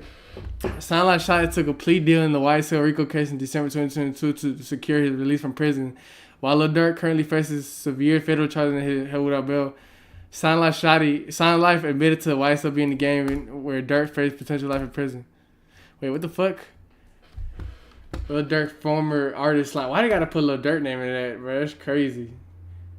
Yeah, hold on, we gonna get to it though. so you wasn't never, or were you ever officially signed to YSL? Okay, so it was plans. Got I was already signed. You feel me? And it was just like some paperwork issues with my label. And okay. Like they wanted this amount of money, but they wanted to do this, and it was just like, all right, well, type shit. I still can kind of reap the benefits, just, you know what I'm saying, because I'm with them. You feel me? Yeah, understood. Now I do want you to recall like the day that you did finally turn yourself in, just your emotions and what did you have going on at the time? Like, cause I'm sure you had real life going on. What you have going on? Damn. Everything, shit. I'm sure. He know damn well he ain't gonna do that one. The day I turned myself in, I ain't gonna lie, I was prepared. Okay. Because my lawyers were talking good. You feel me? Got a lawyer paid for. Amen. Shit, we finna, you know how they say, like, they say, finna guilt, you gonna go in, you might do 30 days, you get a bond, and da-da-da-da. They say that type of shit, you feel me? That's what they supposed to say anyway. We're gonna fight for a bond, you're gonna be right out. I did not get right out, but that's how I went in feeling like, all right, bet, I'm finna sit here about 30 days, you know, I get a bond, fight it from the street, you feel me? So I was straight though. You not. So one thing I learned about being in jail, expect the worst and hope for the best. You expect the worst but hope for the best. Like, you don't go in there thinking you don't go in there thinking you in there for a month, man. Because once you in there for that month and say you don't got a bond and the folks ain't trying to give you no bond, boy, you gonna be sitting and that shit gonna be dragging. That shit gonna hurt. Being in that, no, like, whatever you do, man, like, you get locked up, do not expect, just think of yourself. Really, you ain't supposed to think of when you getting out. You just kind of gotta hope for you getting out. Hope for the best, but expect the worst. Expect the worst, man. Just, I ain't telling you to think you being, like, to make yourself think you're gonna be there for a year, but just know, like, just tell yourself, man, I'm gonna sit. Just don't even think about the time. Never think about the time. Take it day by day. Take it day by day and take it, like, make every day count type shit. And then I know, like, all my people, all this got snatched up together. Yeah. You know what I'm saying? So we was all together, you feel me? So it was like, all right, bet. We're finna go ahead and sit in here together. True. Another thing, man, like, sound like Shotty had it good. He was locked up in Wright Street. He was locked up in the city jail. Like, he was gonna be good in jail regardless. Like, he like, what he claimed is what run the whole facility in Wright Street. Like, you feel me? Especially Slime. Like, bro, everybody want to be Slime, bro. That shit ran the city, and he really had it good in jail, bro. I ain't gonna lie. He really had no reason to do that. That makes sense. No, I'm talking about. What's the biggest misconception that you feel like the public does not understand? Hey, man, it's a lot of them, to be honest. Yeah. The biggest misconception. He know what the biggest is. He know what the biggest is. Well, I ain't even gonna say misconception. It's just what he did. Like, you ain't do right. The biggest misconception about what? Like, about, like, just anything, just in general, from your perspective, like, what's the biggest misconception that you feel like the public doesn't understand just about the situation regarding you? I think they just don't understand real life. You know what I'm saying? You know what I'm saying? Like, everybody, the internet, it live for clicks and views or narratives, or, you know what I'm saying? Nobody really sit down and look at real life and stop capping. Like, you would have did this, or you knew this, or you knew better, or you knew everything. Everybody think they Superman and fucking Albert Einstein or something. Like, they can't get tricked or played, or, you know what I'm saying? Facts. They're like, cap. Everybody just cap. Everybody playing. And I think with the internet too, it's like everybody as a human got so much shit going on, so we can't wait to judge the next nigga. Like, damn, let me stop worrying about my problems. Let me see what, you know. Right, like, people don't listen to people. Yeah. People don't, you know what I'm saying? Like, somebody could be screaming for help, and you not listening just because they might have bumped their head last week. So you focus on them bumping their damn head. You don't know why they bumped their head. They been needing some fucking help. You feel me? Straight up. So, like, that's real. Yeah. What's your thoughts on the F the Streets movement? I feel like I That's understand why they saying F the streets, right? I understand why. Okay. I feel like they just doing it. Everybody taking it wrong. Yeah. And they saying fuck the streets wrong. I don't think fuck the streets only because, right? And I just seen some shit like with Rollo, like, Woody at Rollo, like, you still in the street? Rollo, like, nah, I ain't in the streets. You know what I'm saying? So, and Woody was like, that's my point. You, whatever. But I feel like he should have answered like, yes, I am in the streets, but I'm not doing the same thing I'm doing. Exactly. You gotta think, he in the streets because you just built 2-3 big ass houses in the middle of your hood. I was there. He in the hood, but he not in the streets. It's a difference between hood ninjas and street ninjas. Like, you feel me? A hood ninja, you just a hustler. You ain't trying to go down that road. You ain't trying to see the end of the road. A street ninja, you on that. You feel me? You doing whatever you gotta do to get some money. You feel me? You putting your life on the line. You rolling the dice every day. You rolling the dice. You feel me? That's a street ninja. But a hood ninja, like, you come from that. You may dibble and dabble on that a little bit. You feel me? Like, but really, you about your money. You got a mission. You trying to get out the hood. You trying to get out. You from that, but you ain't trying to stay in that. A street ninja mentality is just it's really just, all they know is just the hood. All they know is just robbing, killing, stealing, all types of shit, man. You feel me? And street ninjas, you roll the dice, and hood ninjas, you feel me? You kind of like, Rollo is a hood ninja. You feel me? Like, he's not trying to goddamn. He said he's not in the streets, but and Son Shotty he is. But really, what he's trying to say is that he's still in the hood. Like, you feel me? The hood is the streets. Like, it's still shit going on in the hood where he it's still street shit going on in the hood where he just built all the houses that he made in and shit. You feel me? And fuck the streets. Like, I got no say in that, and I ain't finna say nothing about that because everybody got mixed opinions about that. So fuck that shit. I'm just let him continue. By the way, in the streets, you know what I'm saying? This the street. You still with the street, in the street, but you're not doing the same thing. So it's like, it's not like fuck the streets and fuck everything. It's just fuck the way we was living in the streets. You know what I'm saying? I'm gonna say that. Fuck the way we was living in the streets. Cause everybody in the streets ain't do bad. What Martin Luther King say that? Yeah. Downtown. Straight up. Fucking, you know what I'm saying? Like, everybody from the streets ain't fucked up or doing bad, you know what I'm saying? Yeah. So I feel like. But when Martin Luther King was around though, like, there wasn't really hood shit going on. Like, it really wasn't like that. It like, everybody, the black people just got off of slavery and they didn't have no rights, you feel me? And Martin Luther King wanted those rights and shit, you feel me? Like, it wasn't really no hood. Like, everybody wasn't doing bad. All that bad shit really happened with the crack epidemic. And I know I'm over, like, you might be like, what the fuck does he know he ain't black? But it's like, I grew up in Atlanta, so I'm telling you from the things that I've seen and that I've heard and all that shit. Like, I know when the crack epidemic happened, which I feel like the government did that. When the crack epidemic happened, that's when like it was like folks' mamas started doing crack, so they started making crack babies, and it just deteriorated the black community. You feel me? It just made the black community go bad and shit. You feel me? And that's just a quick little lesson. Fuck the street, just fuck the shit that was going on in the streets. Amen. Upholding the culture that we was living by in the street. You know what I'm saying?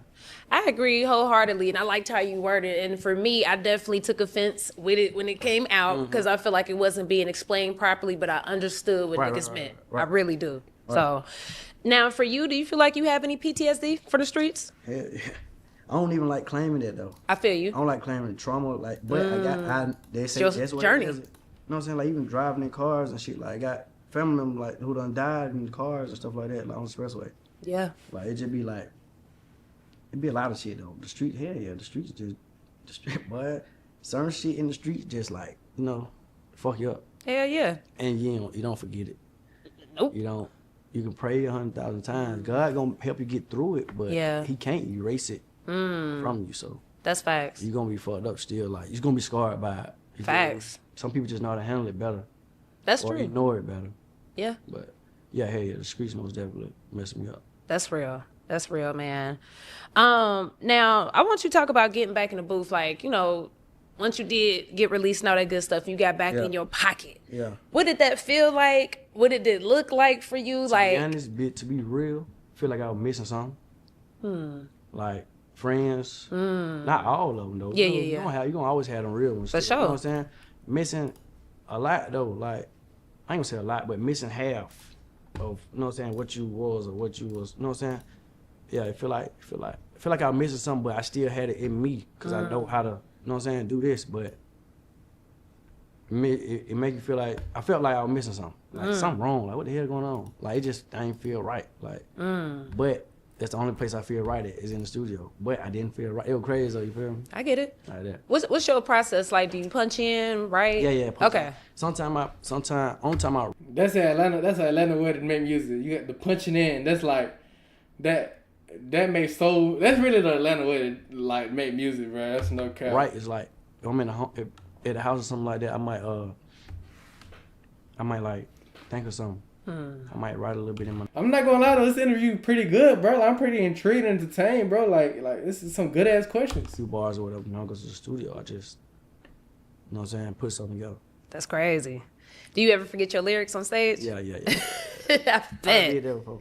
I'm sure. So what do you do? Damn, that's a good ass question she asked, bro. Because a lot of people do be wondering that, like, because a lot of it be a lot of lip syncing going on when they be doing concerts and shit. But that's real that he admitted that. In those moments, like, man, I done been at a show before, right? Oof. Or like at a club or something, and my song come on. I'm like, damn, what song is this? I know it's my song. You know what I'm saying? I just, what name of this song? I forgot. No way. But even when I forget it, the crowd gonna sing it. You know what I'm saying? They gonna sing it. That's a blessing, man. I do want to get into a couple of your new records, man. That Never Loved Us is crazy, but the program, that's my shit, boy. For sure. Let's get into that damn record, man. I mean, because we, in this record, you kind of talk about some of the stuff that we speaking on now, but you said some real deep shit in this record. You say you lost your faith, friends, family, money, hope, and just talk about getting it back and just going through all that though. Like I said, like when I got back in the studio, it felt like I was missing something. You Feel feel that. me? And that's all the type of shit. Like, of course, I still had family, but it was like they love me because I'm their family. But in a sense, I still feel like I let them down. I feel like they feel like they're a little bit like, damn, like, you know what I'm saying? You gotta get back. You feel me? True. So that's when it comes to family. Friends, same thing, really, all that same. And all that just make you feel like you losing hope or losing faith. Like, damn, you questioning your abilities when you really know you can do this shit. You feel me? True. So, yeah, that was a big part of the journey. Even now, I still go through those type of feelings, but what overpower, like stopping me from sitting down and just quitting, it's just knowing like can't nobody take it from you still, though. You feel me? Like, you know what I'm saying? A lot of niggas still cap. A lot of niggas ain't even been in your shoe. They all cap. You feel me? Not all of them. Yeah, cap, yeah, but yeah. A lot of these niggas cap for real. Shit, true. I mean, he is making some good points in here. Like, they talking about some real shit in here. Like, not gonna lie. Now taxes. A lot of niggas really cap. So it be like, man, hell no, I can't let no cap win. You feel me? Yeah, nah, that's facts. That's facts.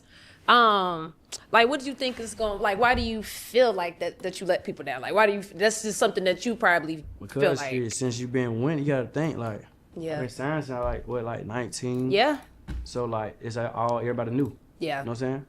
So once you slip or fall or bump your head or anything like that, nobody ain't seen you do that before. So people see you do it. Now they might not even look at you like you let them down. Yeah. But you gonna feel like. I get it. Do they feel like you know what I'm saying? I get that. That type of shit. I feel you. And then just lastly on that song, you say you fucked up your name for nothing. So I just felt like that because it's like, bro, what the fuck? Like, just thinking that things be that when it don't be that. It's like, man, what the hell? I could have been went my own way and did my own thing. You feel me? Like, this shit kept. Not even just put up my name on the jail situation, just in the streets. Like, you know how many friends and family I got from here, there, you know what I'm saying, all around. Yeah. And I had to say, fuck you, fuck you, fuck you. You know what I'm saying? I had to, you know what I'm saying? Fuck up my face with everybody. Yeah. For this right here, you feel Yeah. me? So, that type of shit too. Straight up. I don't regret it though. I don't regret it because you're a man. You gotta stand on everything you go through. You say whatever you know what I'm saying. Hell yeah. I ain't gonna say I don't have regrets, but I don't regret that shit. Like, Yeah. you ain't with this shit. Fuck you. I don't give a fuck. For sure. Well, I mean, we all got regrets. That's Right, just facts. right. But I know what you mean, and it just is what it is. Like, shit, we moving forward. You feel me? Now, you know, we got 3 projects out. When can we expect a new full body of work? This shit about the song.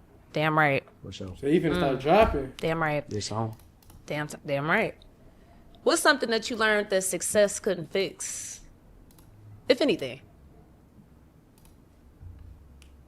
You said someone learned.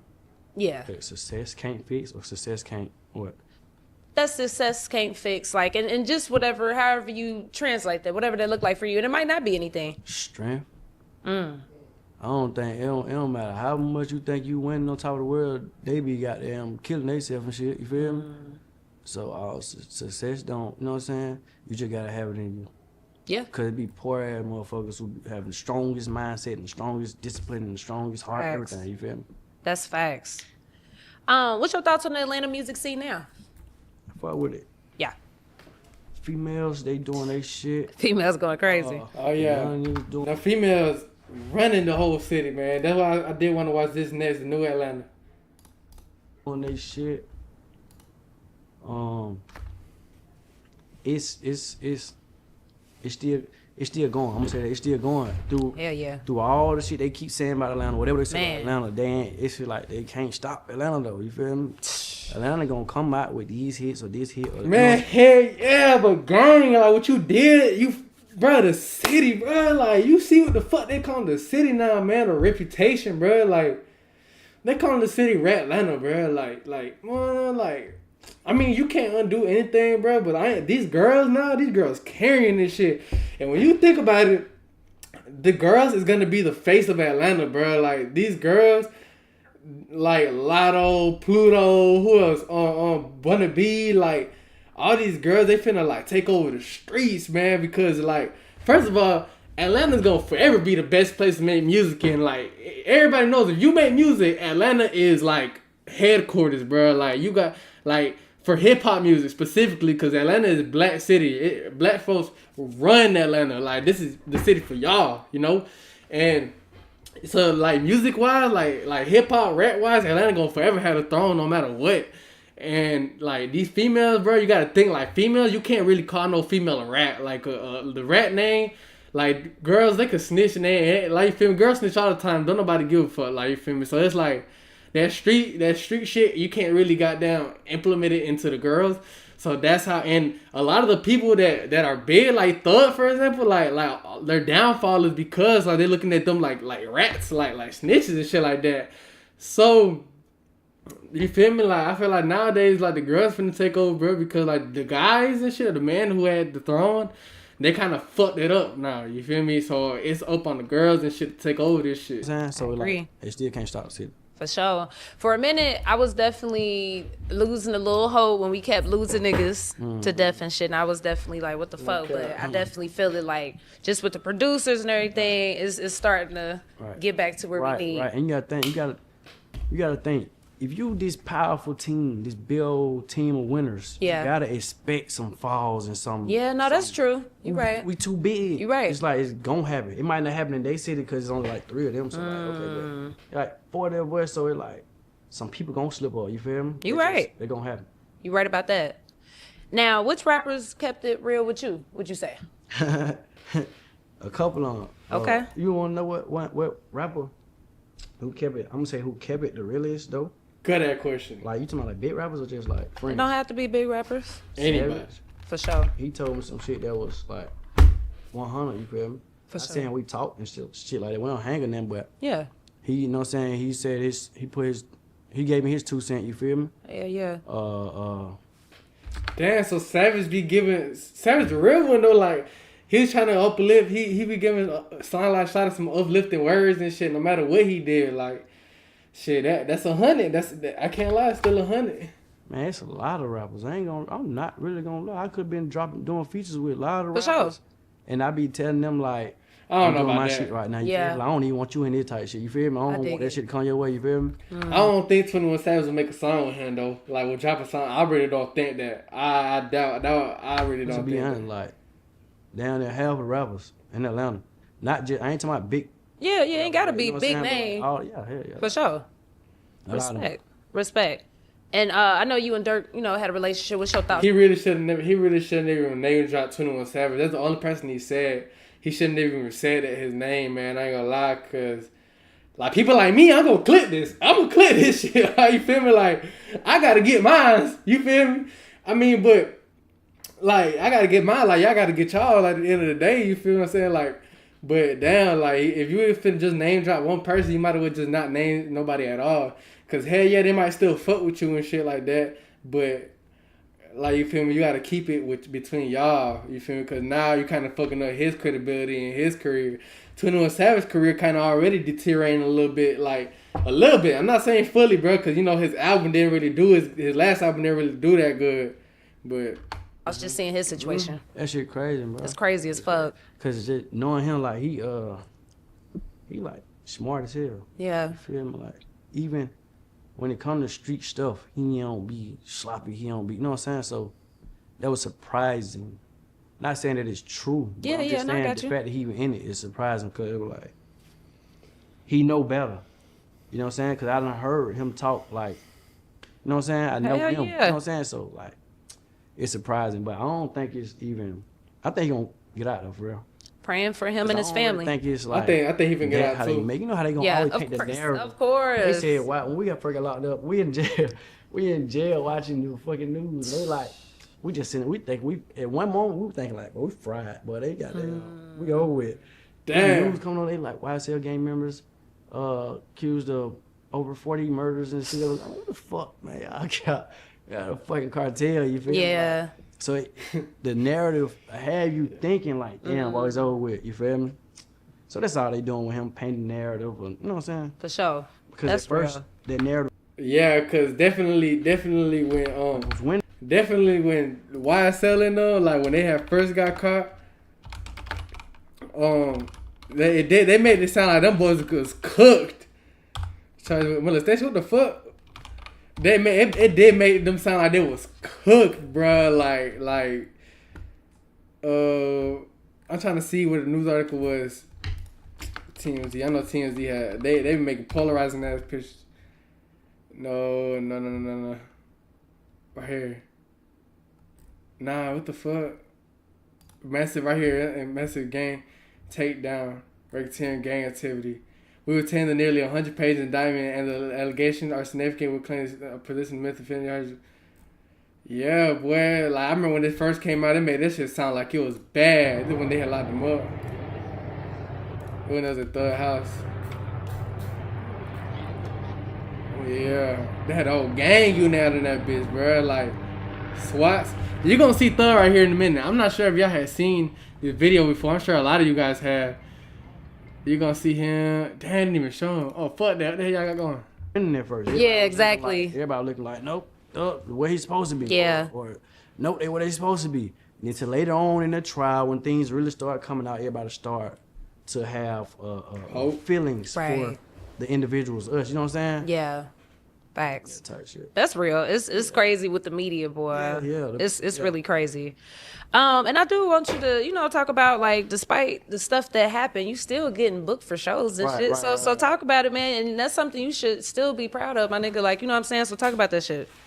Shit. That shit just like, I ain't gonna lie, like, and I'm gonna say in my state, in Georgia, like, I'm still gonna, I ain't gonna say just in Georgia, just in the South, period, you feel me? I'm still gonna have them core fans, you feel me? Amen. And like, it's gonna get bigger than that, but right now though, like, the core fans still gonna keeping it going, you feel me? That's what really gonna keep every rapper going. What? I ain't gonna lie, he do got great music though. Like the music he used to drop, great music. So, but like, as you climbing up, your core fans still gonna hold you right there. You know what I'm saying? So you still gonna, like, you ain't fell down here. They still got you right here, you feel me? So the show's gonna come, and I enjoy the shows. They be lit. Amen. What's your message to your day one fans though? Them core supporters. Better living soon for all of us. For sure. What does better living mean to you? You say that a lot, and I know that was the name of one of your projects. That's everything. Yeah. That's everything you can think of. For sure. Whatever it is, even rich people want to live better. Amen. And they already living better, but they want to be. You know what I'm saying? So it's everything. Whatever it is, it ain't just about money. It's about health. I haven't been to the grocery store. That's a good little saying to say. I'm not gonna lie, it's a little inspirational. Shit, relationship, love, mental health. Amen. Business, whatever it is, everybody want to live better. I love that. In every way you can think of. That's facts. I agree. Question for the. That's about it for this, bro. Not gonna lie. That's really the most important thing that they were talking about. Shit, damn. She did ask some really good questions, man. Whoever this is, but y'all go ahead and subscribe to the Progress Report Media Group. I'm gonna drop them a little subscribe. You feel me? Y'all go ahead and support this page. I'm guessing it's a female that's doing this, and you feel me? Yeah, I wanted to show you guys a video that I just came across. It was about Charleston White talking about Lil Key, bro. Cause when he just said something about Lil Key, it just made me want to goddamn. It just made me want to look at this shit, bro. I want to see this shit. I didn't see this shit right here. His other artist, Lil Key, passed away. Young Thug went to jail. His other artist, Lil Key, passed away. Yeah, his partner say he was sipping syrup. Kidney's bad. Yeah, a young nigga with a bad kidney say shit out of luck. Yeah, he wasn't born with a bad kidney. He done doped himself to kidneys. We been telling these young niggas sipping that syrup and all that shit go make your kidneys go bad. Nigga, this is choices. Your God didn't have nothing to do with this. The devil didn't have nothing to do with this. The white man didn't have nothing. This was a nigga that liked sipping syrup and his kidneys went bad and he died. Who feeling sorry for him other than his mama and children? Everybody. I'm not me. Say, listen. The whole Atlanta, not gonna lie, the whole Atlanta is, he got a point. He do got a point, bro. To each his own, though. To each his own. Just say I like to drink, right? And say I drank myself to death. Who said? Nigga, I died doing what I want to do. True. I live my life how I wanted to live my life. Why y'all sad when I die? When it's time to die? You've been living life how you want to live it on your terms. Now when it's time to cash in for living life, oh, he died. Nigga, we all got to go. Oh, he died of bad kidneys. That's what happened when you sip that syrup. Oh, she died in the car wreck. I think he died off of perk, like he died off of fentanyl. Driving drunk. Oh, he got killed in the streets. He was killing people. Oh yeah. He died off the fentanyl, but his body was already bad. Like, yeah, from sipping syrup and all that shit. Like, he already had bad kidneys and shit. I remember in that little guy story. His kidneys was already bad. Like, he could have stayed alive. Like, he could have, like, once they had gave him the Narcan and shit, once they had pumped his blood back and shit, and once they pumped his blood, the doctor told him, like, yeah, he could be alive, but he gonna be like a vegetable, man. He ain't gonna be the same. He ain't gonna be the same kid and shit, bro. So then they put a plug on him. We got to be real, my nigga. Now, I hate to say this, but just say I was smoking marijuana. And it appears that I drive and smoke marijuana, but most of the time it's CBD, low levels of THC that don't alter the mind. But just say I was riding and smoking, and I wrecked the car riding and smoking. Can't be mad. Can't be mad at the motherfucker that you hit. Yeah, you done hit the weed, and everybody sitting in traffic, and you done hit the weed, and you decide you want to go. You the only motherfucker moving. Boom! He said boom! Ain't be mad about nothing, motherfucker. So, let's apply this to the niggas that's getting high. Let's apply this to the Kobe Bryant situation. Man, they told that man, leave that airplane on the ground. Leave that thing on the ground. It ain't nobody in the air flying. There's no visibility. You still go up. It ain't no pole, nothing. Oh, no, man. Wait. No. They told Kobe Bryant to not fly? Did people... Hold up.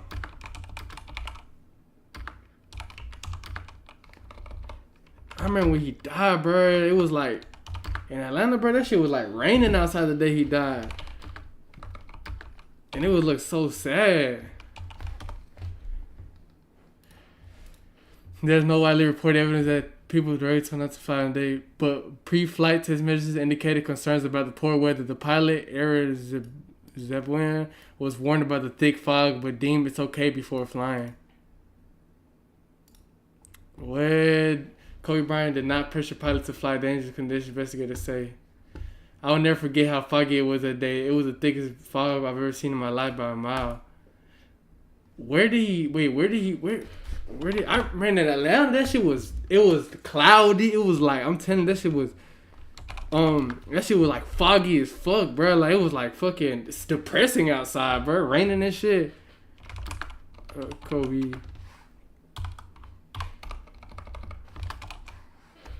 Wait, where was he at though? Oh, he was in Calabasas, California? Damn. That shit was raining everywhere. Damn, bro, that's crazy. Oh, if I get in the car drunk and I put my baby in, it ain't no feel sorry for me. I made a choice, and I gotta live or die with my choices. That's what this life is about. So stand on it, nigga. Stand on them choices. If some gangbangers kill me, don't y'all be sad, nigga. I've been talking shit to killers. I've been talking to these niggas like ain't nobody ever talked to them before. Why you gonna be sad? That nigga went out on his own terms. No, it don't go like that, huh? That's only if you living a fake reality. I once heard let me just say this. I'm not gonna say the mother's name. But a deceased rapper mother says, I kept insurance on my son because I know what my son was doing.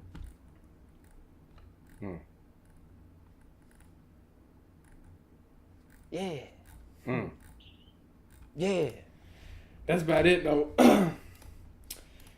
So that's gonna be it for the live stream, man. If you enjoyed, please like, comment, subscribe, so you can catch us on the next live stream. I appreciate you for everybody that are watching. Man, I'll see you on the next one. Damn, we got on a couple good topics today, man. But I'll see you on the next one.